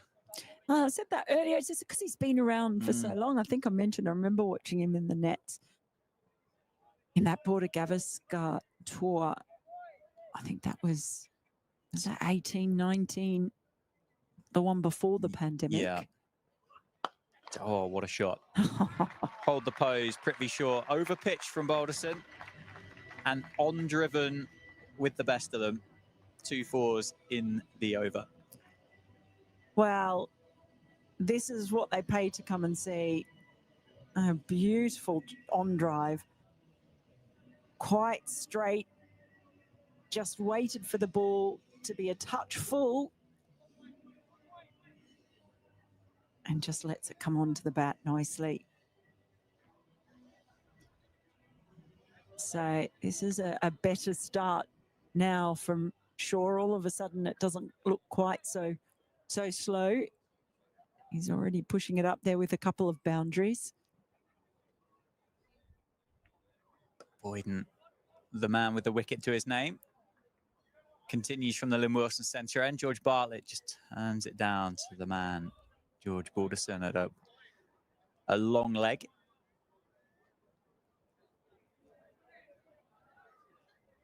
Did you answer where your 50p was going or not? I heard a comment about your bank account. I think you might Yeah. have just done a bit of smoke and mirrors on me there and taken. No, I just sank into a deep well of depression. Yeah. Well, no, I think I was saying, let's see how Prithvi Shaw goes for a bit. Yeah. Because honestly, if he has a good day, then I think Northants can do it. If he doesn't have a good day, I think they're going to struggle. That form he found himself in last year before whichever CL in the knee it was that he injured. I can't Was remember. it an ACL? It could have been. I mean, that is one of them, isn't it, in the knee? But the form he was in, I wouldn't have been surprised if he was fit for the entire competition that Northants had won the trophy and he'd have almost kind of done it single-handedly, like the form that he was in. Big appeal for caught down the leg side. Umpire unmoved. Prithvi Shaw unmoved. Lanks can't believe it. George Bell looked convinced then, didn't he? Yeah. Another look at it, he was nowhere near it. By the looks of that, from me squinting, because the sun's so bright, so it's a little bit unclear. Our monitor, which someone helpfully came and fixed up. It's a rare day. It's a rare sunny day in the UK summer, isn't it? Yeah. Cameras aren't built for this kind of stuff in England. No, but you mentioned that, that form he was in. Well, one of those, that was a century, wasn't it? He scored after he's injured on one leg, pretty much. I've got catcher right in front of him now. It's going to be one. It's gone straight through Chris Green. Not sure I'd be volunteering to go and stand at a silly mid-on to Prithvi Shaw. Yeah. Feel much safer at second slip. As I say that. He's making his way back into the slip cordon because, my word, does he hit the ball hard through the leg side. Keeping that catching mid-wicket in, though. That's got to be a nod to the fact that Lanks had batted on this and they just thought the pitch was a bit sticky. Northants went to it quite early as well, didn't they? They did, and we saw, particularly towards the end of that innings when Weatherall, I should say, was bowling so many of those balls popping up. So whether they were stopping in the pitch a little bit, but he was getting leading edges ballooning up, and I just kept falling out of reach. We saw the fielders all coming in. In fact, they're all standing quite away inside the ring at the moment. Nice shot by George Bartlett. Beats the dive and will be 4 for George Bartlett. As I say, it's a long way up towards the boundary there at Wantage Road, and it's 4 to finish the over. 15 for 1 after 4. Prithvi Shaw's on 9. Bartlett's on 5. And that's the flip side about all the fielders in the ring standing so short, is that there's more chance of them being beaten. If you'd been back on the ring, might have been able to stop that one, but as it was, once it's passed, it's gone all the way on quite a quick outfield as well, it seems to be here today at Wantage Road. Yeah, absolutely the right decision by, I think it's Josh Bohannon, wasn't it? He put the dive in. So he was never, ever going to win that in a foot race. So you get the dive on it, you get the fingertip, and you hope you slow it down, as it was just slightly out of reach. Balderson continues from the David Capel end. 2 overs, 1 maiden, none for 8 so far for Balderson. Pretty sure on strike. Now they've got a short extra cover in for Prithvi Shaw now. Again, the fielder's still standing quite away inside the ring as a starting position. But so by the time that they walk in with the bowler, they're actually very short. Yeah, it's a real squeeze on, isn't there, by Lanks? They'll know how hard it is to score out there at the moment. That one nicely timed through square leg. It's going to give the 2 fielders out there a bit of work to do. Allow Prithvi Shaw to come back for a couple of runs. Just looks like he's settling into this a little bit, doesn't it, Prithvi Shaw? Oh, sorry, I've almost knocked the desk nearly over. went over.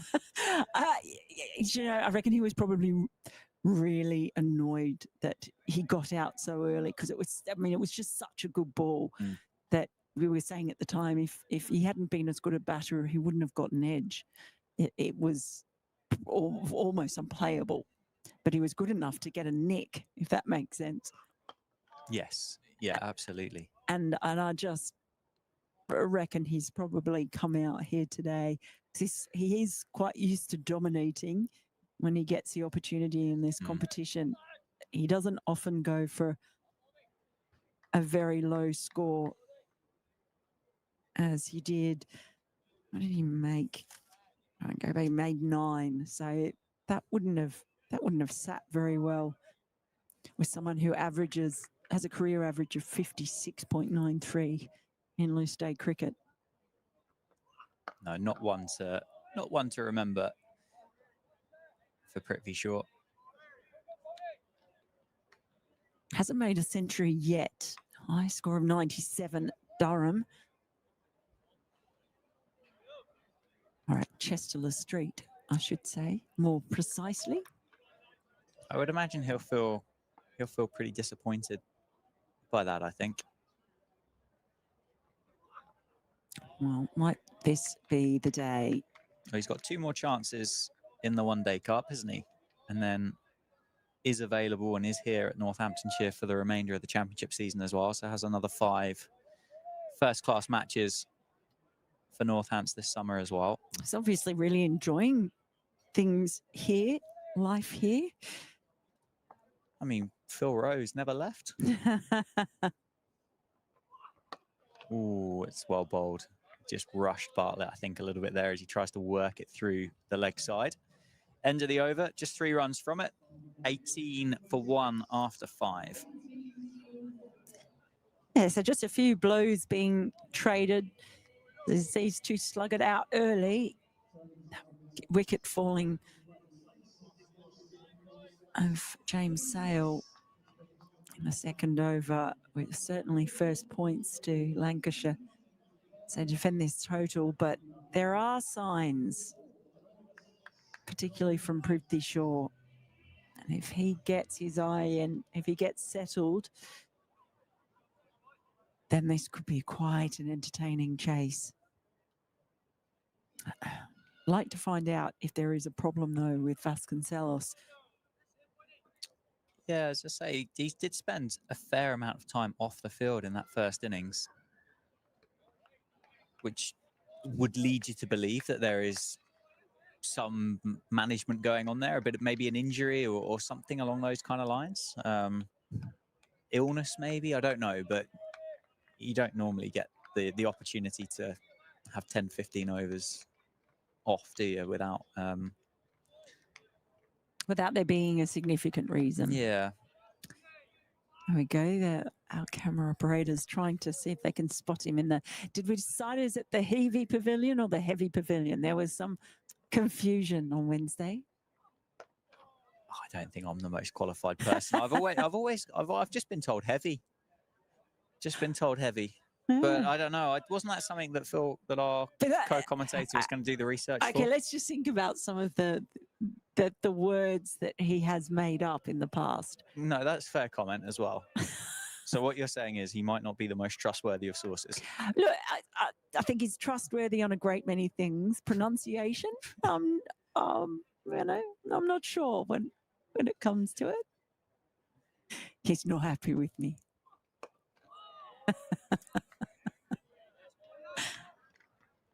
La Heavy Suite.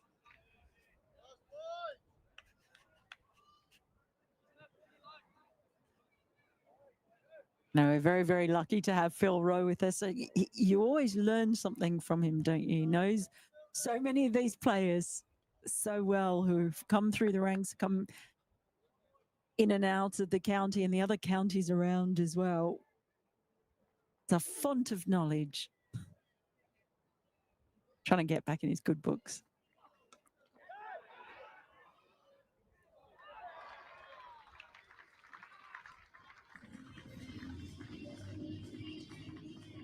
And that, well, it was a mishit in the end. It's gone all the way, wasn't it, down to third man for 6. I believe, or did it bounce just inside? I thought it went the whole way, but looks like it's gone down as just a 4. Bounce just inside. No, it has gone for 6. I'm glad. You know what? I'm glad my eyesight's done me right there. It looked too good of an outside edge to not have gone the whole way for 6. For a long time, Lancashire were crying catch, weren't they? Those Prithvi Shaw bats are pretty special. Follows it up with a lovely drive that only goes as far as the circle. But is it one of those days, you know, when the edges start going for 6? I wish my edges went for 6, man. I wish they went for 6. When they do, is that a sign? I do not possess the hand speed warranted or required to clear the rope with a leading edge, that's for sure.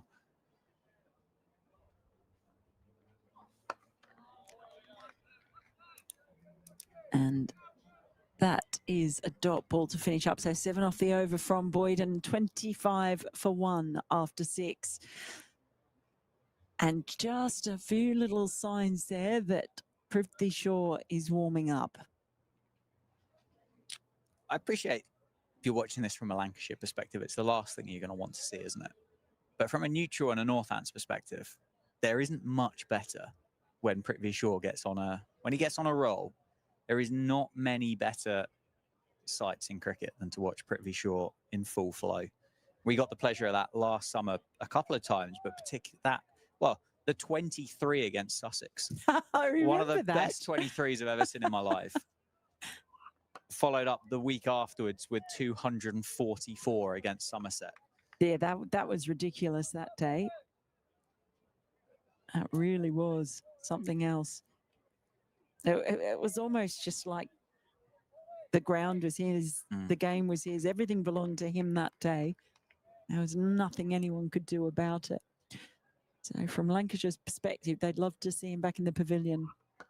I think he had 4 innings in the One Day Cup last year, and he was still 4th in the run scorers by the end of the competition. As I said, it was just after that 200, wasn't he, that he injured himself, and he got that century essentially on one leg, batting injured. That was absolutely extraordinary.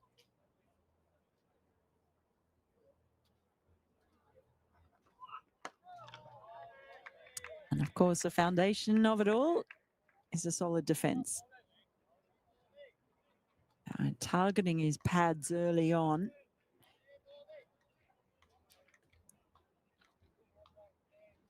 He was pretty much unperturbed by that. Always comes across as unflappable, doesn't he, Prithvi Shaw? Yeah, he's a pretty cool, calm character, isn't he, Prithvi? He's so still at the crease. There's just no excessive movement, no flinch, no fidget.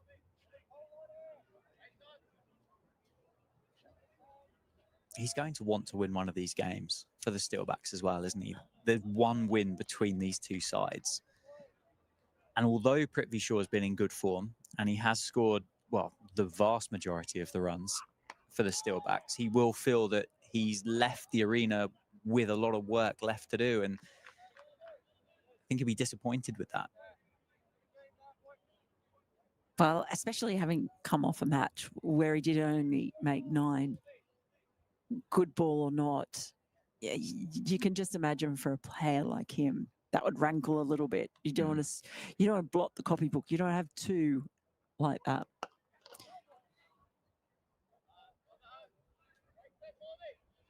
And the thing about Prithvi Shaw is we see the end of the 7th over, 25 for 1.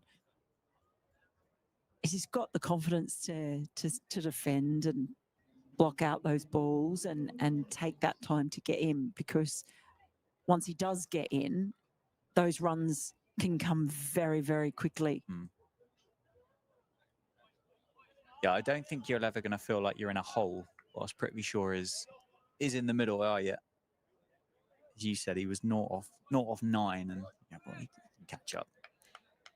As he 19 off 29 at the moment. And that's having played out a few dot balls. That last over. So Bartlett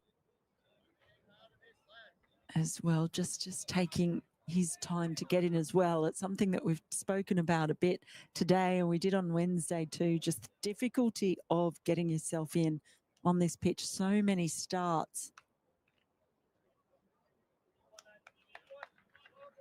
And then players getting out. Lots in this, even the 20s and 30s.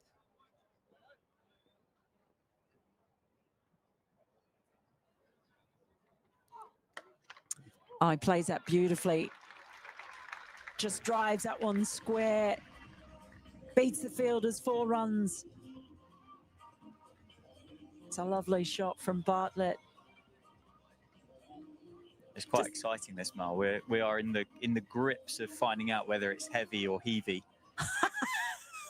We've got the correspondent currently typing. All right. So Phil Rowe has clearly asked the question of someone, and he's got his phone. There we go. Pronounced heavy. It is pronounced heavy. It's the secretary. Oh, okay. Oh, it's the sales director. Okay. Oh, again, Bartlett just playing out to the offside, not beating the field on this occasion. That is something I'm very relieved to know. It's good. I just asked the question, and now we have it from the sales director. Is that of heavy building supplies? You nearly went heavy again, didn't you? It's spelt that way. It was just when he said the heavy pavilion the other day, I thought it was another one of Phil Rowe's weird sayings. Or have you tried lifting it up? That's what I said. I think any pavilion would be quite heavy if you tried to lift it. Anyway, sponsors will be happy to have got the mention.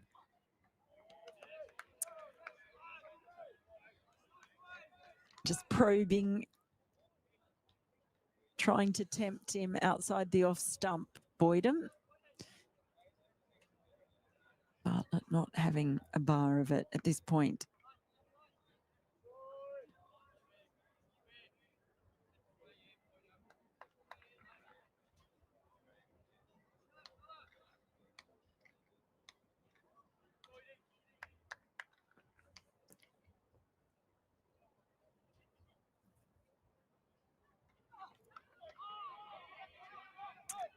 No, it doesn't beat the fielder behind point, but they will pick up a single. End of the 8th over now, 30 for 1. So after being 1 for 1, a second over, a recovery is starting. Just looking good. While ever Prithvi Shaw's out there, Northants will feel more confident. As I said, it's a little bit dangerous sometimes, you feel, for teams to think that way, because then if he gets out, what does that do? There you go, straight down the ground. That's 4 runs. He's looking ominous, Prithvi Shaw. He doesn't need much of an opportunity to find the boundary.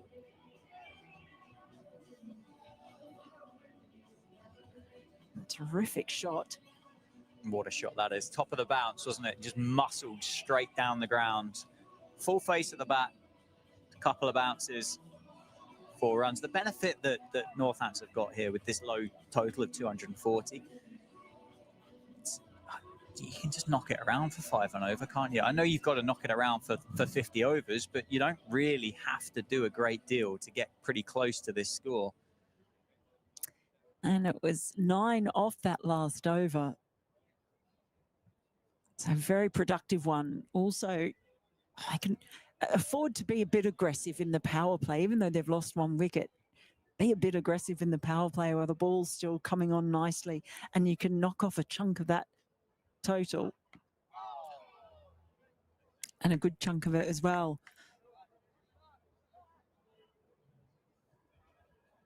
Still just offering enough, isn't it, for the seamers? Yeah, the pitch here seems to offer throughout the day. Certainly just on Wednesday showing and what we've seen so far today, bowlers always seem to be in it. But again, I'm not sure how much of that is because we've got a lot of inexperienced batters playing as well. So not necessarily maybe having the temperament or the experience to be able to play through the tricky periods and after they've got themselves in.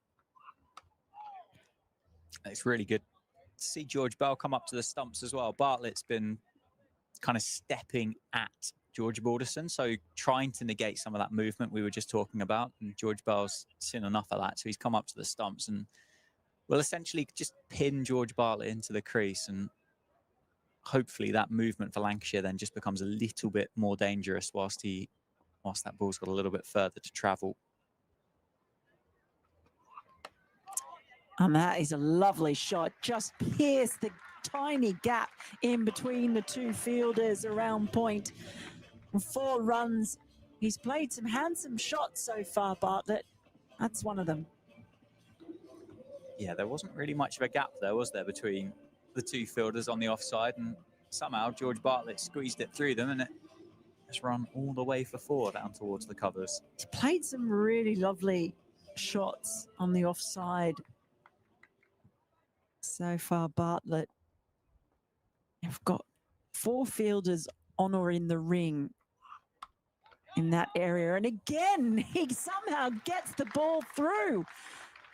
Well, give the man a laser sighting because he's got the angles all figured out. Somehow finding the way. I think that gap was even smaller the second time. Yeah, it was just off the back foot that time, wasn't it? Balderson just dragged the length back a little bit. Bartlett, carbon copy of the line that it went on through the offside.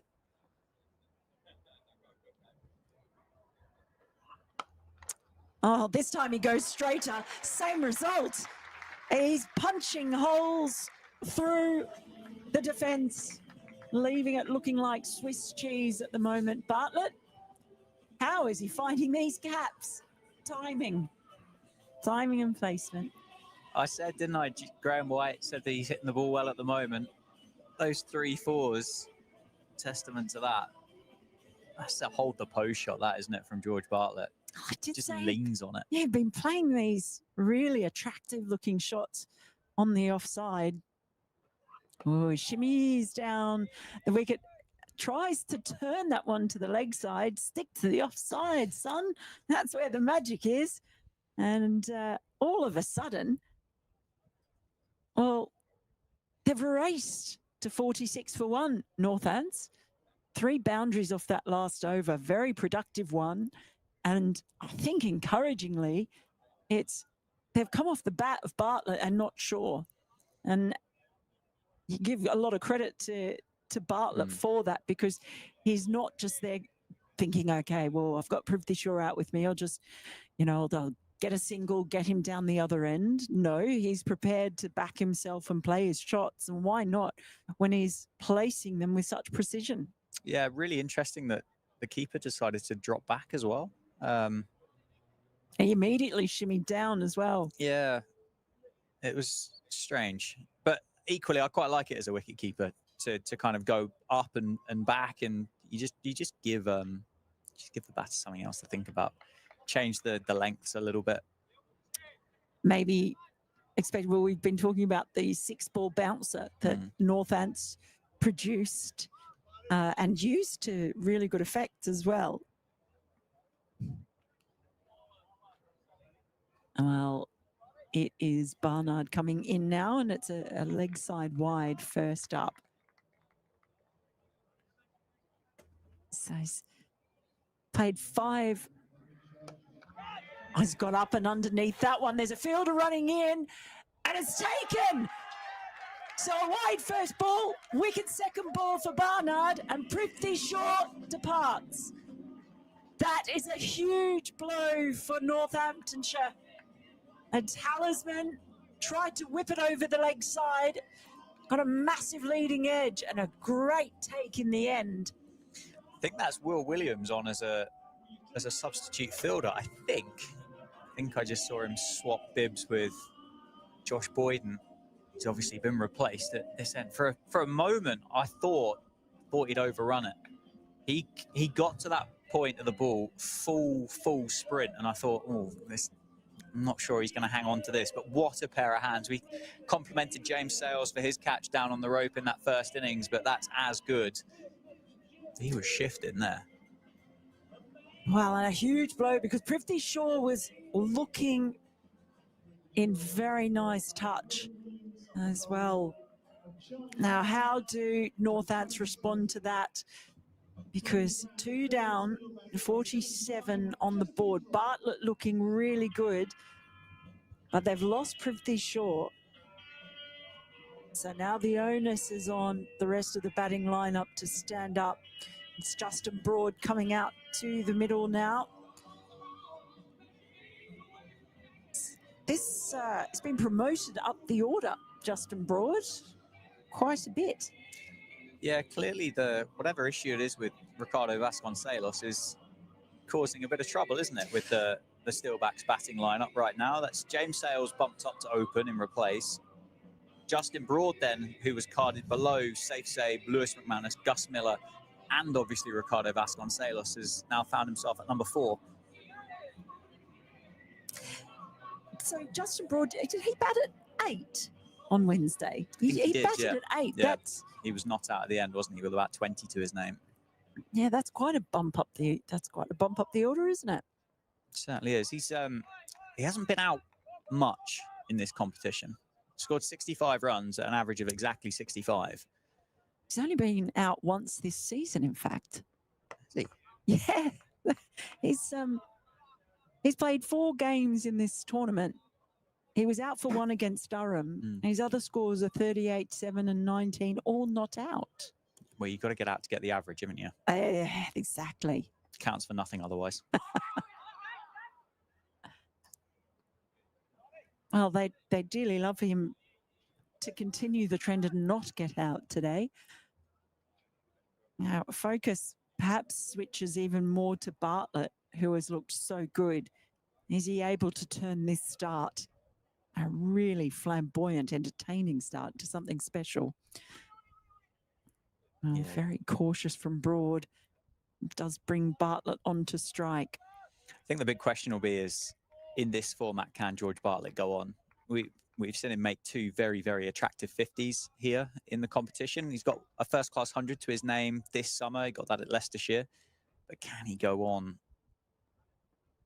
and play what will need to be a match-winning knock, won't it? And it will need to be 50 and some if Steelbacks are going to be successful. And the other end, Barnard, how's he going to feel having Prithvi Shaw's wicket on his belt? It's over that catching extra cover. There's 2 fielders cleaning up, so they'll just get a couple. That's either just held in the pitch there, Mel. That was incredibly well judged by George Bartlett. Well, it does feel like a few of them have held in the pitch a bit. It's brought up the 50 for Northants. 2 wickets gone, 10 overs gone, and it's me gone. I'm off for a break, and I'll leave you with Dan while Phil Rowe comes.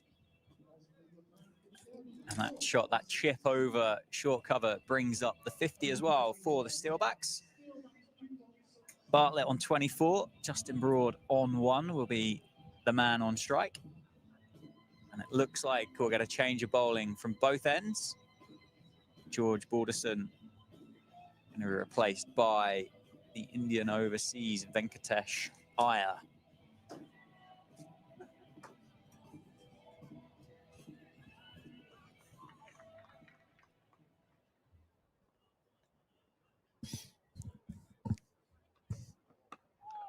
Broad starts with defensive shot into the offside. What have you made of that opening 10 then, Phil? Well, I just watched the dismissal of Prithvi Shaw back in super slow motion, and boy, he threw himself at that ball because it was a leading edge, as you said, and it carried such a long way. He was, I mean, mid-on was up inside the circle. That was the area that he was targeting. It was obvious he was going to target that area early on against the slow left armour. But earlier on today, we saw 16-year-old Rocky Flintoff just lift a couple of balls over that fielder for 4, Yeah. 2 bounce 4. A few overs later, 2 bounce 4, and just took his boundary, took the option well, held his shape, played it beautifully. And actually, I have to say, Prithvi Shaw did not play that shot particularly well. He tried to hit it for 6, massively tried to skip down the wicket, didn't quite get there, went through with it. I think that's that's pilot error. That's just a poor execution. Great option. That's the option to go for. Yeah. As we saw, and it was clear that's where he was going to go. And everyone knew that's where he's going to try and hit the slow left armour early if he gets a chance. But he lost his shape in trying to hit it far too hard. Yeah, well, he did that the over before, didn't he? Or the over before from the Lynn Wilson Centre, and that leading edge that carried for 6 down towards the Spencer Lounge. I think the ground dimensions there saved him, didn't they? At the end of the day, it cuts in a long way. It looks hard to score when, Gus Miller did what Harry Singh's now doing, which is banging the ball in back of a length and giving no width. Gus Miller did that pretty well for Northants, I thought. And it's been difficult to score off that length. A couple of times Gus just went slightly too short and got pulled into the leg side.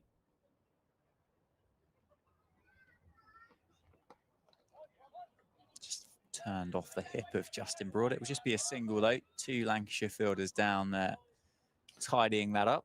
So Vasco was off for quite a while, was he, in the first innings when I was not on comms? Is that what happened? Yeah. As I say, the only thing that I really saw was there was a bit of a slip on the square with a bit of fielding. Okay. That you kind of end up in your body in an unnatural position, but got up a little bit slowly, but didn't really look to have any kind of lasting impact from it. Other than that, wouldn't have said I noticed much else. 51 for 2. Run rate required 4.9. That's no great danger.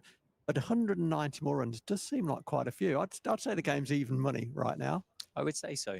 The other thing as well with the Steelbacks here and with Ricardo Vasconcelos being absent at the moment is to have an unsettled batting lineup doesn't really, one, as a positive, you look at it and you kind of go, okay, I don't mind having a go at number 4 or number 1 or 2 or wherever it was. And I'm going to make sure I'm going to go out there and I'm going to score these runs, and I'm going to give the coaching staff a bit of a question to think about next week and go, well, actually, maybe 8 or 6 or 5 or whatever was too low. And but on the flip side to that, if you've got guys there that are kind of coming in a little bit earlier than what they'd be used to, a little bit imbalanced maybe, then that can have an impact as well, can't it? And absolutely, you get used to batting at a certain number, batting with certain people around you at a certain stage of the game. No doubt. It's tricky. I totally get that. Broad is kind of like he's a guy that you kind of throw in anywhere, isn't he? To bowl, to bat, he fields everywhere. You can catch him at slip. He's a good outfielder. Bit of a Swiss Army cricketer. He is, which is sometimes can cause problems for that cricketer because they never get a settled go in a certain place. It's happened over the years that, the talented young all-rounder, we'll put him in there. He can bat 8. That's fine. He's a great fielder. He might bowl a few overs, second change. And so let's hope that doesn't happen to Justin Broad, because I do feel like, I think particularly in white ball cricket, but certainly with the ball in red ball cricket, I think I'm seeing a useful cricketer that could play for a while if he continues to train on. He's certainly growing year on year, and it won't be through want of trying either. The other thing I just quickly want to mention, I haven't mentioned it. You were on commentary at the time and you did mention it. I've got back up. What a brilliant catch that was by the 12th man Williams coming in off the long off boundary. That was a fantastic grab. Yeah, it was. It really was. And the speed that he got to the ball at, and then in the speed that he was traveling at when he intercepted the ball to hold on to it, what at the point of interception ended up looking a little bit awkward, but he had to travel at that pace to get there, because otherwise it was falling in no man's land, and you can't afford to give too many lives to a guy like Prithvi Shaw. Well, what I think he did really well was, as soon as the ball's in the air, he's you know, he didn't have time to make this decision, but it was, I'm catching that. And if I don't get there, I don't get there. Or if I knock it on when I get there because I'm traveling so fast, so be it. But I'm giving myself every chance. And there were a couple of incidents when Northants were in the field, I felt, where that decision wasn't immediately taken by the fielder. Yeah. And they stood their ground, and then the ball maybe just ended up short of them. But that was never in Williams' mind. He went for it from the word go. Yeah, a nod, I think, to how important that wicket was. 52 for 2 then after 12. Venkatesh Iyer bowls from the David Capelin. We just wait for a bit of a change in personnel in the field. 2 fielders on the offside, just switch positions. Justin Broad takes the bottom hand off the bat to control that one as it drops into the leg side for a single. I think the scoreboard had the wrong bowler's name up, didn't it? It did, 2 yeah. overs ago, and it sucked me in. Yeah, you got I got done. I got done by the done. scoreboard operator. Which I think you can be forgiven for. You didn't trust me, did you, when I said Venkatesh? You could say I got it wrong. You could, if you want to. Would you like to? No. No. It looks like he bowls with good pace, though. Venkatesh Iyer just hits the bat pretty hard, doesn't he? I think, yeah, it's a simple job, the one that he's looking to do. And if we don't put him off that line and length, he's going to sit there all day. So we have to do something in order to put him off what he's doing. He's bowling dots, basically, isn't he? And if he gets too straight, then you took it off your hip, you only get a 1. So in order to score anywhere near the rate, we've got to get down the wicket to him a little bit. Maybe just create some width one side or the other, get across and knock it in front of square for 2s. Yeah. Or get the other way and beat extra cover for 4. Go straight mid-on and mid-offer in the circle. If you get close to the ball, looking to lift it straight, that's a big shot. That's at the other end of the risk equation. But if you just stay in your ground, he looks a good enough bowler to not miss his length by a whole lot. Yeah, just dialed in. Bartlett does try and create that room, tries to work it into the leg side and can't get it past that man, Will Williams, at short mid-wicket. Bartlett 24 off 28, Broad 4 off 14. Safe save to come. Lewis McManus as well. It does feel like there's a lot of work required here by George Bartlett. Yeah, maybe Vasco stiffened up in the break, something like that. Just an attempt to dive there at backward point, which was missed. Allows Bartlett to change ends, pick up a single. So 2 singles off the over so far with 1 ball remaining. Those, I know they've got a few mentions already, but those old wicket ends are brutally hard, aren't they? They are. It's horrible, they're square of the wicket. You do not want to be landing in them either, do you? You don't.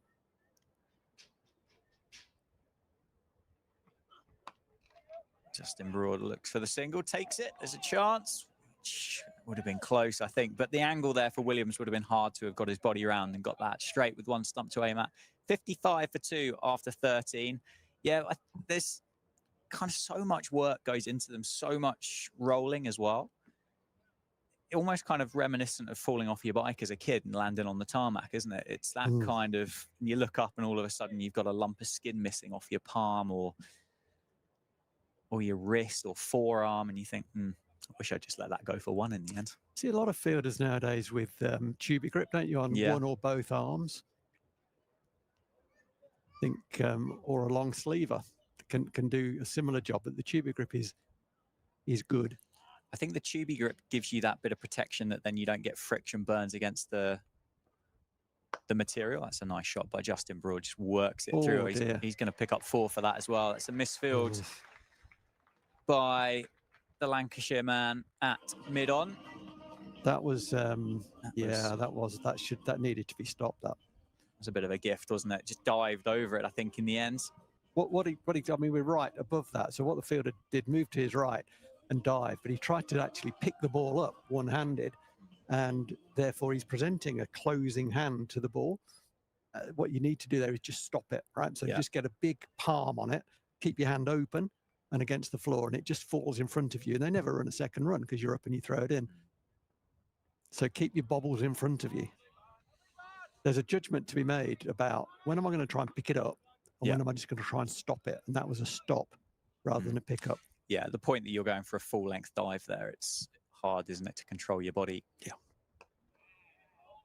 But a nice gift for Justin Broad anyway, who picks up his first boundary of his innings, takes him to 9. It's Rocky Flintoff who sort of dived over that one, and he's just shaking his head now. What was I thinking? Swept by Broad. Is it going to beat Chris Green? It is. 2 boundaries in the over. That's a nice sweep shot by Justin Broad, powerfully struck. That was a lovely shot, wasn't it? He played it deliberately to miss the boundary fielder. Swept it to go behind square. And when you do that, sometimes you don't get as much power on it, but he got plenty of power on that. Yeah, it wasn't the greatest line, was it, by Charlie Barnard? Trying to spear it into leg stump, just went 2 straight. Broad moves to 13, 8 runs off the over, 2 to go.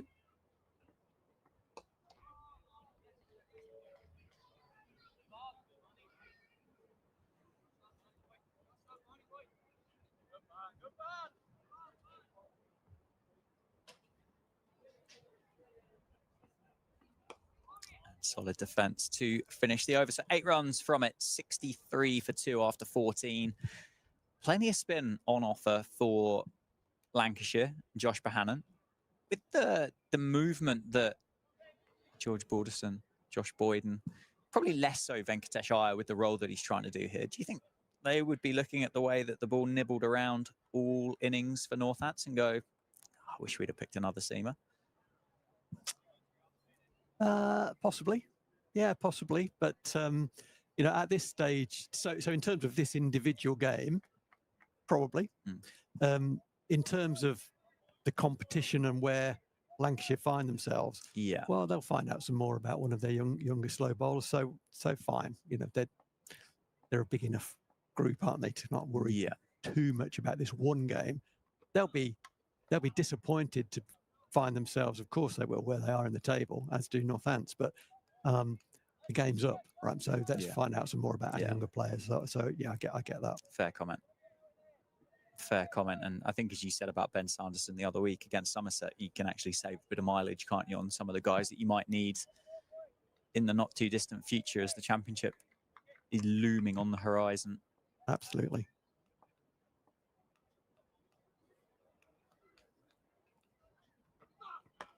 Bartlett walks at Venkatesh there. Yeah, it's tough. This is tough because it's only 5 and over, but if you don't get too many boundary balls to score off, it's hard. It's particularly this matchup with Iyer just bowling back of a length. It's not expressed by any means, so you've got to make the pace yourself.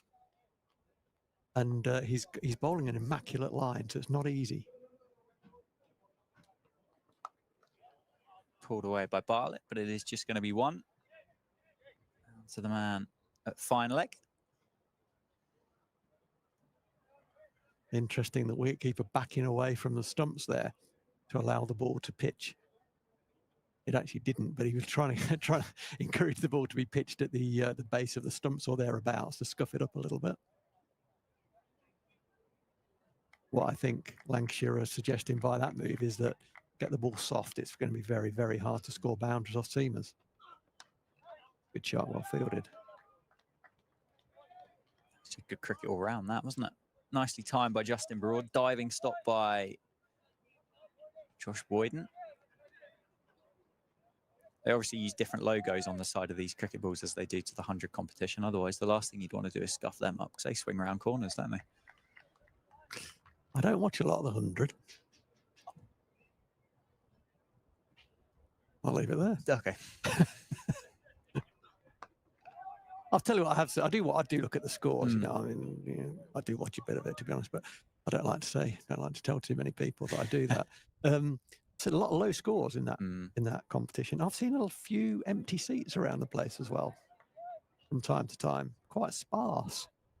Yeah, I think that would be That would be a fair assessment. Certainly what I kind of picked up upon as well. But yeah, they've apparently the logo's too big or something on the side of the ball, so it swings too much. Oh, is that right? Single taken by Justin Broad, last ball of the over. So 2 runs coming from it. Aya now has bowled 3 overs for 6. 15 overs done, 65 for 2. Run rate required, 5.03 for Northants and the Steelbacks. Yeah, generally speaking, in 50 over cricket, you kind of, once you're in and the power play is over, you kind of score at 5 and over almost. You know, if everything being equal, you know, I'll say that everything being equal, you know, decent wicket, etc., decent conditions, you generally score at 5 and over, thereabouts, 4.5, 5 and over, without trying too hard. But it's proving tricky. This is proving tricky to score at that rate without making the running a bit. And there's a bit of grip there as Justin Broad leant well forward and tried to turn the ball into the leg side. He got a leading edge. There's a bit of grip on offer to Barnard.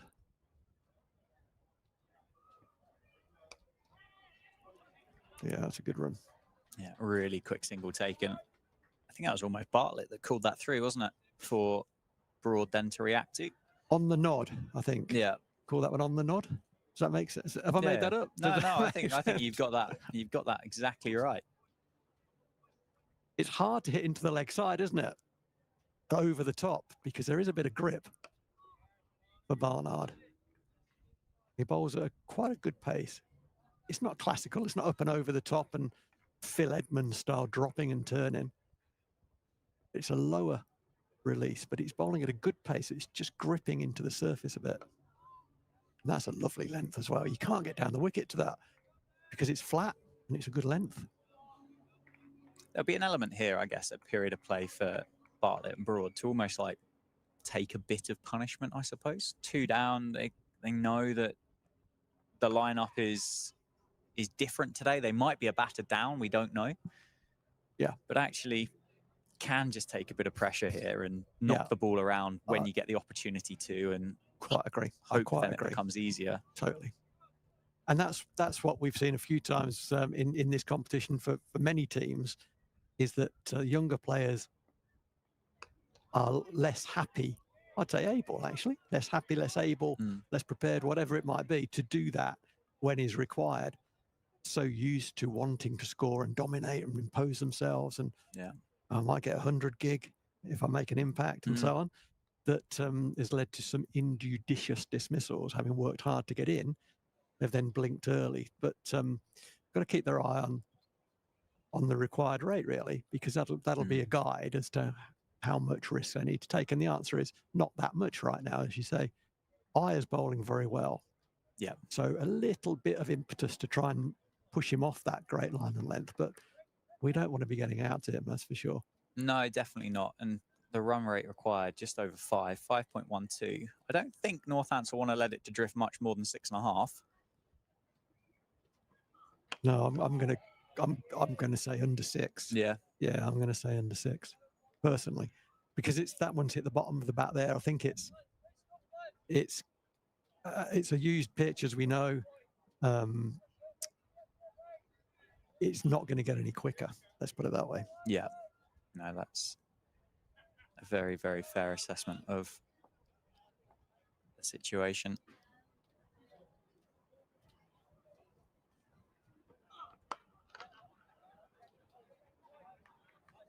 What a very pleasant cricket shot that was. Plays it nicely, doesn't he, off the back foot? I think he is just rebuilding a little bit, isn't he, Bartlett? Got those 3 boundaries in a row, didn't he, off the final over of George Balderson.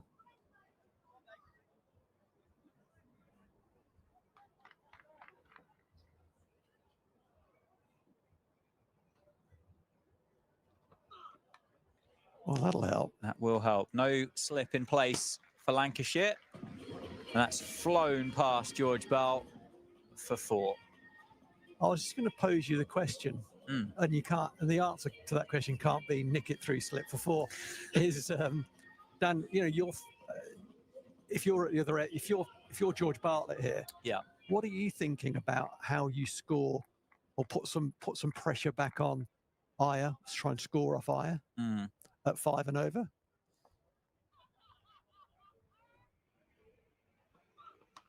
Oh, that's a shot.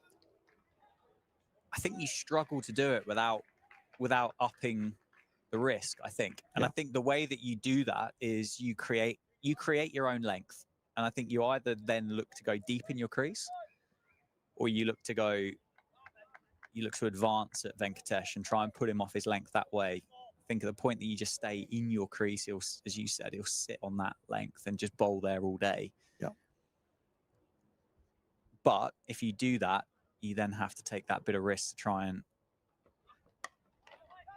What a stop. That is diving stop, one-handed in the covers. But then you do have to take that risk to either go up and over the leg side or up and over the offside. But as you said, it's no amazing pace from Venkatesh. No. I like a little shuffle down the wicket. They have done a little bit of that and he has responded well, but keep asking him to do that. He's settled in, isn't he? And well, that's a shot. Yeah, go on the ball. Races That's a beautiful cricket shot, that. up towards the Tandoor. Justin Broad just works Venkatesh through mid-wicket. 76 for 2 off 17. I mean, that's really good cricket from Justin Broad, because when you've got a bowler who's settled in, as Aya had been up to that point, and he bowls you a loose one, what you don't want to do is miss that, hit you on the pad, and I've missed it, I'm not getting many. So you must score off the loose delivery. And he did that very, very well. That's good batting. Yeah, it's nicely timed. He's looked good so far, Justin Broad. 19 off 29 with 3 fours. Bartlett 32 off 39. He'll be the man on strike as we get a change of bowling from the Lynn Wilson centre end. So it's Charlie Barnard out.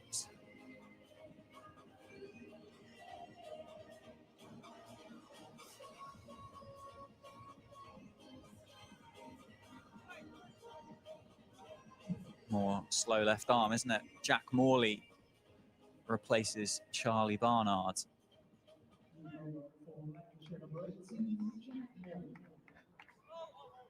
That'd be interesting to see the difference between the two. Between the two slow left armers from this end. I mean, one replacing the other. I think there is a little bit of grip on offer. Morley starts with the first slip as well. It won't turn at that pace. That's a Dan Mousley special, that, wasn't it? He's good at that, isn't he? Yeah. He's good at that. He is a handy cricketer, that fella.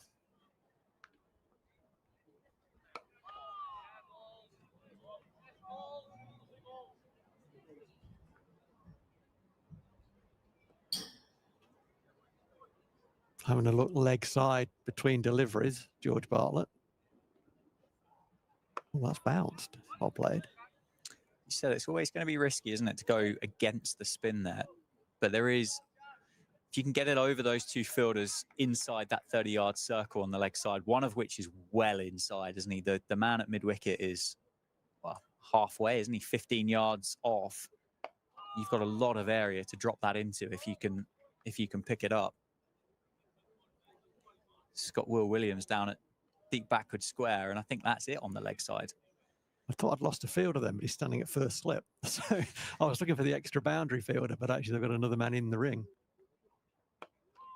That's quick, isn't it? Yeah, it's a quick arm. Yeah. It's a fashionable style now, isn't it? Really, it's flatter's just harder to hit in the white ball game. I think I think going over mid on is a better option against this guy who's got a bit more pace, and he's therefore not going to get as much grip. That's a good start. Yeah, maiden over for Jack Morley, 76 for 2 after 18. Yeah, certainly, as you say, a bit flatter, a bit quicker. It's not allowing it chance to really kind of grip into the surface. Yeah, but 5 points. Sorry, Dan. Just the rate's just gone to 5.2. I've only got 1 decimal place. I know you've got another one on the monitor at 5.2. 165 more runs required. you kind of think one of these two is going to have to make a sizable contribution to that 165.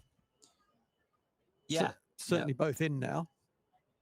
yeah, they've given themselves time, haven't they? And it does feel like a pitch that you have to afford yourself a little bit of time.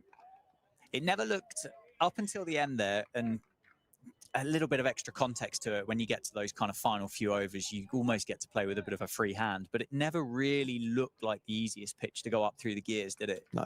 Up until the point where it went, well, if I get out, it doesn't really matter. So I can be a bit carefree. Yeah. So it'll be interesting to see how Broad and Bartlett go about that, because they're not going to get there if they keep going at this rate. They will have to go through the gears if the Steelbacks are going to be successful in chasing this down today. One down the leg side from Venkatesh, but with those two fielders down there, it's just going to be one.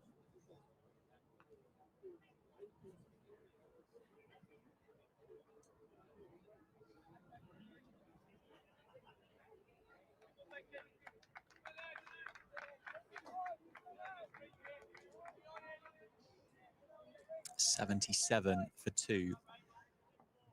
George Bartlett on strike.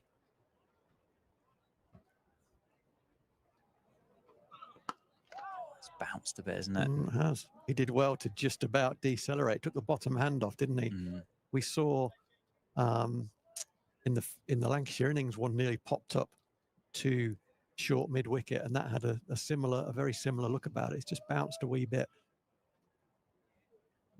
He's done a lovely job. This being Venkatesh Iyer, he's bowled very nicely. He said to the batter, "I'm going to sit here. What are you going to do about it?" Yeah, he's just not really missed, has he? Bartlett there, just first sign, maybe a little bit of frustration from the Northants number 3. Well, it was those two balls together, and the previous one bounced and spliced him up a bit. That one, he thought he could easily work that into the leg side, and it just held, and he got a leading edge. It just puts doubts in your mind, doesn't it? Be a goldfish. That does help. Great advice to be a batter. Nice shot, that from Bartlett on top of the bounce. Times it nicely. Out to the sweeper on the leg side. George Bartlett new to the county this year, and he can play, right? So he has got a lot of talent, and he does it very stylishly as well. So it's very pleasing on the eye when he does get in and play. What I want to see is him really apply that in terms of winning games of cricket. I think he would want that too. Yeah, of course. Because he's promising so much. And I know Graham White the other day said how well he's hitting the ball in practice, and when he's played in the second team, it's just looked far too easy for him. And at times it looks very easy at this level too. And then he's out. And so, what's happened there? It's just walking off now. So this would be great for the rest of his season. If he could make a sizable contribution or even see it home himself, it would be a great fillip for his season, I think, and convince himself that, I can do that. I can absorb pressure and still go through and win a game of cricket for the side. I mean, in terms of technically, well, that's a tick for me. That's a big tick. He's a very talented batsman. But as Graham Gooch would say, it's not about being a talented batsman. It's about making a score. Yes. Yeah. But we'll all know, not at this level, but we'll all know plenty of teammates in various levels and grades of cricket that look $1 million in the nets, don't they? Yeah. And then, as you said, can't go out there and make that score in the middle. One of which I'd probably put myself in that same category of, to be fair. Maybe don't look $1 million, maybe more like the 50p that Mel and I were talking about earlier. But into the surface that time. Can you just be consistent on your currency, please? I'm trying to do all manner of... He's trying to convert it. I apologise. That one just a little bit slower there by Morley as it went into the surface. Well, that was always Graham Gooch. It's about making a score. That was my Graham Gooch impression there. Powerful shot down the ground, but it's just going to be another single. He told a lovely story, Graham Gooch. This was brilliant.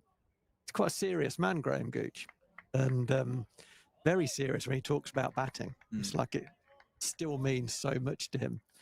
And he came and talked to a bunch of us coaches about his thoughts about batting. And there's some technical stuff there, but it was more about what you might call batsmanship, about how you apply yourself and so on. Yeah. And he told a story against himself. It was brilliant. He said he was in the Essex side, and they went down to Taunton to play Somerset. And as they got off the coach, they could see Joel Garner having a fitness test. And they got into the change room, and he said the chat was, I won't do the voice. He said the chat was all about, oh, Garner's not going to be fit. He's not going to play. It's going to be brilliant. No, Garner, fantastic news. This is great. I think that. Oh, that's out, stumped. Isn't it? Stumped. What an amazing bit of work that was behind the wicket by George Bell. Bartlett's just overbalanced there. Big push forward to try and knock it into the offside and pick up another single, and he's just overbalanced.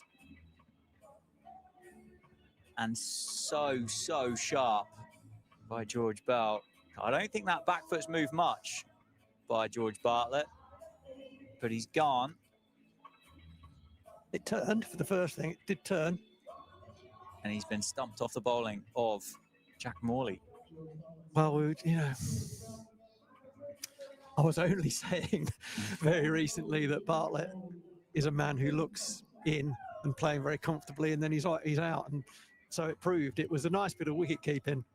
But that's a disappointing end to what he'd done. So much hard work and looked so good, and he's marching off for 35. He hasn't made that match influencing contribution that he would have wanted to, and that his team would have wanted him to. But credit to the keeper. It was a nice bit of stumping. It was nicely bowled. Yeah, nice wicket. Nice work by the Gloveman. Safe Saib, the man at number 5 for the Steelbacks. He scored 230 runs this campaign, at an average of 38. Yeah, so Graham Gooch is in the Essex changing room, and all his teammates. Oh, well, that's great news. Garner probably won't be playing, having the fitness test. They won't risk him. He can't be playing. And Graham Gooch said, lads, we want Joel Garner to be playing in this game, because when we win this game and we sing the song, we can sing it knowing that we've taken down their best side, one of the best bowlers in the world right now, Joel Garner.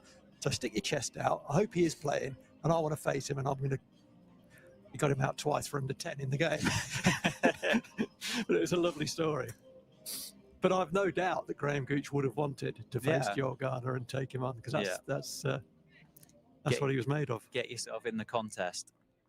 And that's exactly what Safe Save needs to do. A man that's been in form, carried that form over from the end of the Blast campaign. He's got a lot of time left to bat in this game. 159 runs required from 30.1 overs.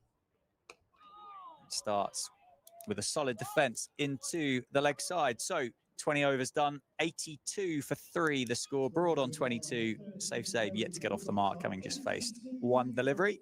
I'm going to leave you for 10 overs. I'll leave you with Phil Rowe and Mel Farrell. Good bowling change. It's proved to be a very good bowling change by Hannon to bring on Morley, who got the wicket of Bartlett, the man who was in, the man who was looking to be the centre piece, the mainstay of this Northants run chase. There's going to be another change at the David Capel end now, and this is quite handy, isn't it, to bring on Chris Green. Iyer had bowled very, very nicely, and maybe it's the arrival of the left-handed Zaeb that has suggested to Bohannon, okay, let's have a look at a bit of off-spin. So it's going to be the Aussie, Chris Green, to ply his trade from the David Capel end. He's got Justin Broaden on 22 and Safe Zaeb new to the crease. Hello, Mel. Good time for me to come in then, Phil Rowe. Perfect time. Change your bowling, change your batting, change your commentator. I do always like to point out I'm a dual citizen. You do? And I Yes. always forget that. Well, I was born in Australia. Chris Green wasn't born in Australia, but it's very much an Aussie. A real shame for Bartlett to get out like that, just at the point where he'd established himself in the middle. It's nicely turned around the corner, just behind square leg by Broad. It's real shuffling of the batting lineup. Broad coming in ahead of Safe Save. What did you make of that? I am a big fan of, well, I'm a big fan of both lads. Let me say that firstly, but I was just in 23 off 35. I suspect if Safe Save had faced 35 balls, he might be more than 23 because he's just very, very busy. There's not much in it. I think it's a matter of, personal. I can't really sit here and say, oh, I think it's a mistake and I'd have clearly done it a different way. I think Safe Save's in now. He's got a lot of overs still to bat. It's 20 overs gone, 30 overs to go. Already we're seeing Safe Save knocked it in the hole and run two. He's busy, isn't he? And he's left-handed, and it gives a different look to the bowler. So there's arguments either way, I guess. Broad's played pretty well. I think he has played very well. Situation where they'd lost a couple of wickets, being bumped quite a way up the batting order, coming in at number 4, 5 even.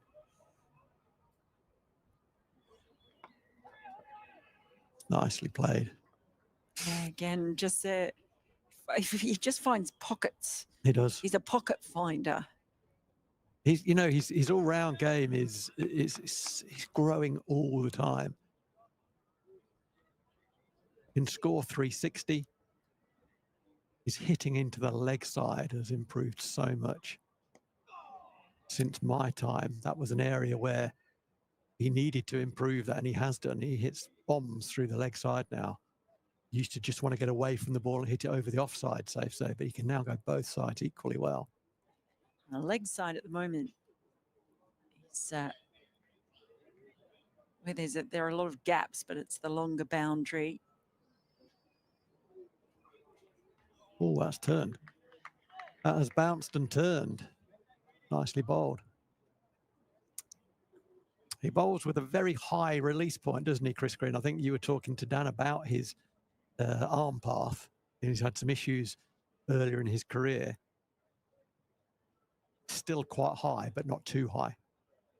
What's going to be important for any bowler who has issues with straightening their arm, bowling with a bent arm, when they're in danger of referral or being called, is to keep the front side involved in the action. If your front side goes too early, that can be a common fault of guys who straighten their arm or bowl with a bent arm. Chris Green's obviously worked incredibly hard on that because he's got to get that right. He doesn't solve that, he doesn't play. It's as simple as that. And he has solved that, so good on him, because not many come back from that. He's done well to recover. Yeah, it was a few years ago that happened. Again, just the gap they're able to punch through for a single. How do you feel about where Northants are in this chase? Because there's been that thing where, when you say you don't want that thing to become a thing, but the thing for Northants has been getting batters to push on beyond the start. Yeah. One question that we don't know the answer to yet is, are Northants 89 for 3 or are they 89 for 4 in terms of, is Vasconcelos going to come and play? Yeah, really or not? Yeah, that's the big mystery. We don't have that information up here at the moment to hand.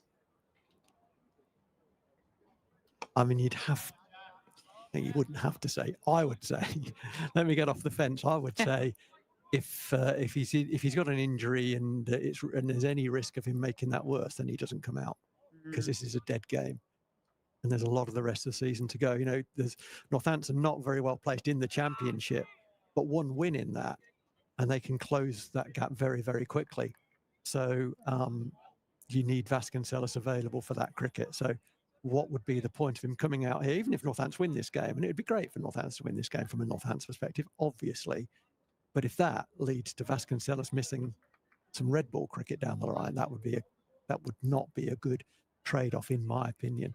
So I would err on the side of caution there in terms of, does he play, does he not play? And that's a conversation that's close, that will be going on. That's very close, going on between the physio, the head coach, and the player right now.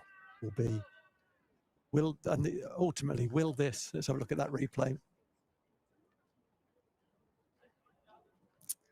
That maybe carrying on a little bit down the leg side, did it straighten enough? Umpire obviously thought no. But that's the equation, Mel, really, is there are some injuries that you might say, well, go and do what you've got to do, because you're not going to make it any worse by doing so, by playing. If that were the case, I think we might have seen him already, to be honest. So I suspect we might not see him. Or, if it gets to 5 overs to go, Northants lose the 8th wicket and we need 1 and over, well, then send him out there. He can just sit on his bat at one end and we can knock him off the other end. But anything more than that, I would err on the side of caution, really. This is interesting. Chris Green's going to bowl round the wicket and he has no one behind square on the leg side. No, he does have a fielder at deep square leg. There's a man running in with a helmet. So he's going to go into short leg, I guess. Or is he going to go very close behind the wicket on the offside? He's thrown the helmet to slip. Okay. Fooled us all. He's got the gear on, hasn't he? He's run out with a helmet and fielding shin pads. I thought for all money that means he's going to go into short leg, and he's actually run into 45 on the single. It's Fonseca who's actually confusing. run that on. He's just fiddling with his pads at the moment, which is why we've got a little bit of delay. He's actually taken it off. So he's just strapping them on underneath. You can see there now. So just wait until he's got himself sorted. It doesn't look very comfortable. Oh, he's hating that, isn't he? Oh, he is hating look, life. and everyone, when you know everyone in the ground is watching you, and it just, and all of a sudden, all your fingers turn to thumbs. He was under pressure. He was under so much pressure. His boots not on. Boots not on properly. His Velcro's all over the place. Right. He had a shocker there. And after all of that, we're ready to go. So there is now a fielder behind square on the leg side.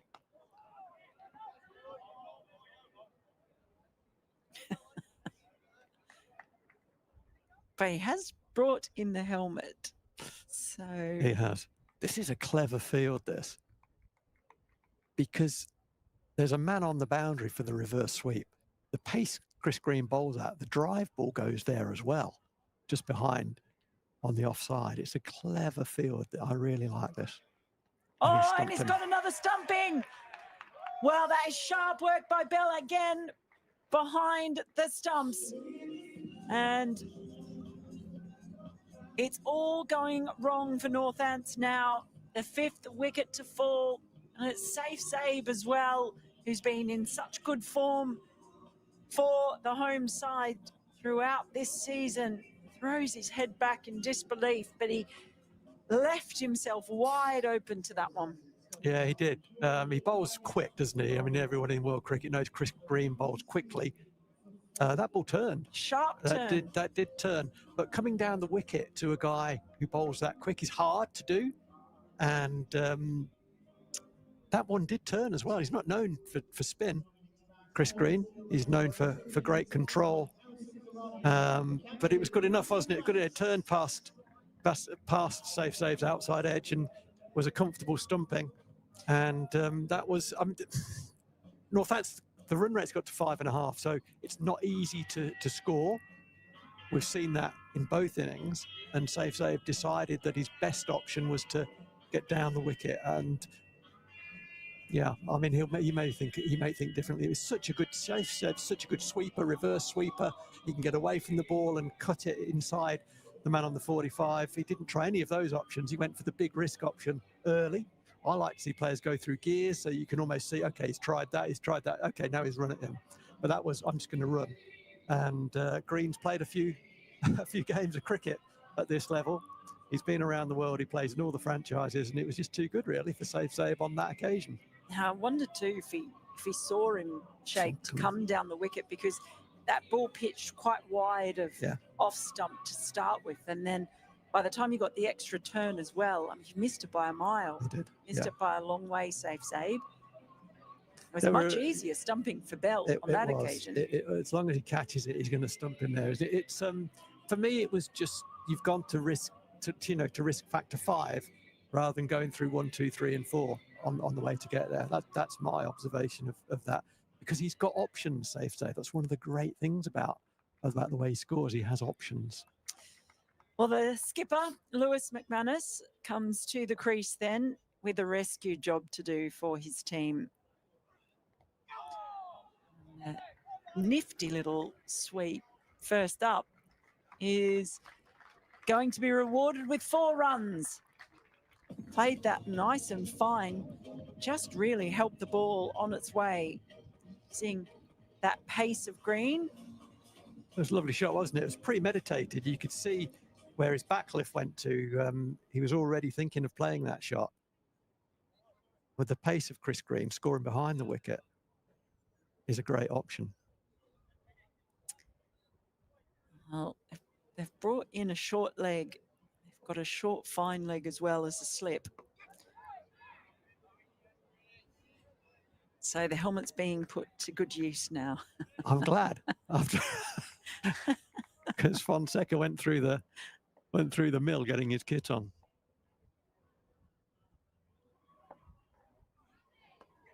Almost like they knew that wicket was coming. Yes, yeah. There it is, pace well here, Chris Green. He's one of those cricketers that you might see him once, you might see him twice and think, what, this guy plays in franchises around the world. He just bowls off spin and, he can whack a few. There's a lot more to him than that.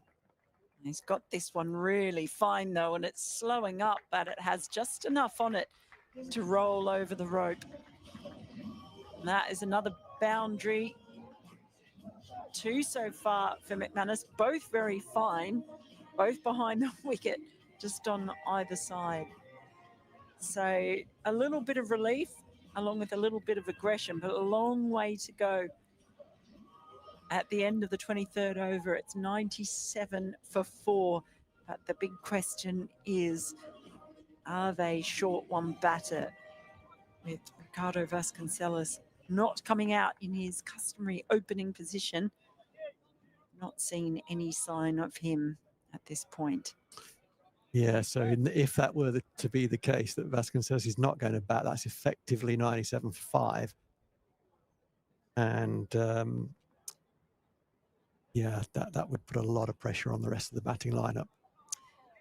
Again, it's going to be another boundary. Yeah, it goes very fine. It's directly behind the keeper, and in fact, signalled leg buys. So it's just flicked the pad of Justin Broad in the end, brings up the 100 for Northants. I won't care whether it's off the bat or the pad. At this point, every boundary absolutely vital.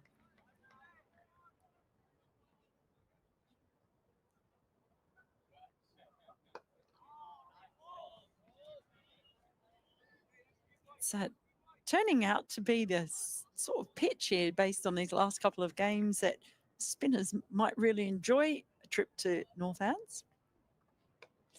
Yeah, I think it's got something for everyone, hasn't it? The seamers have got the ball to nip, and the spinners have increasingly got the ball to grip. It as will have been thought through by Josh Bohannon at the toss, electing to bowl second, with a lot of spinners in his side. But they've bowled well as well. I mean, it's all very well saying there's a bit, when there is a bit of spin available, but they have landed it beautifully so far.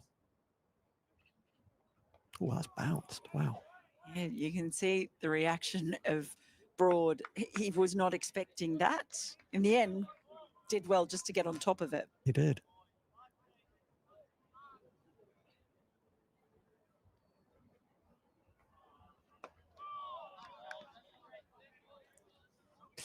Yeah, very. It's good. This is good cricket from Lancashire. One of the things that that if you come through the kind of the system in these bigger counties, playing really high quality club cricket as a youngster, netting against really good quality, but you kind of learn fundamentals, and a fundamental here will be don't bowl poor deliveries. You know, just win your over, win the next ball. Keep the pressure on the batter, make them make a mistake, make them blink, make them make the run in. Just do the basic things very well. And that is exactly what Lancashire have done so far. And that's why the Northants find themselves at 101 for 4. 140 runs still required. 26 overs remaining. Floated up by Green.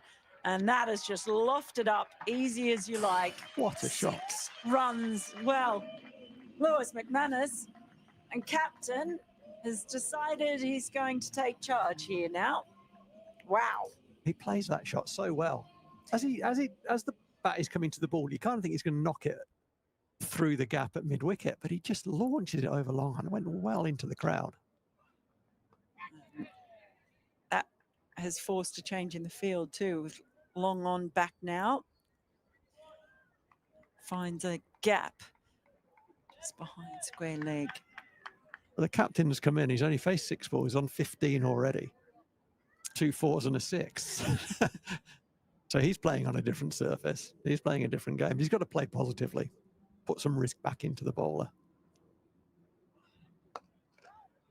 Oh, you've got to score off that ball, Justin Broad. That's the sort of ball there that just builds pressure. There's a big gap there. The mid-on has gone back to long on. You've got to get that ball in that hole.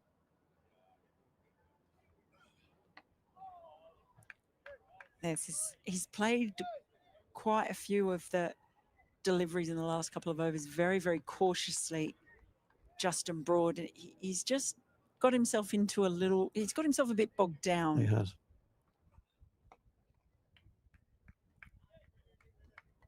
And what that will do is increase the pressure on McManus to actually push the scoring along. Yeah, McManus look he's giving him a bit of a glare. He's like, you know, I've gone 6 and 1 there, and now you're going to go 4 dots.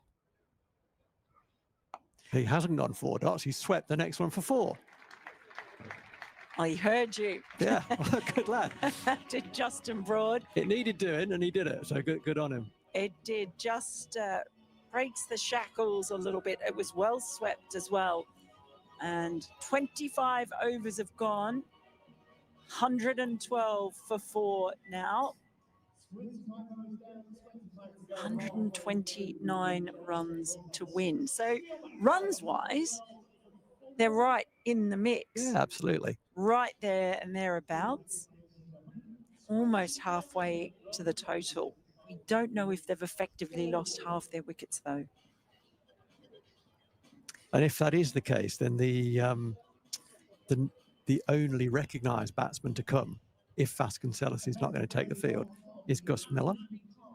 And so this partnership, therefore, is crucial. But McManus has started so well.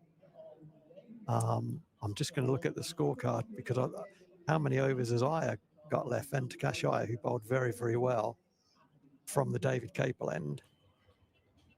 Let's have a little look at that, because this is the sort of equation now, thinking that Josh Bohannon will be doing. So Venkatesh Iyer bowled 5 overs, 0 for 17. He was taken out of the attack. Chris Green was throwing the ball, and he's bowled 3 overs, 1 for 20, but he did get the wicket, quite a big wicket of Saif Zaid. There's plenty of options available for Bohannon. It's a matter of how he sees it and whether he wants to get some overs into some particular bowlers, or whether actually, you know, out and out winning this game is fundamentally the most important thing. I think when I came back on commentary 5 overs ago, Broad was on 22 at the time. So in the past 5 overs, he's added 7 runs. Yeah, so, and 4 of those are in the last hit as well. Yeah, so that's what I mean about just getting bogged down a bit. It's 29 of 51 deliveries at the moment. McManus has come in as you say, a lot more positively. Yeah. I think that probably the last thing Northants will want to do is to subside meekly. Yeah. Not that you don't want them going out there and taking unnecessary risks when they're already 4 down. Yeah. I But think you for me, also don't want to just broad to the off spinner, you know, the mid-on's back now, so he's got an easy one, really, hasn't he? And he found that difficult to do, and then played a lovely sweep for 4 off the last ball of the over. So he caught up, but really he needs to be scoring off more deliveries, not necessarily boundaries, just his scoring rate rather than his strike rate. Scoring rate being how many of the balls do you score anything off? He needs to increase that. And put another way, he's facing too many dots. He can't just rely on boundaries. But McManus has started very, very well. The run rate is 5.2, and I think if Northampton can keep it somewhere near there, they'll win the game. If it gets above 5.5 and they lose a wicket, then it becomes more difficult. So it's tight. The game is very, very tight. It's in the balance. Where's your 50p, Mel? why the two of you I don't know. obsessed with my I'm 50p? just getting Want on me to lose I'm it? getting on the bandwagon. Well, I'll tell you what. Get off the bandwagon. Again, McManus just finding a little gap. I did say You that I did. wanted to see how Prithvi Shaw went. You did. Going by that, you would think if Prithvi Shaw hadn't got out, if he'd stayed in, I would have felt pretty, or I stayed in for at least a significant period of time. That's nicely played and well fielded, saved 3 runs there because they've just taken a single. I reckon, Mel, it's a bit, if you're a Lancashire supporter, you think Northampton are ahead. And if you're a Northampton supporter, you think Lancashire are ahead. I think it's one of those. Neither team will be feeling particularly confident. Obviously, it's a bottom of the table clash. Neither team has played particularly well in this format this year. Again, McManus just being quite busy, finding those little gaps, bits of vacant land. So now I think Lancs are actually just on top. That full toss is going to go all the way, is it? Is it? There's a big chase on. Oh, that's fantastic fielding. Absolutely terrific work by Venkatesh Iyer on the boundary, because that looked like on a fast outfield it was going to go for 4. His teammates appreciated as well. That was a great stop, wasn't it? I'd given it up. I thought the money was on the ball, but yeah, well fielded, young man. That's good to see, isn't it? From the international, the overseas, in a not the most important game he'll ever played in, and he's putting it in for his team. That's really good to see. And you could see the reaction of his teammates as well, just how much they appreciated that. 26 overs gone, 118 for 4 now.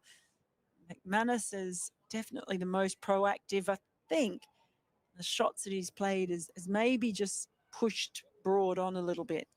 A little chat in the middle now. I'd love to hear what they're talking about. And they've also got a change in the bowling, Mel. So that tells us where Bohannon's coming from. He's saying, I want to win this game. I don't want to finish bottom of this table. Thank you. So he's going back to, I think he's going back to Balderson. He's got his front to me, so I can't see his name at the moment. No, it's not. Yeah, I think it might be. No, it's not.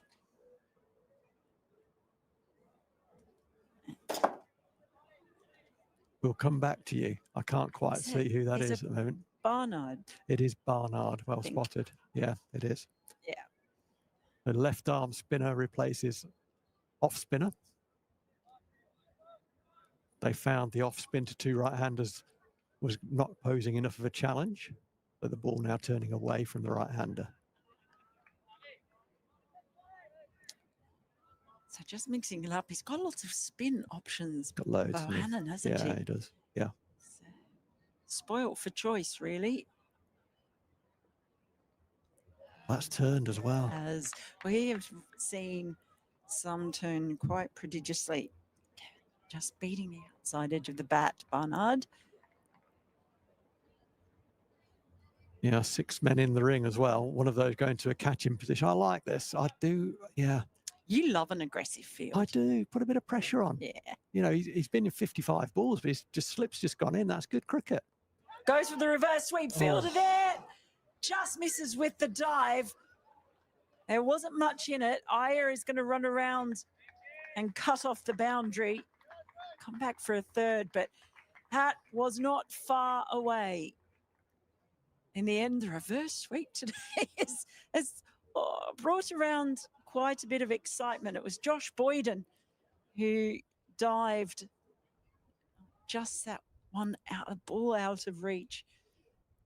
He was there for precisely that job, and they've actually brought in another fielder now just behind point. So there's 2 there waiting for the reverse sweep. And that is Harry Singh, who just moved into that position. It was interesting, wasn't it? Because the fielder came from that position. There were 2 behind, and then they put a slip in. And one of those 2 guys went to slip. It's your fault. You were calling for the aggressive field. But it's good cricket, isn't it? Good cricket from Bohannon, because it nearly led to a wicket. You know, good cricket from Broad, because he's thinking, I'm not playing that shot if there's 2 of them there. Now there's only 1, I'll play it. Yeah. And he nearly found the 1. So it was an interesting little passage that. Made me happy anyway. So it's really a short third. Just a backward point now in. But that is the end of the over. 27 gone, 121 for 4. So it does feel like we are now at the pivotal point. This is the game, isn't it? Yeah, this is the game. You're right. You do think within these next 5 overs, we're going to get a real idea of where it's going. Yeah. Northants lose 1 or 2 wickets here, and you feel that they're just going to be on the back foot for the rest of it. But if these 2 stay out and survive the next 5 overs, you'd give Northants a real chance at this chase. And some of that, Mel, I think, is, and it's too, I think, what I'm going to say is I think commentators say what I'm about to say too frequently, and it's too easy to say. I think this is probably right at this time. It is, a lot of that is about nerve now. It's just about holding your nerve from a Northamptonshire perspective. They need 120 at 5.3. 2 men are in. It's now about holding your nerve. Now, you've got to have the skill and the ability, and you've got to have all those things. Hopefully you've got them, because that's what gets you out there. It's now about nerve. And from a Lancashire perspective, it's about testing that nerve for as long as you can, keeping the pressure on as long as you can, keeping that extra man in the circle as long as you can, all of those things. That could be 6 runs. That is 6 It is runs. 6 runs. Got hold of that one, did McManus. And yet again, aggression from the captain. He is certainly not giving this one up.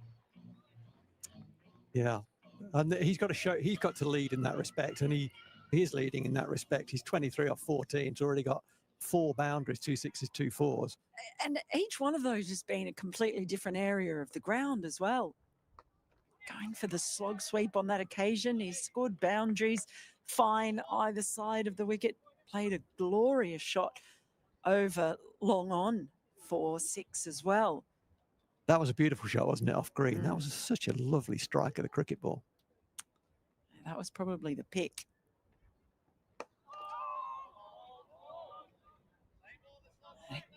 Just getting that 6 in the first half of the over takes the run rate pressure off for another over as well. Just putting them slightly ahead of that. I like that move from Bohannon. He's put another fielder out deep mid-wicket as well as deep square leg, taking a fielder from the offside to do that. I think that's a good move. So what does he do? He gets on the back foot and he carves it away and just stopped inside the boundary. Good work, because that is the short boundary. But this is quite an interesting phase of cricket here. You're really seeing them trying to outsmart each other. It's the end of 28 now, 130 for 4. Northants requiring 111 to win. So they really are there. Run rate at the moment is 4.6, and they need 5 and over, and even 5 and over. So they're right on the money as far as the actual runs go. Wicket columns is a concern. A reminder that we're not sure of the status of Vasconcelos at this point in time. But the fact he hasn't made an appearance so far with 4 wickets having fallen is not promising. Barnard continuing. McManus has changed the complexion here. You know, I said it's sort of 50-50, and McManus has only been in 17 balls, so less than 3 overs himself in terms of what he's faced himself. And he's put the odds significantly on Northant's side from the way he's played. And that's better from Broad, because he's managed to just punch that one down to long off, got the single, and that's what he wasn't doing before. You talk about, 25 off 7. Broad is 38 off 60. There's an argument for keeping one of those mid-on, mid-off fielders into Broad and making him go over the top, actually, not letting him get off strike. Because if I'm Bohannon, I want to bowl most of my balls at Broad right now and keep him under pressure and keep letting him know about it. So letting him escape too simply and getting McManus back on strike isn't good for me. It's in the air, but well bowled. Well bowled. Falls short of extra cover. Again, maybe the ball just stopping in the pitch just a little bit. We've seen that happen quite a few times in this game. A little bit of grip there, wasn't it? You can't just push that without risk. You have to wait for it to get to you.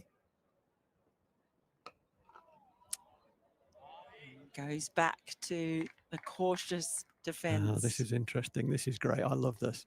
The bowler saw what I saw. I saw McManus look leg side there. The bowler saw that, and he's thinking, I want another fielder on the leg side. And the captain saying, no, leave that open to him. There's a huge gap there. There's a short mid-wicket, and there's nothing else in that quarter. That's well bowled.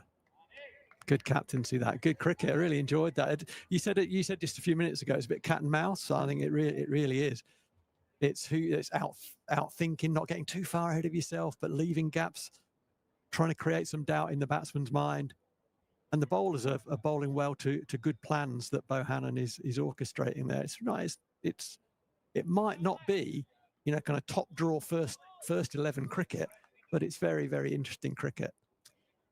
It certainly is. 29 overs gone, 131 for 4, 110 required for victory. I've just had a question come in. Have you? How? Because I haven't seen you look at your phone. I did. I had a question come in, and the question is,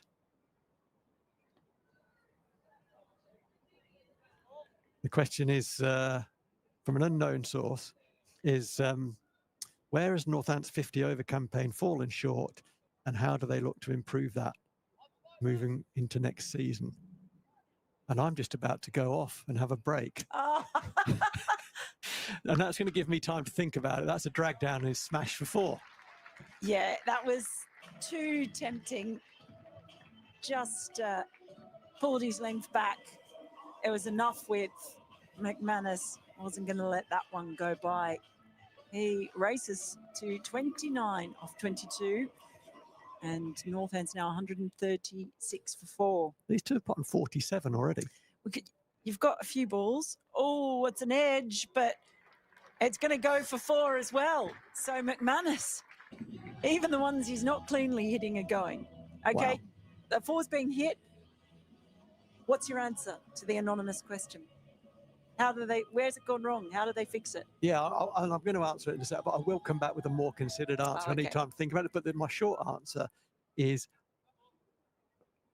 I'm not privy to the thinking that goes on behind the scenes. And of course, there will have been a lot of thinking that goes on behind the scenes, which I'm not familiar with. From where I sit, which is miles away from anything, I'm not sure there was absolute clarity on what this competition is to Northants at this time. You know, we have, for example, we have the Indian superstar Prithvi Shaw opening the batting, and we want that to work, obviously, and that's going to cost some of the budget to go that way, etc., etc., which makes some sense, I guess. But then we don't play Luke Proctor in this competition at all. That's something I was going to. Who's one of our own? Ask you because and bats, bowls, fields. So that Yeah. would be, you know, there'll be some thinking about that. And I'm not saying that's a bad decision. I don't understand the thinking behind that because I've not been privy to the thinking behind that. But that's a question. And for me, if you start with the fundamentals, what are we going to do with this competition? Other things then fall out of it. And I'm not sure that fundamental question is clear to me. The answer to that question isn't clear to me. So that's my big question. But I'll leave that there. Go and do some more thinking. Come back, pick up on your thinking, turn it into my own, and sound like a genius. You sound like a genius all the time, Phil Rowe. That is certainly something I've been wondering about, where some of the players are from last year that I saw in this competition. As we see Barnard continuing his spell from the David Capel end. Phil Rowe has left the building for the moment. Dan Jadkovitz has come on in. I say your name so badly and I feel so bad. I'm sorry. I think it's different every time you say it as well. I don't know why, you know, and I'm so used to saying different names. You should have heard me in Germany. I had the entire Croatian team down to a T. Down to a CZ. I just assume that if you keep saying different things, you'll stumble across it eventually, won't you? And I don't mind that tactic, no, you know. I'm so sorry. I don't mind it. It's an it. aggressive T20 opening style. Do you know what? It's because every time I get prepared to say it, I get nervous that I'm going to say it wrong. And then I hesitate and it just, yes. You're nervous, they're calm. I'm going to go away and practice it some more.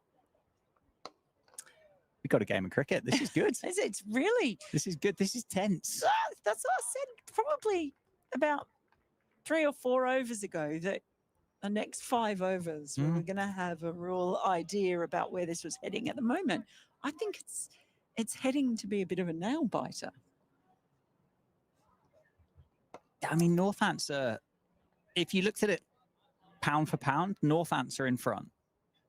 They 30 overs, Lancs were 118 for 5. Northants 141 for 4 at that stage.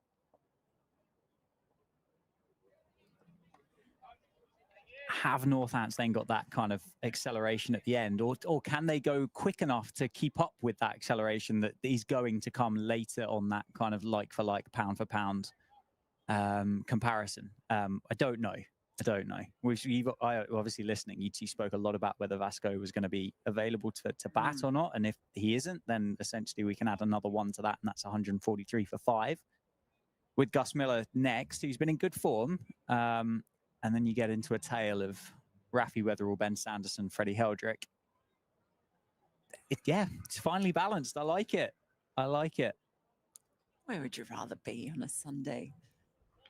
Here at Wantage Road, watching the Metro Bank One Day Cup. And 31 overs gone, 143 for 4 now. And we have a change in the bowling with Josh Boyden coming back into the attack from the Lynn Wilson centre end. He was impressive up top. Bowled 4 overs, 1 for 23. Nice full ball first up. That's what's been interesting to me about Justin Broad. And he's obviously coming up the order. And I'm going on from what I saw when I was down here last year. Yep. When you saw him come in late in the innings and play a couple of really good cameos where he was able to clear the rope. Yeah, it's good acceleration. I think that's something that kind of echoes the point that Phil made earlier this afternoon about the fact that he's a bit kind of utility as a cricketer, and you have to be so skillful to be able to play a number of different roles. He's opened the bowling, he's been third change, he's opened the batting in the championship. He's batted 8 in the championship. He's batted 8 in the One Day Cup. He's opened the batting in the One Day Cup. So I think you have to be a serious talent to be able to kind of take to all of those different roles. I was just thinking though, I guess my point is that you know that if he hangs around, he's got that gear in him. Yeah.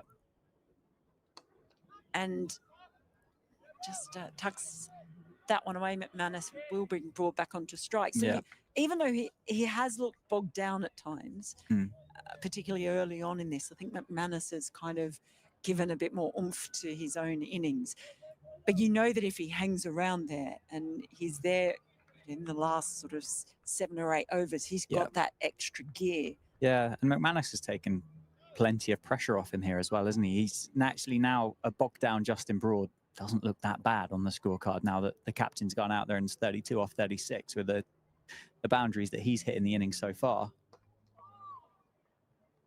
But yeah, there's power. There's power in this partnership. We saw how destructive McManus was at the end of the innings in the blast. He went out there with not many balls to face and found the rope straight away. And as you've just said, Justin Broad at the back end of an innings is better than handy.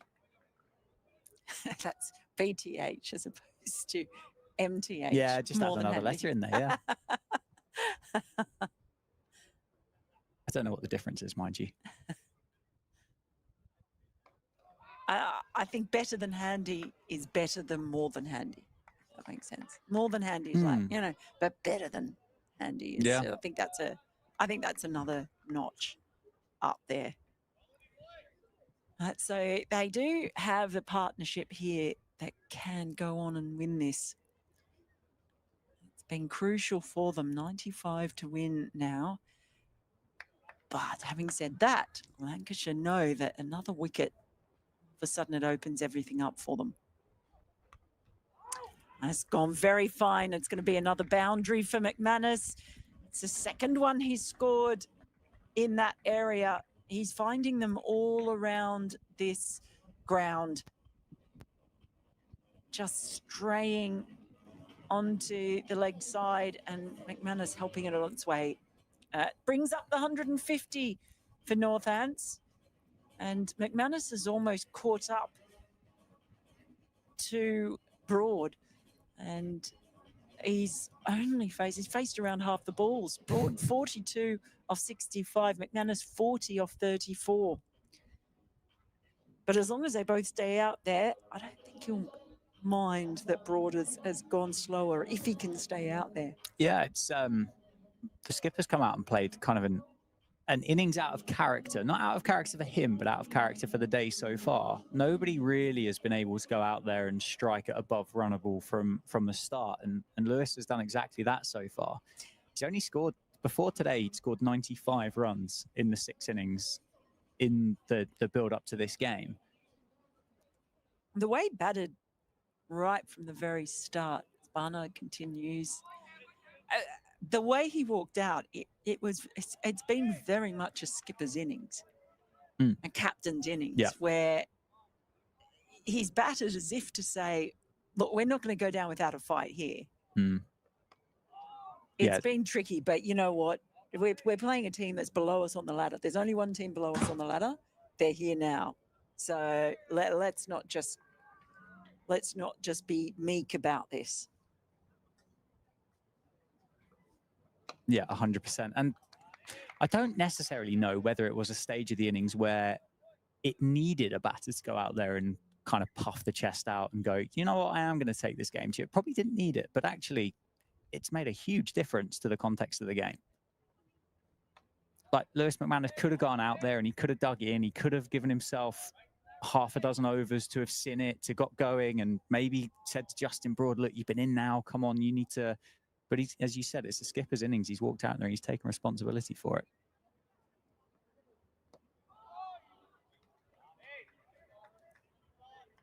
Yeah, it's been impressive from him. Can fans make it count?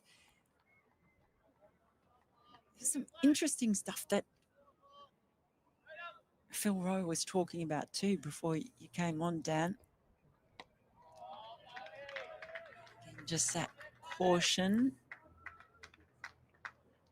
at the end of the over. It's still 150 for 4.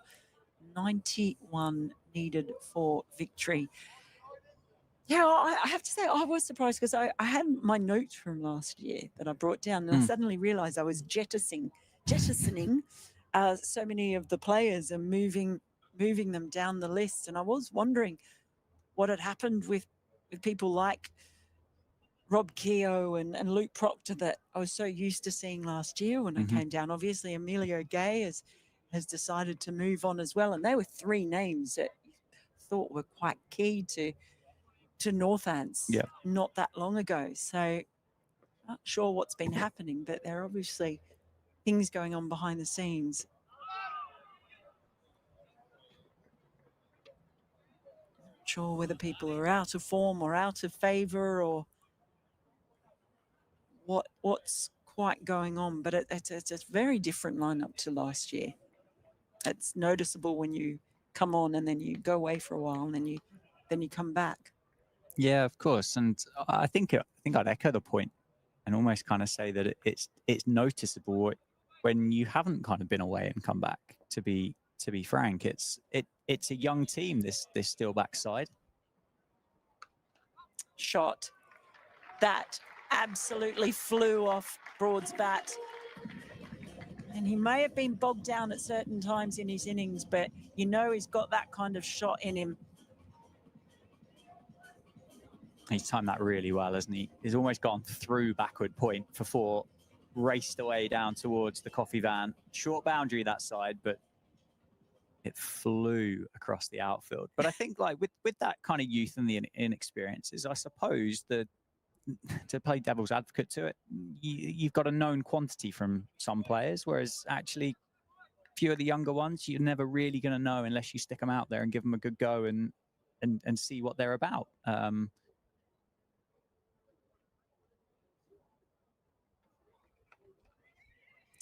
This time he just gets it behind the fielder at backward point, enough for a single. Would that balance of youth and experience have been helpful? I think yes, it probably would have done. But yeah, just my thoughts. I think Gus Miller's been brilliant when he's come into the side. I think Justin Broad, once he's come back into this side, he didn't start the competition, has done really well. And it's good to see James Sales back around the first team as well. That's nicely clipped as well. You just get the feeling that McManus is going to score something off virtually every delivery. Certainly he's trying to. I can't believe he's faced many dot balls in this innings so far.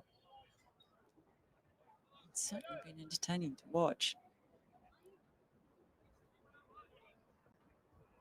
Actually been a really entertaining game just as far as the contest goes.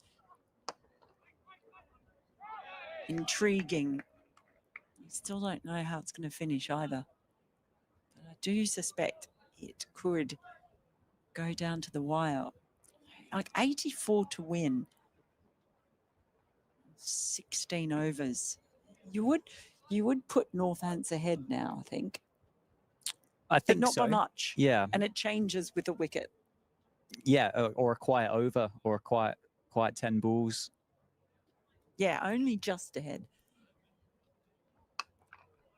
Just feels like the runs for Northampton are just starting to come a little bit more frequent, freer. I might even be willing to give them my 50p as we reach the end of the 34. Steady. 34th over 158 for 4. Now Broad is on 48, McManus on 41. So both of them have made really good starts. McManus has been a much brisker start. Broad's been out there for 75 balls. But yeah, well, I might give them my 50p at the moment. I'm getting closer to it. Begrudgingly passing it over. Maybe just 20p. Yeah, you'll make the decision on 49.5 overs and go, yeah, no, this is the time. I'll give you a pound at that point. Broad is especially cautious facing the spinners.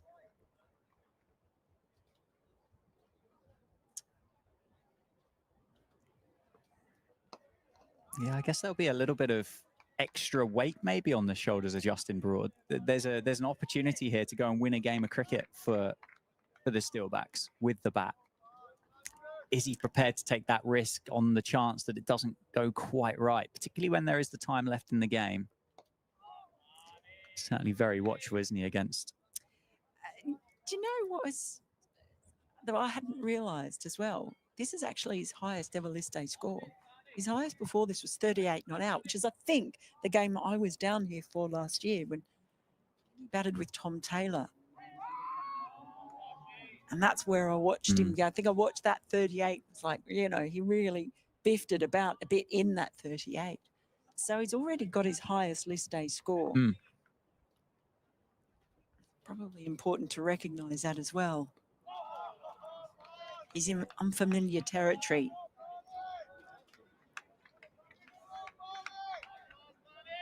Maiden list day half century, of course. I very much doubt he's thinking about that at the moment. At the moment, it's all about, can he help Northants win this game? Getting very cautious. He gets a long way forward, tries to smother the balls from Barnard. Retains strike for the next over, moves on to 49. It's 159 for 4 after 35 overs. Yeah, 15 to go. 82 runs required for the Steelbacks. 6, maybe 5 wickets for Lancashire. We're not entirely sure yet, are we? But we'll figure that out when we get there, if we get there, of course. Josh Boyden to continue from the Lynn Wilson centre end. 6 overs, no maidens, 1 for 37. The man that took the new ball, he got the wicket of James Sales without scoring. I think probably worthwhile pointing out to Lewis McManus, who before this game, 95 runs at just under 16. So he's struggled to get going. That's nicely timed. That's going to beat a door. It's not. What a brilliant bit of fielding that was by Venkatesh Iyer. Full length dive. It's hard, the outfield at the moment, and I think he's felt that one as he's got saved his team 2, but it has allowed Justin Broad to come back for his first list A 50. Takes him to 51 off 82 deliveries. Well batted, Justin Broad. Yeah, he's hung tough. He is slowed up. He's struggled to really get going at certain times, but he's hung around there. Now he needs to make it count. But also, Venkatesh Iyer, he's saved, I reckon, at least 12 runs easily. Either out on the boundary, same part of the ground. There on the circle, he was just holding his shoulder. I think he's holding his shoulder. Might have hurt it. Yeah, he's just swinging his arm around a bit. I think he might have landed a little bit heavily. Yeah, it was a heavy landing, but because of the size of the dive, I don't think you get full control of your body at that point. And it's a short ball from Boyden, which is pulled down to square leg for a single by Justin Broad. But it just shows, like, Venkatesh here and obviously Prithvi Shaw, the Northants, just that class that those overseas, in particular those guys from the IPL, that IPL kind of school, bring and add to a competition. Yeah, absolutely brilliant. And I mean, these are 2 guys that aren't really near that kind of full India squad. Possibly, dare I say, flirting around with selection for an India A squad. Pulled away, it's up in the air, it's going to land safe. Is it going to run away for 4? I think it's going to.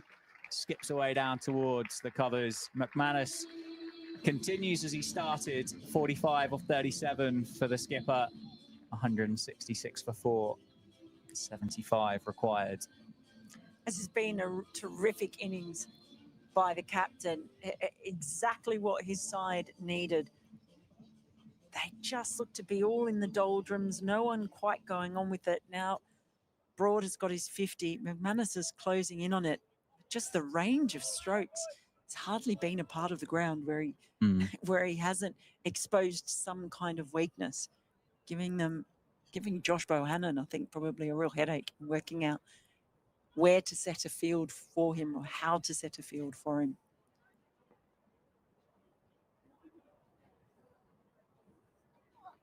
That one pulled away. It's gone straight up. There's a man coming underneath it, and it's gone. Josh Bohannon has set the field. Josh Boyden has bowled to the plan, and Lewis McManus can't carry on. He's picked out the fielder at deep backward square, and he's got to go for 45. A very, very well-made 45, one that added a bit of impetus to the Steelbacks innings. Dare I say, there's a bit of meat left on the bone for the Steelbacks in this run chase, and Lewis McManus is going to be gutted that he's got to depart with 75 runs required remaining. Just as I was praising his innings as well, but it has been a very fine one, departing for 45, but his team wouldn't be in the position it's now in if it wasn't for a really good innings from the captain. Just shook things up a bit, but he just couldn't resist. I think that ball, angling it in and across, trying to whip it away, but it was the long boundary as well. A fielder ready for it, just perhaps on him a little bit quickly as well. So going to deep backward square leg right down the throat. With the way that he started as well, and I'm certain that it wouldn't be the case, but you can begin to feel that it's your day. And he's gone out and batted on a pitch that everybody else respectfully has struggled to start with, and Lewis McManus hasn't there. Did he have to go again, having just picked up that 4 the ball before? I don't know. But Well, when you think it's your day, yeah, you think, well, this is going out of the ground. This is going to be 6. After he got out, he actually looked at almost like the toe of his bat. It was just certainly the bottom part of his bat. But I mean, I just think that was it looked like it was a case of he was just going for it again, and he just picked the wrong side of the ground. I guess if he'd been at the other end, that probably would have gone all the way, just because of the different lengths of the boundaries. But he knows the ground here. Yeah, of course, absolutely better right. than we do. Absolutely. Well, 166 for 5. Gus Miller is the new man. Steelbacks require 75 from 85 deliveries, 5 wickets in hand. So 5 wickets required for Lancashire to win what would be their first of the Metro Bank One Day Cup in 2024. Well, can the Lord Admiral do it? Build the man a column. Get him in the town square. Starts. Oh, that's it. Lord Admiral Augustus Horatio Miller out there in the middle now. Oh, see, I'm disappointed there. I thought that might have got a bit of a reaction from Rowie in the corner, but just not even a smirk. He's still thinking about the question from our anonymous questioner about what's gone wrong and where to fix it.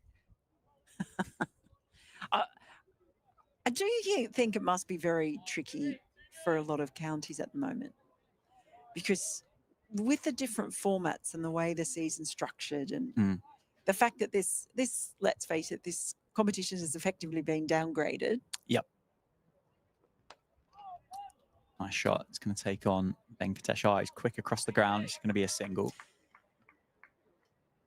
I mean, it's also really difficult for the sides that effectively have a side in the 100 as well. Yeah. So I can't even imagine how you do go about deciding priorities for the season and how you approach each different competition and how you manage the personnel, and losing some of your best players to the 100, which happens for a lot of teams. And some of those are at counties like Lancashire, where they've effectively got 2 teams going. Yeah, well, in 2 formats at the one Keaton time. Jennings started the season with the One Day Cup squad and then got cherry-picked out to go and play in, I don't know which one of the franchises that he's been cherry-picked by, but it's obviously been told that his services are required. And I would imagine, but I don't know, I would imagine it's an element of you need to come and play here rather than would you be able to free up somebody? I don't know. I would imagine it's that way around.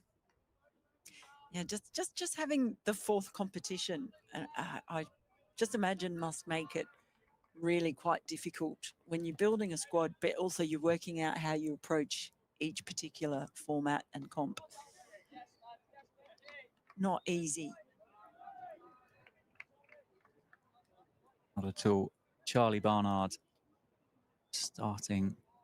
nearly finishing his final over in the spell. 1 for 23 so far. The big wicket of Prithvi Shaw.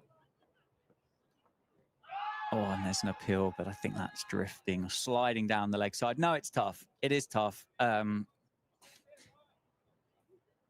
Yeah, it's a fairly well documented argument as to whether it was or wasn't required. The fact of the matter is that it's here, and I think it's very unlikely that it's going to go away, isn't it? Gus Miller gets off the mark with a single down to long off. Yeah, it's not so much talking about the here and there or the why not, but just as things are at the moment, you've got these 4 tournaments. You've got overseas players coming in and out for certain of them. You've got your own players that you might lose for some or not all of them. And so it's just working out who goes where. It's a very complicated, it's like one of those jigsaws where, you know, you have big swathes that are all one color and you're like, how am I supposed to? Which one does this go? So no, how you're do right. I fit that in? You're absolutely right. And I think you look at the 2 of the 3 overseas players, one of which has already played in the 100 this year anyway, in Chris Green. But you look at Venkatesh Iyer and you look at Prithvi Shaw, and I realise that the parent company of those 2 won't allow other companies to play with their toys. But you'd say, well, they've almost got the wrong overseas in the wrong competition, really, wouldn't you? How that would change things. I wonder if we do see the trend towards franchises in the IPL moving into other countries. I have done in some, whether that might change. We might see certain players that play for KKR, for example, showing up for KKR franchises elsewhere around the world. But here, very much in the balance. The problem with Lewis McManus getting out there is that he was the one really pushing the run rate up. And the danger now, run rate's still 4.5. It's crept up to 5.7. But we're getting closer in the 38th over. So when the run rate goes up a bit, but you're getting towards the end, it's not as big a deal as when it's creeping up early in the innings. So even if, you know, they needed, off the last couple of overs, if they needed 8 and over. Yeah, I certainly don't think you're going to fancy too many more than that, i.e. But again, there are boundaries here that are smaller than others, and you can target those. Run rate required is over 7s. Is it over 7s? No, it's not. Nearly 6s. Nearly 6s. I was looking at the wrong thing. 5.8 is what's required at the moment. It's still under 6. It stays under 6. Now that we're, especially when we're in the last 10 overs. Nice shot down the ground. Is it going to beat Venkatesh Iyer this time? Gives chase, and I think the ball's going to win, and it does. Nice shot by Justin Broad. Takes himself to 57 and the score to 173. Seen a couple of lovely on drives today, and this certainly belongs in that gallery picture perfect shots we've seen today. Justin Broad, what is it? We know he has these different gears. It's been an interesting innings from him. At times he's looked locked up, at other times he's played his shots. Important thing for Northants is he's still there. Yeah, and he's got to take the responsibility now, hasn't he, while Gus Miller gets in. Gus has had a good summer, 165 runs at an average of 33. I think he got a gold. Was it Golden Duck against Somerset? All I know is that his highest was 73, which is his highest list day score, and he got that against Middlesex at Radlett. Yeah, that was a really important partnership between himself and Saif Zaib to take Northants to a score that was defendable as it was. It wasn't enough, and Middlesex chased that down. Oh, it's inside edge from Broad, and the reaction of Boyden tells you all you need to know. That could have gone anywhere. As it was, it missed off stump. Justin Broad lives to see another day. I just chased that one so very nearly chopped on. Yes, you could see the way he tossed his head back Yeah. there. He's so relieved. Just said it's the important thing is that he's still out there, and I think he needs to stay out there if Northants are going to win this. He's got to stay out there, and that's a lot of pressure to handle. It is on two young lads, two young guys that are early in their career as well. So 68 required from 72 balls. We're now in that kind of territory. Yeah. Game's not done and dusted yet at all. Either way. I might be taking back my 50p though with Lewis McManus's wicket. I don't know if I'm ready to part ways with the cash. It's a good start. Speared in by Jack Morley, who replaces Charlie Barnard from the David Capel ends. Yeah, Northants can still, to use the cliche, take this innings deep, can't they? They can still absorb a little bit of pressure, as you said, and if then they need 8 for the last 3.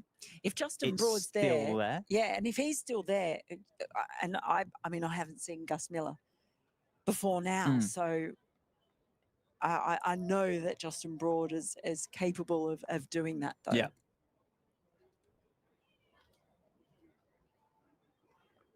Oh, extra bounce from Morley and well left by Broad in the end. Yeah, I mean, based on Gus Miller's exploits in the blast, certainly more than handy if required to go at 8 for the last couple of overs if required. Hopefully it doesn't get that big. That's a powerful shot by Justin Broad, but it's just going to be 1, I think. It's a misfield down. Oh, they're going to take on 2. Oh, that would have been close with a direct hit, I think. That misfield just allowed Justin Broad to come back for a second. Oh, they say don't run on a misfield, don't they? They do. That was tight, and you can see Miller thought it was only going to be a single. It was Broad who called for it. I think he would have been okay, actually. Yeah, that was the classic there of not running the first one hard.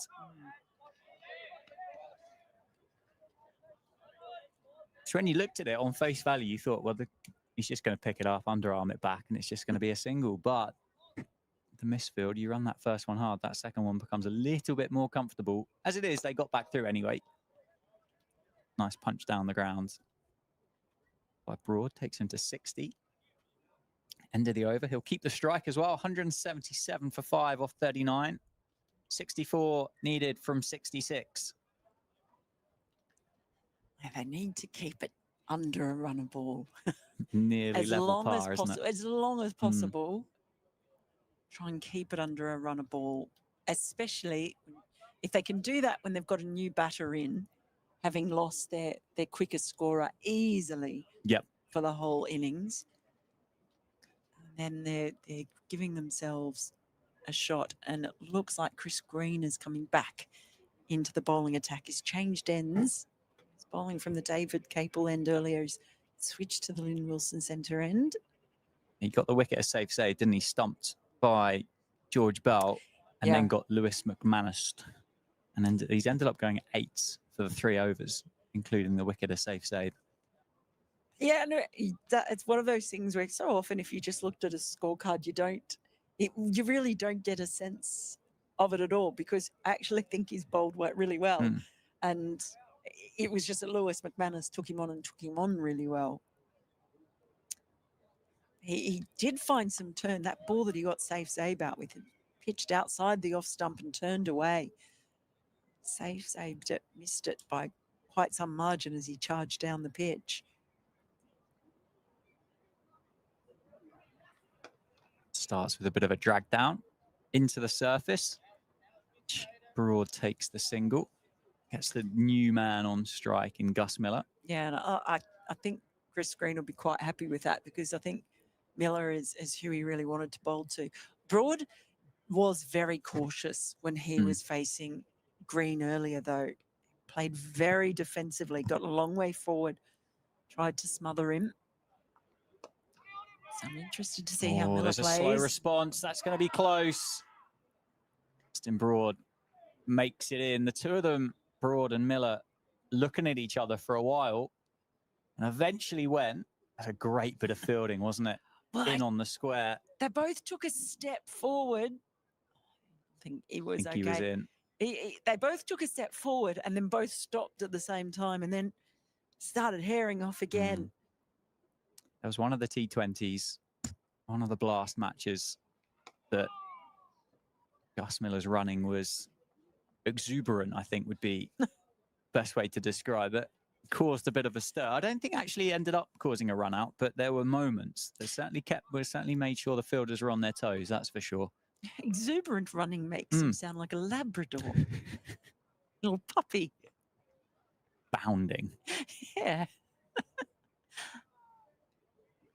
Wide ball, that will help.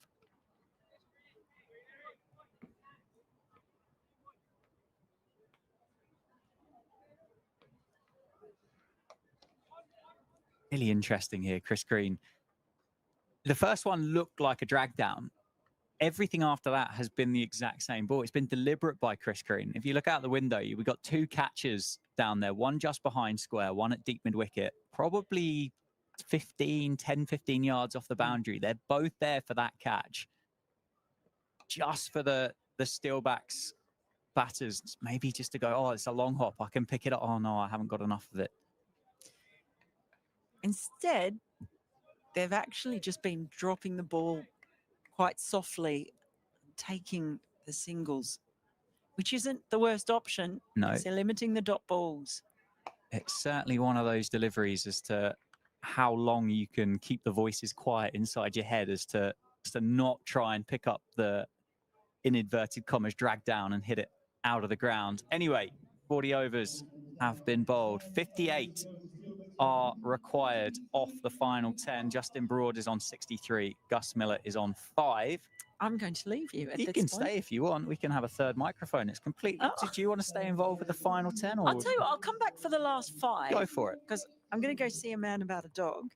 That, And then that exuberant Labrador we were I'm just going to go speaking see about. an exuberant Labrador. Well, enjoy.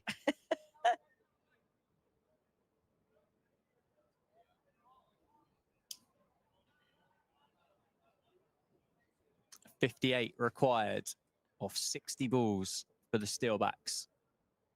Can't afford to lose another wicket. Jack Morley continues. Can I ask you where you're putting your 50p, Phil? Yeah, I'm gonna be back in Northants from here, marginally, but I think it's going to be a good finish. Swept. There's a big appeal, and it's gone. Jeez, what have I just done? Straight away, Phil Rose lost his 50p. Well, not lost it, but it's swaying the other way. Well, that must have been out of and out with the speed at which the umpire raised the finger on that one. Justin Broad is going to need some assistance, I think, coming off that field. He's going to have to drag himself off the turf, and he's gone for 63. LBW off the bowling of Jack Morley, and the Steelbacks are 6 down for 183. I mean, that's not what the doctor ordered, but it looks like, unless we're using a new trick play in the MCC laws, that Ricardo Vasconcelos will be the new man, and he will be out there with a runner as well, which I'm going to guess is James Sales. But runners cause a bit of excitement, don't they? They do, yeah, a bit of pandemonium. Yeah, if I was going about with a runner, I'd want James Sales to run. I'd probably want him to hit the ball for me as well, to be honest. That game, this has happened a number of times, isn't it? Northants were not quite, but approaching the point where you were feeling, you were feeling confident. I wasn't there yet. And then that happens. The way they played that previous over from Chris Green, I thought was perfect. Just sort of knocking it around, 4 singles, keep your scoring rate high, keep rotating, don't give them a sniff, that's great. And it was a reasonable shot, wasn't it? I was thinking sweep is a good option. There's only one man out there. It wasn't a reckless shot, he just missed it, basically. Yeah, and he was absolutely dead in front. Did it look a little bit quicker maybe from Jack Morley? Yeah. Just fired it through, didn't he? It is going to be Ricardo Vasconcelos, obviously carrying a bit of a niggle, a bit of an injury or a bit of discomfort in one way or another. He'll be on strike. James Sales will be running with Gus Miller. Game Sales currently down at square leg with the square leg umpire. What can Ricardo Vasconcelos do? Great news that he's fit enough to bat. He did set off for a single there, didn't he? Which I think quickly reminded himself and went, "Oh, actually, no, something is a bit uncomfortable right now." Yeah, I mean, it's an interesting one, isn't it? I said when you were off air about why would you get him out there now? Yep. And I've still got that question in mind. I said, if you need 4 off 4 overs, yeah, and you're 8 down, well, by all means, yeah, get him in there to just sit on his bat and watch proceedings, because he hasn't got to do anything. But there's still 57 runs required. He's got to be out there for a little while. So if he can go out there now, why not earlier? That suggests there is some risk attached to him going out there now. Yeah, I'm not so sure. Yeah, no, it's a fair and balanced point. I wonder, I mean, could Ricardo Vasconcelos do a bit of a McManus? Like, could he have a bit of a free hit here and try and pick up 20 really quickly? Yeah, maybe. Of course. That's not, how he plays now. That's his hand to play, isn't it? It's just a matter of the question that you ask of the physio at this stage is, if he goes back out there, is it going to do him any more damage? Yeah.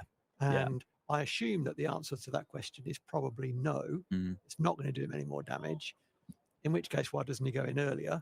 Yeah, fair. Given that he hasn't gone in earlier, are you saying it might do him some more damage and that's why we're limiting it? In which case, why is he out there at all? So if yes, then why isn't he out there earlier? That's all. Anyway, he's out there. That's good from a Northamptonshire perspective. And let's hope that it doesn't cause him any lasting damage. Because although, as I was saying to Mel earlier, although Northampton not in a great position in the championship, in the county championship Division 2, actually one win promotes them right back up the table. Yes. So Jack White, for example, not playing in this competition recently would explain some of that. And also, there's this decision today right now about Vasco, for me, has to be looked in at a broader context. It's not about winning this game. It's a broader context than that. And I think that in itself probably takes me on to the question that we kind of left with when I went off, which is about what do you make of in broad terms, it was what do you make of the competition this year and how do we get better? And I think for me, it's about strategy and clarity of strategy. Whether we've got time to go into that during a run chase, I'm not sure it's the right time to do that, because we want to be concentrating on what's going on out there. But that's my headline anyway, and we'll leave it at that for now. Perhaps come back to that another time if we can, because it was a good question and one that warrants an answer, I think. Yeah, warrants discussion. Yeah, I haven't got the answers. I've got discussion. Got more questions. Very good. Very good, Dan. I try. I try. Oh my goodness gracious! How did that miss off stump?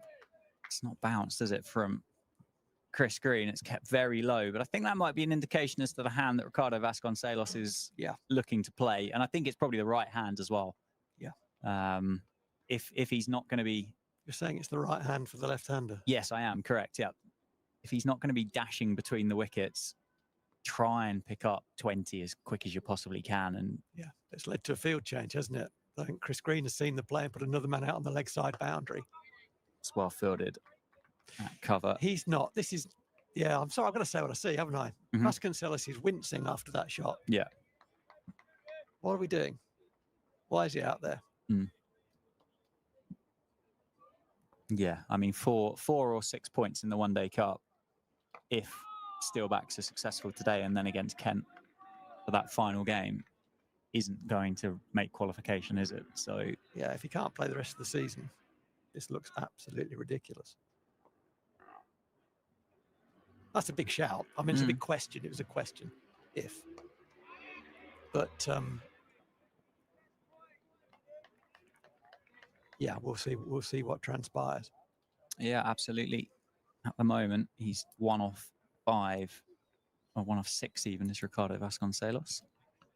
1 ball left in Chris Green's 5th over. It was that reaction when he drove that ball at extra cover. He really winced then, and he put his head back, and you could see he was in pain. I think when you are in that discomfort, it does make it difficult, doesn't it, to hold your shape and then be as aggressive as what maybe you'd like to be. 56 required off 48 deliveries, 185 for 6, Miller on 5, Vasconcelos on 2. And I think, well, you mentioned, didn't you? You said it wasn't far away from feeling like the Steelbacks were in charge of this fixture. Yeah. But so quickly, with the nature of the way that these one-day fixtures, these limited overs games work, it feels very much a case that Lancashire are very, very nearly getting a little bit of control of this as well. Yeah, because the rate's gone up to 7 now, and in itself, that's not, well, that's close.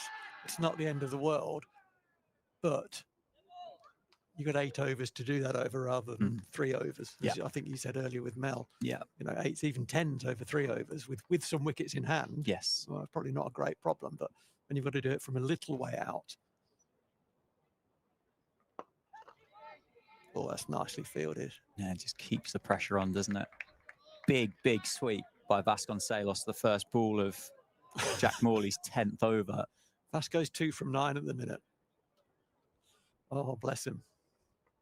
That's a great shot. It's gone over cover. He's just given himself a bit of room. Chipped it over Rocky Flintoff for 4. That is a lovely cricket shot. Opening up the offside. You can't protect every boundary. And that's the one that's open, the extra cover boundary, and that's the one he targeted. Beautifully played.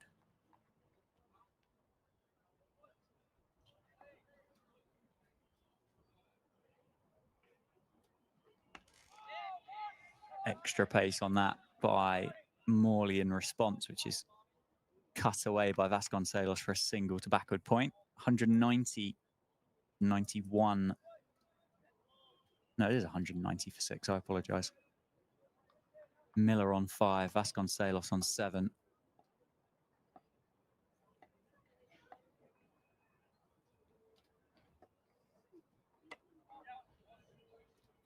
Miller takes the single on offer, 191. Boundary there has just made such a huge difference. It's felt like a while, isn't it, since the last Northants boundary. 50 required from 43, last ball of the 43rd over. It's slower, I think. I think I'd bowl slower rather than quicker at Vasconcelos. Not that slowly. I'd actually let it go. Normally helps, doesn't it? It's got to let it go at some point. Normally helps.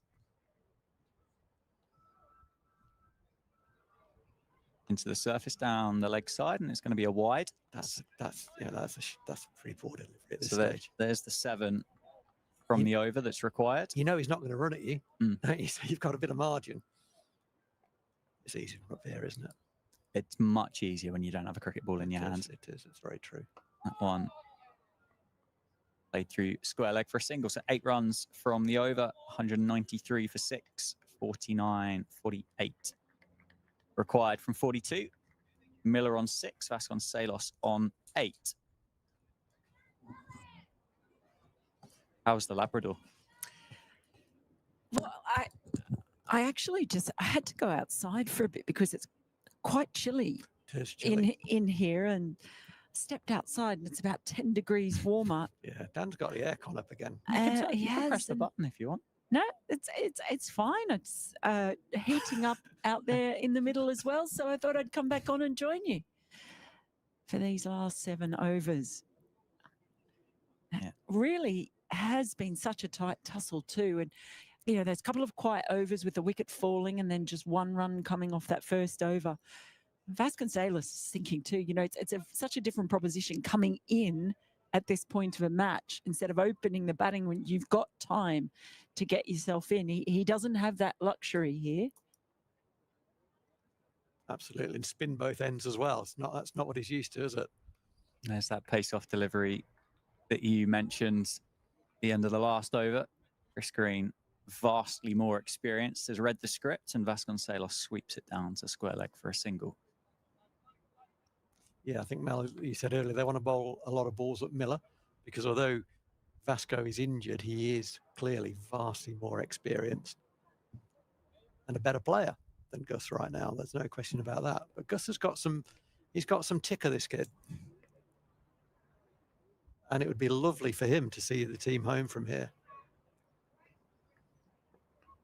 That's not going to beat the man on the 45. It's a good bit of fielding. Well, it was until the throw. It's certainly going to allow James Sales and Gus Miller to come back for a second. The first bit was good, and then went downhill quite quickly after that as he just got it over the crossbar of George Bell, who couldn't get onto the end of the throw. It was a pretty ordinary throw back to the wicketkeeper, allowing Miller to come back for two. Wasn't well backed up either, was it? No. You know, that was pretty basic. It's paced off again by Green. His control is fantastic, isn't it? 197 for 6. I think it's to watch out the window and watch a guy that has a plan in mind and be able to execute it is really quite impressive. And also, shockingly to myself, to kind of see what the plan is as well. Mm. Yeah.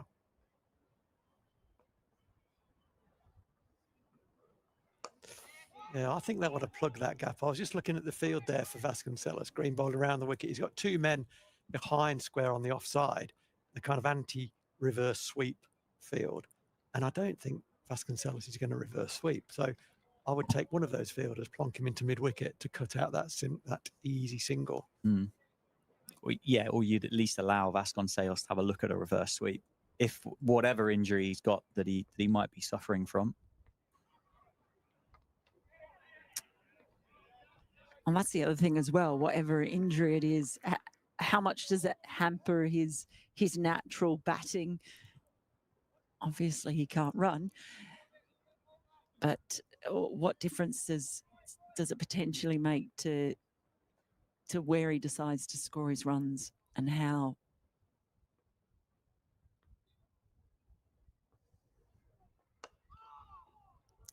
But I think one thing it does show as we see the end of the over, 198 for 6. With Vasconcelos coming out, we talked before, Rowie, about whether it was worth risking him or not. And we don't know. Maybe they've decided it's not going to make anything worse by doing that. Perhaps it shows, though, they really want to win this game. Yeah. Yeah. I mean, what we hope from a Northamptonshire perspective, solely from a Northampton, is that this doesn't come back to bite them later on. You know, if he misses the next Champo game, what value this innings today? But that decision will have been taken by the experts. You know, the physio will have had a big say in that. So I'm sure they're comfortable with their decision. That what made me worried was he played a shot into extra cover and winced. You could see him wincing as he put pressure through the front leg, and that worried me somewhat. But we are going to see a bowling change. We're going to see Venkatesh Iyer back on. He's bowled 5 overs so far from the David Capel end, 0 for 17, bowled an immaculate line and length. So it looks like he's going to close out from that end. There's 6 overs to go. He's got 5 overs left, so he can bowl all of those 3, should that be the captain's decision. Down the leg side, all the way for a single. Dare I say the skill set from Venkatesh Iyer in this second spell might be slightly different to the one that we saw earlier on this afternoon. Maybe a bit of that IPL white ball death bowling that he would have been practicing so much. Maybe so. Yeah, I would be saying, though, stick to your guns, stick on that length for as long as you can, you know, because that was hard to score off earlier. It won't have changed that much. And you go to mix up sometimes too early at times, sometimes too late. Another single taken. Good bit of fielding. It's good to rotate the strike and keep the singles coming, the scoring options coming. But it's those four balls, those boundary balls that Northants desperately need now. 42 runs required off 35. It's tracking in the wrong direction for them unless they get a couple of boundaries. Well, that's Dan, you were right. That's a beautifully executed slower ball bouncer. Vasconcelos threw the shot so early. Broken clocks are twice a day. You say enough stuff, you get things right eventually as well, don't you? The 200 came up the ball before for the Steelbacks. As you said, Mal, 41 off 33. If there isn't going to be a couple of boundaries here to try and get that back to some form of level par, this run rate is going to get quite high quite quickly, and that's going to help. That's, well, flailed away backward of point, and for a second I thought the man on the deep backward point boundary was going to cut that off, but raced away across the outfield. Vasconcelos getting all of that. Well, he got that one through and didn't have any after effects there. He backed away from that. The ball was over middle and off. And initially I thought there was a bit of width on offer. The width was created by Vasconcelos backing away. Good bit of cricket. Short ball, slower ball again. Chopped down on by Vasconcelos, and that time showed a bit of discomfort. He did. In response to the shot, whether that was discomfort because of the pain or whether it was because of the disappointment that he only got a bottom edge on it down for a single. 205 for 6 then. I'm still back in Northants, by the way. 36 off 31, Yeah, Every single delivery, it feels like, makes a difference at this time. That 4 definitely felt like it did. It's a bit of bounce, isn't there? That extra bounce from Venkatesh surprises Gus Miller, and it pops up off the surface, off the bat, and nearly carried to the fielder at point. Maybe a dot ball to finish. 7 off the over, though, so it's a decent one for Northants. I need to keep that going. I almost need one 4-ball or 6-ball and over just to keep things under control.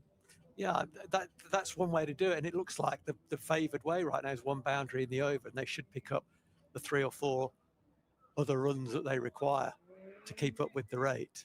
I think that may be the way to go, because there are dot balls here, aren't there? There are dot balls available, because the odd one's bouncing, there's a bit of turn, the odd one's keeping a little bit low. So maybe the boundary plus score off 3 other balls, score off 4 off 6. If one of those is a boundary, you end up winning the game.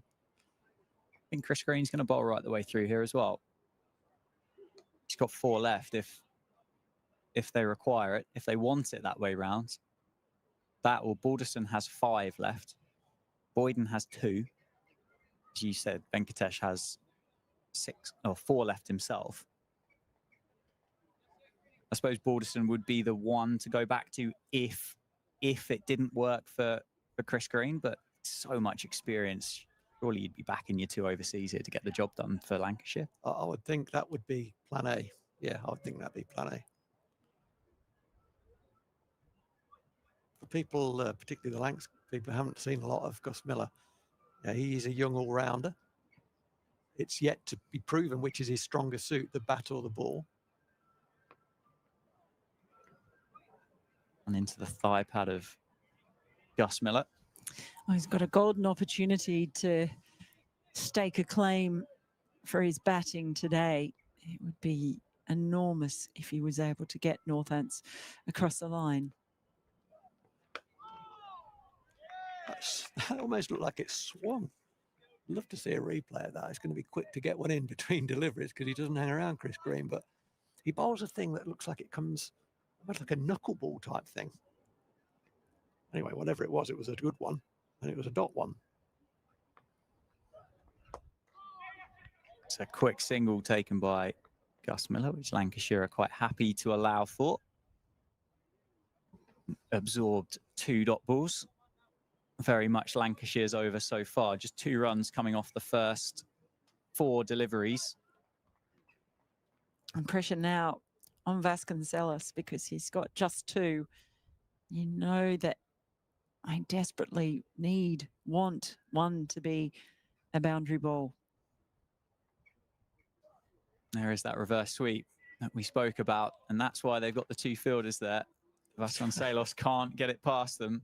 And that's the right thing to have two there now, because the boundary is absolutely all important. Am I with regards to the runner here, the running situation with James Sales and the injury to Vasconcelos? I'll finish this point at the end of this delivery from Chris Green, which will round out the 46th over. Squared up and gets the edge, and that is a great over for Lancashire. Just 2 runs coming from it. What an over! My understanding for the runner is that it isn't guaranteed, and it would require cooperation from Lancashire in this situation, Josh Bahan and the coaches, to allow Vasconcelos to come out with a runner. Yeah, that's my understanding as well. Yeah, it's not a given. So in which case, in a game that is going right down to the wire, that's generous from Lancashire to afford Northants the opportunity to do that, I suppose. Yeah, that's right. And kind of like, almost like, why not as well? Because a bit like Graham Gooch facing Joel Gardner. I was just thinking that it's the Graham Gooch school, isn't it? Lancashire thinking, well, we want to win it without anyone saying, well, you stopped. You're unsporting or something. Yeah, exactly. But if there were 10 other blokes in that dressing room that didn't want to face him. Yeah, that's true. There's school the other way around. Shot, Miller gets the ramp on Venkatesh over the keeper and runs away for 4. It's a good start to the over. It feels like one of these is going to have to be a big one sooner rather than later. He executed that really well. That's the sort of shot that when it doesn't come off, people get really frustrated, don't they? But when it does come off, it looks so smart and skillful. Yeah, he plays that well. He played one up in the crucial T20 game. Right at the end, he played that shot for a boundary then as well.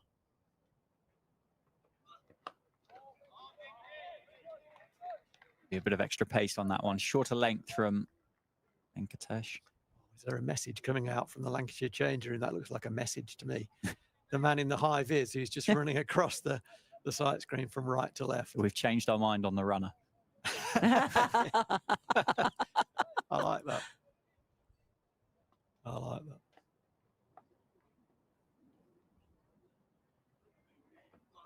Oh, that's a wide, surely. It's going to be a wide, and a particularly wide one as well. Venkatesh couldn't believe that. I wonder whether that did just maybe cut back in towards that blue line. I think Gus went across to the offside, maybe. That's what he's... Well, no, he didn't, did he? No, he came down the pitch, if anything. That's a huge wide. He's got nothing to moan about there. At all. Go on with it. Which is what Nigel Long, who doesn't take a lot of fuss from players, Nigel Long, he'll be indicating that to the bowler. Oh, Gus Miller tries to go down the ground. It's a thick inside edge onto the boot, and it falls safely down to the man at 45. It was in the slot, wasn't it? Mm. He plays that shot very well. There's a big gap in the boundary between long on and deep mid-wicket, who's now coming in as the batters rotate. We've got the left-hander, but it was sort of in the slot a wee bit. I think it was an attempted Yorker. Now, a couple of brutish shots, weren't there, here against Worcestershire? One particularly against Tom Taylor, wasn't there? That he's got plenty of power, Gus Miller. 28 off 21. Still with Northants. Oh, well kept. Fantastic work by George Bell behind the stumps there. Gee, it's tense, isn't it? It's really tense. And cold. Cold and tense. Well, it's not cold out there. It's the temperature's right up. It's very tense. Just trying to look around and see the scoring options. Leg side behind is the out. wicket, I think, is a good option. Oh, that's exactly what he tried to do. He Tried to uppercut it, didn't he? Yeah, they have got 2 fielders on the circle either side. And leg side fielders out. There's one down at deep point as well. This feels like a big ball. I mean, if this is a dot, I'm happy. I'm not happy with that from a Northants perspective, but I feel this is a big ball now. Oh dear, he blinked. The bowler blinked and fired it down the leg side for another wide. Well, it was a big ball. That's the second wide in the over. Northants were guilty of bowling quite a few extra deliveries up front.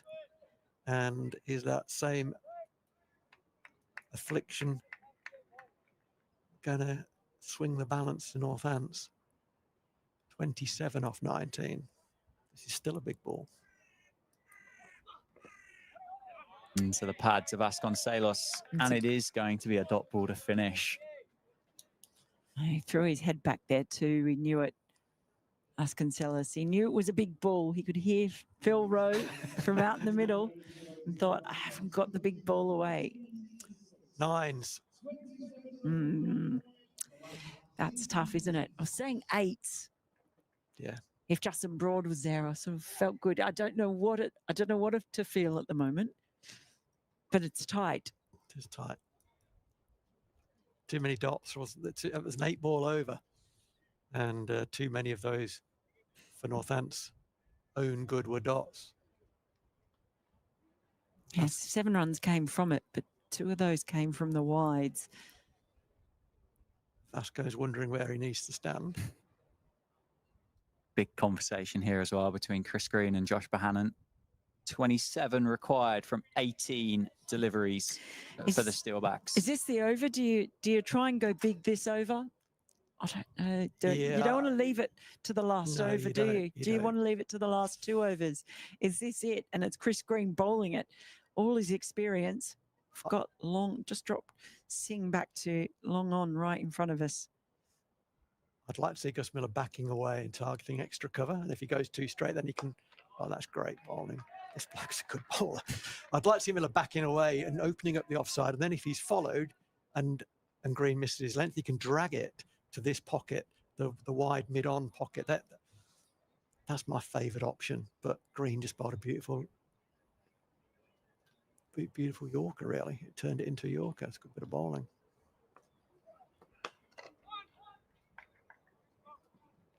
It's one taken down the ground by Gus Miller. Gets there on the full. Pace on the ball, just plays it into the pitch.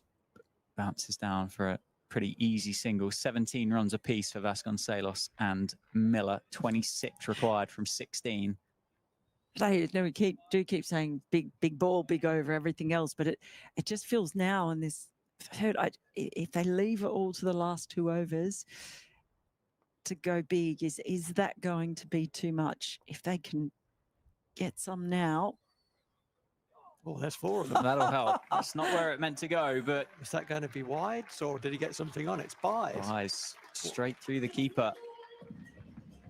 That's one of those as a keeper that you think there is no way the batter's going to miss this.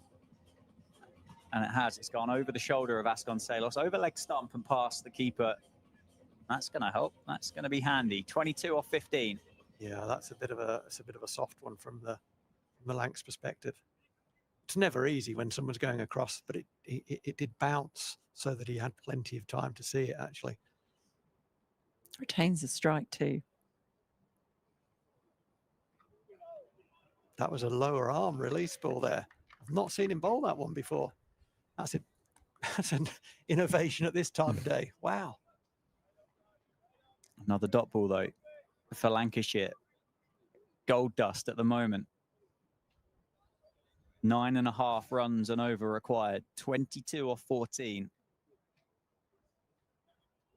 He's getting that fielder finer at 45. Gone down the ground. He's going to get 1. That was a big build-up for a single down the ground, wasn't it? It was. I mean, it's that area where we can't see, so I had to lean forward and see. I thought initially he hit it straight down his throat, but he clothed it a bit. 21 off 13. Ooh, 9.7. That equates to, just to put that into context, but it's 21 off 13 is the other way of looking at it. So of those 13 balls to get 21, how many boundaries do Northants need? 3 minimum? 4? 3 minimum. 3 minimum, yeah. Minimum. Yeah. Depends if it's a boundary or a 6. Yeah. But they've got to cross the line 3 or 4 times. You think probably 4, I think. Yeah, they have to. The only way they're going to get there. Oh, he's very, very good, this guy. 21 off 2 then. There's a guy that used to play here many years ago, Jason Brown, was an off spinner, and Brownie would have been brilliant in T20 cricket. His career finished before that really started. It only just kicked off when he was leaving the arena. But his ability to get the ball under the bat is very similar to Green's. He landed all of those balls where he needed to, and actually there was the 4 byes, but other than that, off the bat, and in his last 2 overs, he's gone for about 6 runs, 7 runs, something like that. They're really good, and they have now essentially left it to these last 2 overs. They a have. really huge job to do. They've got some very experienced death bowlers, if you like, they've got to contend with, and they're going to have to go. They're going to have to go. For me, it's extra cover or behind the wicket. They're your areas. And that's a wide again. Just not getting it right, is he, Venkatesh? It's either brilliant or it's wide. There's no middle ground. He's in between the wide deliveries. He's bowling some terrific balls. What he tries to do there, he's trying to bowl a cutter and pulling his hand down the side of the ball, but he's actually getting too much skin on the ball, and that's dragging it wide. Pace on. It's just going to be a single. Vasconcelos brings Gus Miller on strike. I suppose Venkatesh probably wouldn't have been throwing the ball at the death for KKR that often. They would have had other options. He probably would have been a part-time option with the ball in the IPL. Definitely. But then that's not to say he wouldn't have worked on these skills in that competition and with those other bowlers that they have available. When you look at why he ended up in the India side, he was kind of almost the backup for Hardik Pandya when he was injured 2021-22. He's on down the leg side. Wide signal to Venkatesh's dismay. I don't know why Venkatesh has got a double teapot on there. It was a wide. It went down the leg side. Maybe he's double teapotting himself. Oh, maybe he is. Let's say that. But he's bowling. I mean, this is a statement of the obvious. He's bowled 4 wides in his last 1.5 overs. And if Northants do win this game, that will be a massive factor in how they've done that. It's 4 extra runs, 4 extra balls. Full toss, whips away, and that's going to be 4. Gus Miller catches up on it, plays it through the leg side, gets the boundary. There's that extra ball from the wide. 227 for 6, 14 required from 10. Oh boy. Never in doubt, is it? It's never been in doubt. Northants all the way. I'm still holding on to that 50p. I don't know about you two. I don't blame you.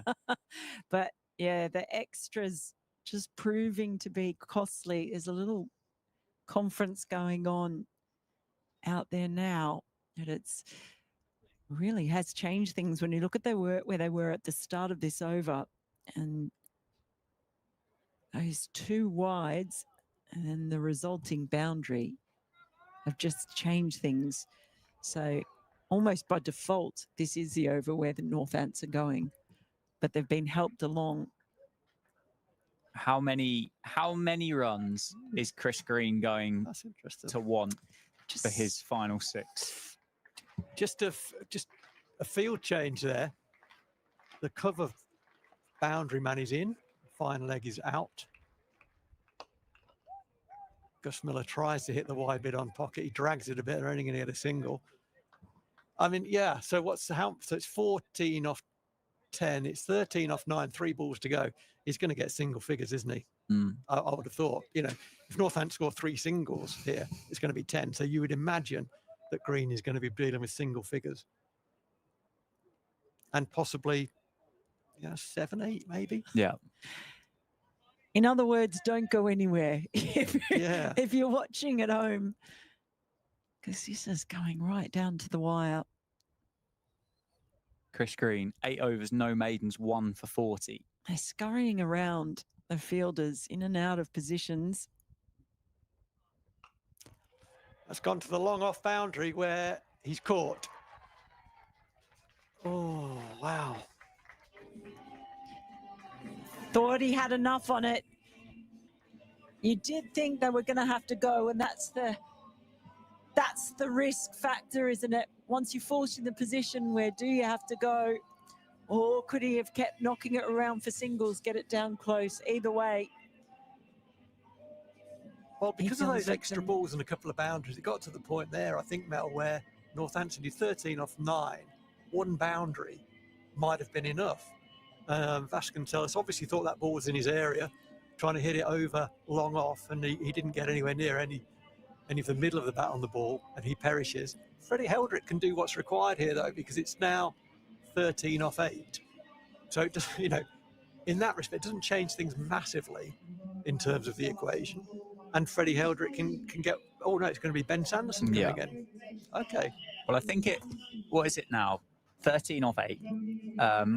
Vasconcelos there tried to create himself a bit of room with that offside. Yeah. Hung out the leg side, Yeah. tried to target that short boundary as well. And whether the injury had anything to do with it or not, just didn't really get into a shape to get the middle of the bat on it, and ended up giving Chris Green a bit of catching practice down at long off.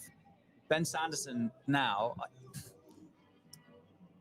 maybe not this ball, but the last ball of this is Ben Sanderson on strike, becomes a free hit. Yes, that's well said, yeah. And as you said, Freddie Heldrick, as we saw the other day, more than handy to occupy the crease with Gus Miller, as is Rafi Weatherall for that matter. What Ben Sando's got to do is he's got to trust Gus Miller. He's got to trust Gus Miller. And if it's 2 dots, then it's 2 dots. Obviously, it probably won't be 2 dots because they'll concede the single off this first ball, I would imagine, or certainly off the last ball. 2 balls of this over remaining, but just trust Gus. There's a bumper sticker. I was going to say that sounds like a political slogan. Trust Gus. Trust Gus. Gus 2028. Alternatively, Miller trusts Sanderson as well, knowing if he can do a job. Width, give him any width, he will score. It's pulled away, bumped in from Venkatesh, was very, very high. Sanderson telling Venkatesh that it was quite high as well. Going to be a single. So Gus Miller will get the last ball of Venkatesh's over. What does he do? Does he look single to keep the strike? Does he take 11 off 6 with the strike against Chris Green? I don't know, if it's there to be put away, wouldn't you put it away? Yeah, for I sure. would. For sure. Yeah, 4 better than 1. But not better than none. And that's a dot. And that's a big dot. That is a big, big dot in the context of this run chase. It's now 12 off the last over, with Ben Sanderson facing the first ball of that last over. Oh boy, oh boy. It's a thriller, isn't it? It's really, really tight. Where's your 50p now then? Go on. You said you'd wait until the 49th over, so this is the last opportunity. That 50p has got, I've dropped it down a drain. 12 off 6. Chris Green, as I say, he's gone at 5s. He's gone for 40 off his 8 overs. 24 of those 40 came off his first 3 when Lewis McManus walked out to the middle. So since then, he's been miserly off 5 overs. And Ben Sanderson on strike, Gus Miller have got to find 12 runs off Chris Green. I think Lancashire might still have my 50p at the moment. What do you mean might still have your 50p? Yeah. Have you ever put it anywhere? It's got a piece of string attached to it, so I can yank it back at any putting time. It through the vending machine. 229 for 7. I think that only works in cartoons. I'm not sure. Sanderson on strike. The thing is, Green is so experienced. He's been so meticulous with exactly where his fielders are. He's been like that all day, just constantly checking, moving them finer or squarer.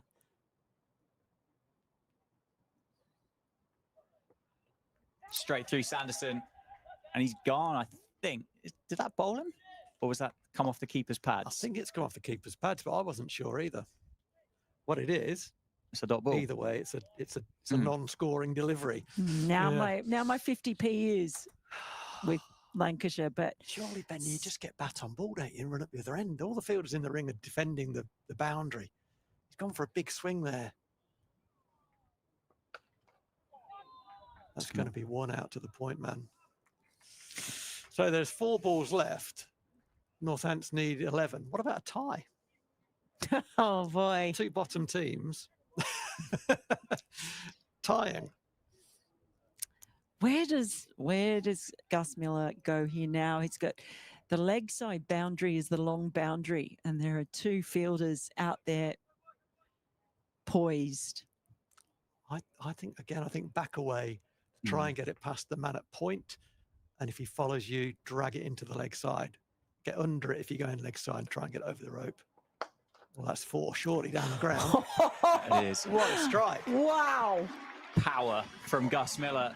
It was there to be hit, wasn't it, from Chris Green? And Gus Miller has snapped those wrists on impact and cleared Chris Green by a matter of inches in the end, and it's gone straight as you like for 4. 7 required off 3. Forget any of the other options. Just belt it straight back past the bowler. He hit that so hard round the wicket. So Green's coming round the wicket. He's moved his point boundary man to extra cover. Miller's looking leg side. So what he's effectively doing is shrinking the boundary options that Miller can execute. What a super slow ball. This is going to be tight if they come back for 2. Oh, that's going to be out. And it is out. I don't think even without the slip from Gus Miller on the turn, he would have made it back. He slipped, didn't he, when he came back for the second? But as it is, I don't think he would have got there anyway. Well, there was a slip and there was hesitation as well. It was a will we, won't we? And in the end, they probably shouldn't have. You can understand why they did. That's beautifully put. I like that a lot. That's a real blow at this point, and they're so close. Yeah, it was unfortunate, wasn't it? It was beautifully bowled. I mean, you know, there's a lot of things going on out there. Not all of them are absolutely brilliant, but what is brilliant is the way that Chris Green has bowled at the death. He's been, I mean, you know, he in a game that's perhaps lacked a bit of quality at times, he has shown immense quality with the ball, and that's why the teams around the world pick him to do what he does, because he is absolutely brilliant at it. I think with respectfully being a finger spinner as well, so much variety on offer. Yeah. Because he can bowl to this field with his 4 men up inside the circle behind the bat, because he knows that he can bowl pace off, and he isn't going to allow what would have been Gus Miller on now, Rafi Weatherall, to actually ramp one past him, because there's going to be no pace to work with. Yeah. Rafi Weatherall has been a master at the death with the ball in hands. Can he do it with the bat in hand? 6 required off 2. Silence across the county ground at Northampton. Who says the One Day Cup doesn't matter? Nick it for 4. It's a full toss. He has nicked it, and it's gone straight into the boot of keeper George Bell. Oh my goodness, that was the worst ball that Green has bowled, and fortunately for him, he's bowling it at number 10. 6 off 1. His boundaries have just got that little bit bigger, I think, for Rafi Weatherall. My money's on big pace off by Chris Green. Yeah, what a moment this is for Weatherall. How would you be knowing you've just come out there, you've got to hit 6 to win it? That's the only option. You see all those fielders out on the boundary. Seen someone with so much experience who's bowled so well as Chris Green. He's staying around the wicket. It'll be interesting. He's got long levers, Rafi Weatherall. He does. We haven't seen him bat really yet in a Northants shirt. Last ball of the day. That's a great delivery by Chris Green. Inside edge, Rafi Weatherall. It's a Yorker, wasn't it? Yeah. It's a very, very well executed Yorker again, and he's getting a big cuddle from Bohannon as well. He might. That's that is how you bowl in those situations. That was fantastic from Chris Green. And Northants, unfortunately, will come away from a game that for a large part of, certainly in the second half, in fact, throughout the whole of the game, were in control of, and will end up losing the game. And not for the first time this year. They've been involved and ahead in games and haven't managed to get over the line. Yeah, it was a bit of a neck and neck fixture for the most part. Lancashire win by 4 runs in the end. He just felt that Broad partnership with McManus just wrestled Northants back into it and maybe back in front as well. But brilliance, that second spell from Chris Green, superb. Death bowling from Venkatesh Iyer as well, that was wayward but tricky to score off, and ultimately leaving too much for the Steelbacks to chase down off the final over, and Lancashire have won their first game of the 2024 One-Day Cup. Only by the barest of margins, as some might say. Not a huge win, but it's a win that will bring them some real pleasure as well, having gone out there and defended what wasn't a huge total, but they scrapped, and they didn't stop scrapping the whole way through, and neither did Northants. It was just a really good contest. In the end, it's just that little bit too much. The wickets that fell regularly, that one partnership in there between McManus and Broad, and you thought if that had continued on, then they might have got there quite comfortably, but it's all ifs, buts and maybes. The important thing is actually what happened, and you have to give a lot of credit to the way that the Lancashire bowlers just kept their nerve at the end, particularly Chris Green. He deserves a lot of credit for that win. Yeah, for sure he does. And let's not forget the partnership between Balderson and Boyden. They put on the best part of 75 together pretty quickly when they were Lancashire were in quite a perilous position at 152 for 7 when they came together. And it was that partnership that allowed Lancashire to get to the number they got to in the end of 241. So that was a good rear guard from the two young Lancashire all-rounders there. They played beautifully together. But again, it's a ifs, whats and maybes, I think, performance from Northamptonshire. As we talked about throughout the game, really, about this game and other games in this competition, there is an inexperience out there, and the only way you get experience is by playing. And I think the inexperience probably showed at times. There was a large part of the game where Northants were only scoring off 3 balls and over, and sometimes fewer than that. And I think the number of dot balls that they faced, I haven't got that in front of me, was probably too many at the end and did for them. But it was very good to see. If I put my neutral hat on for a moment, take my Northants hat off, put my cricket hat on, it was great to see Chris Green bowling and closing that game out, because that was world class. Yeah, absolutely right. And some quality overseas cricketers joining Chris Green and Venkatesh Iyer, Prithvi Shaw as well.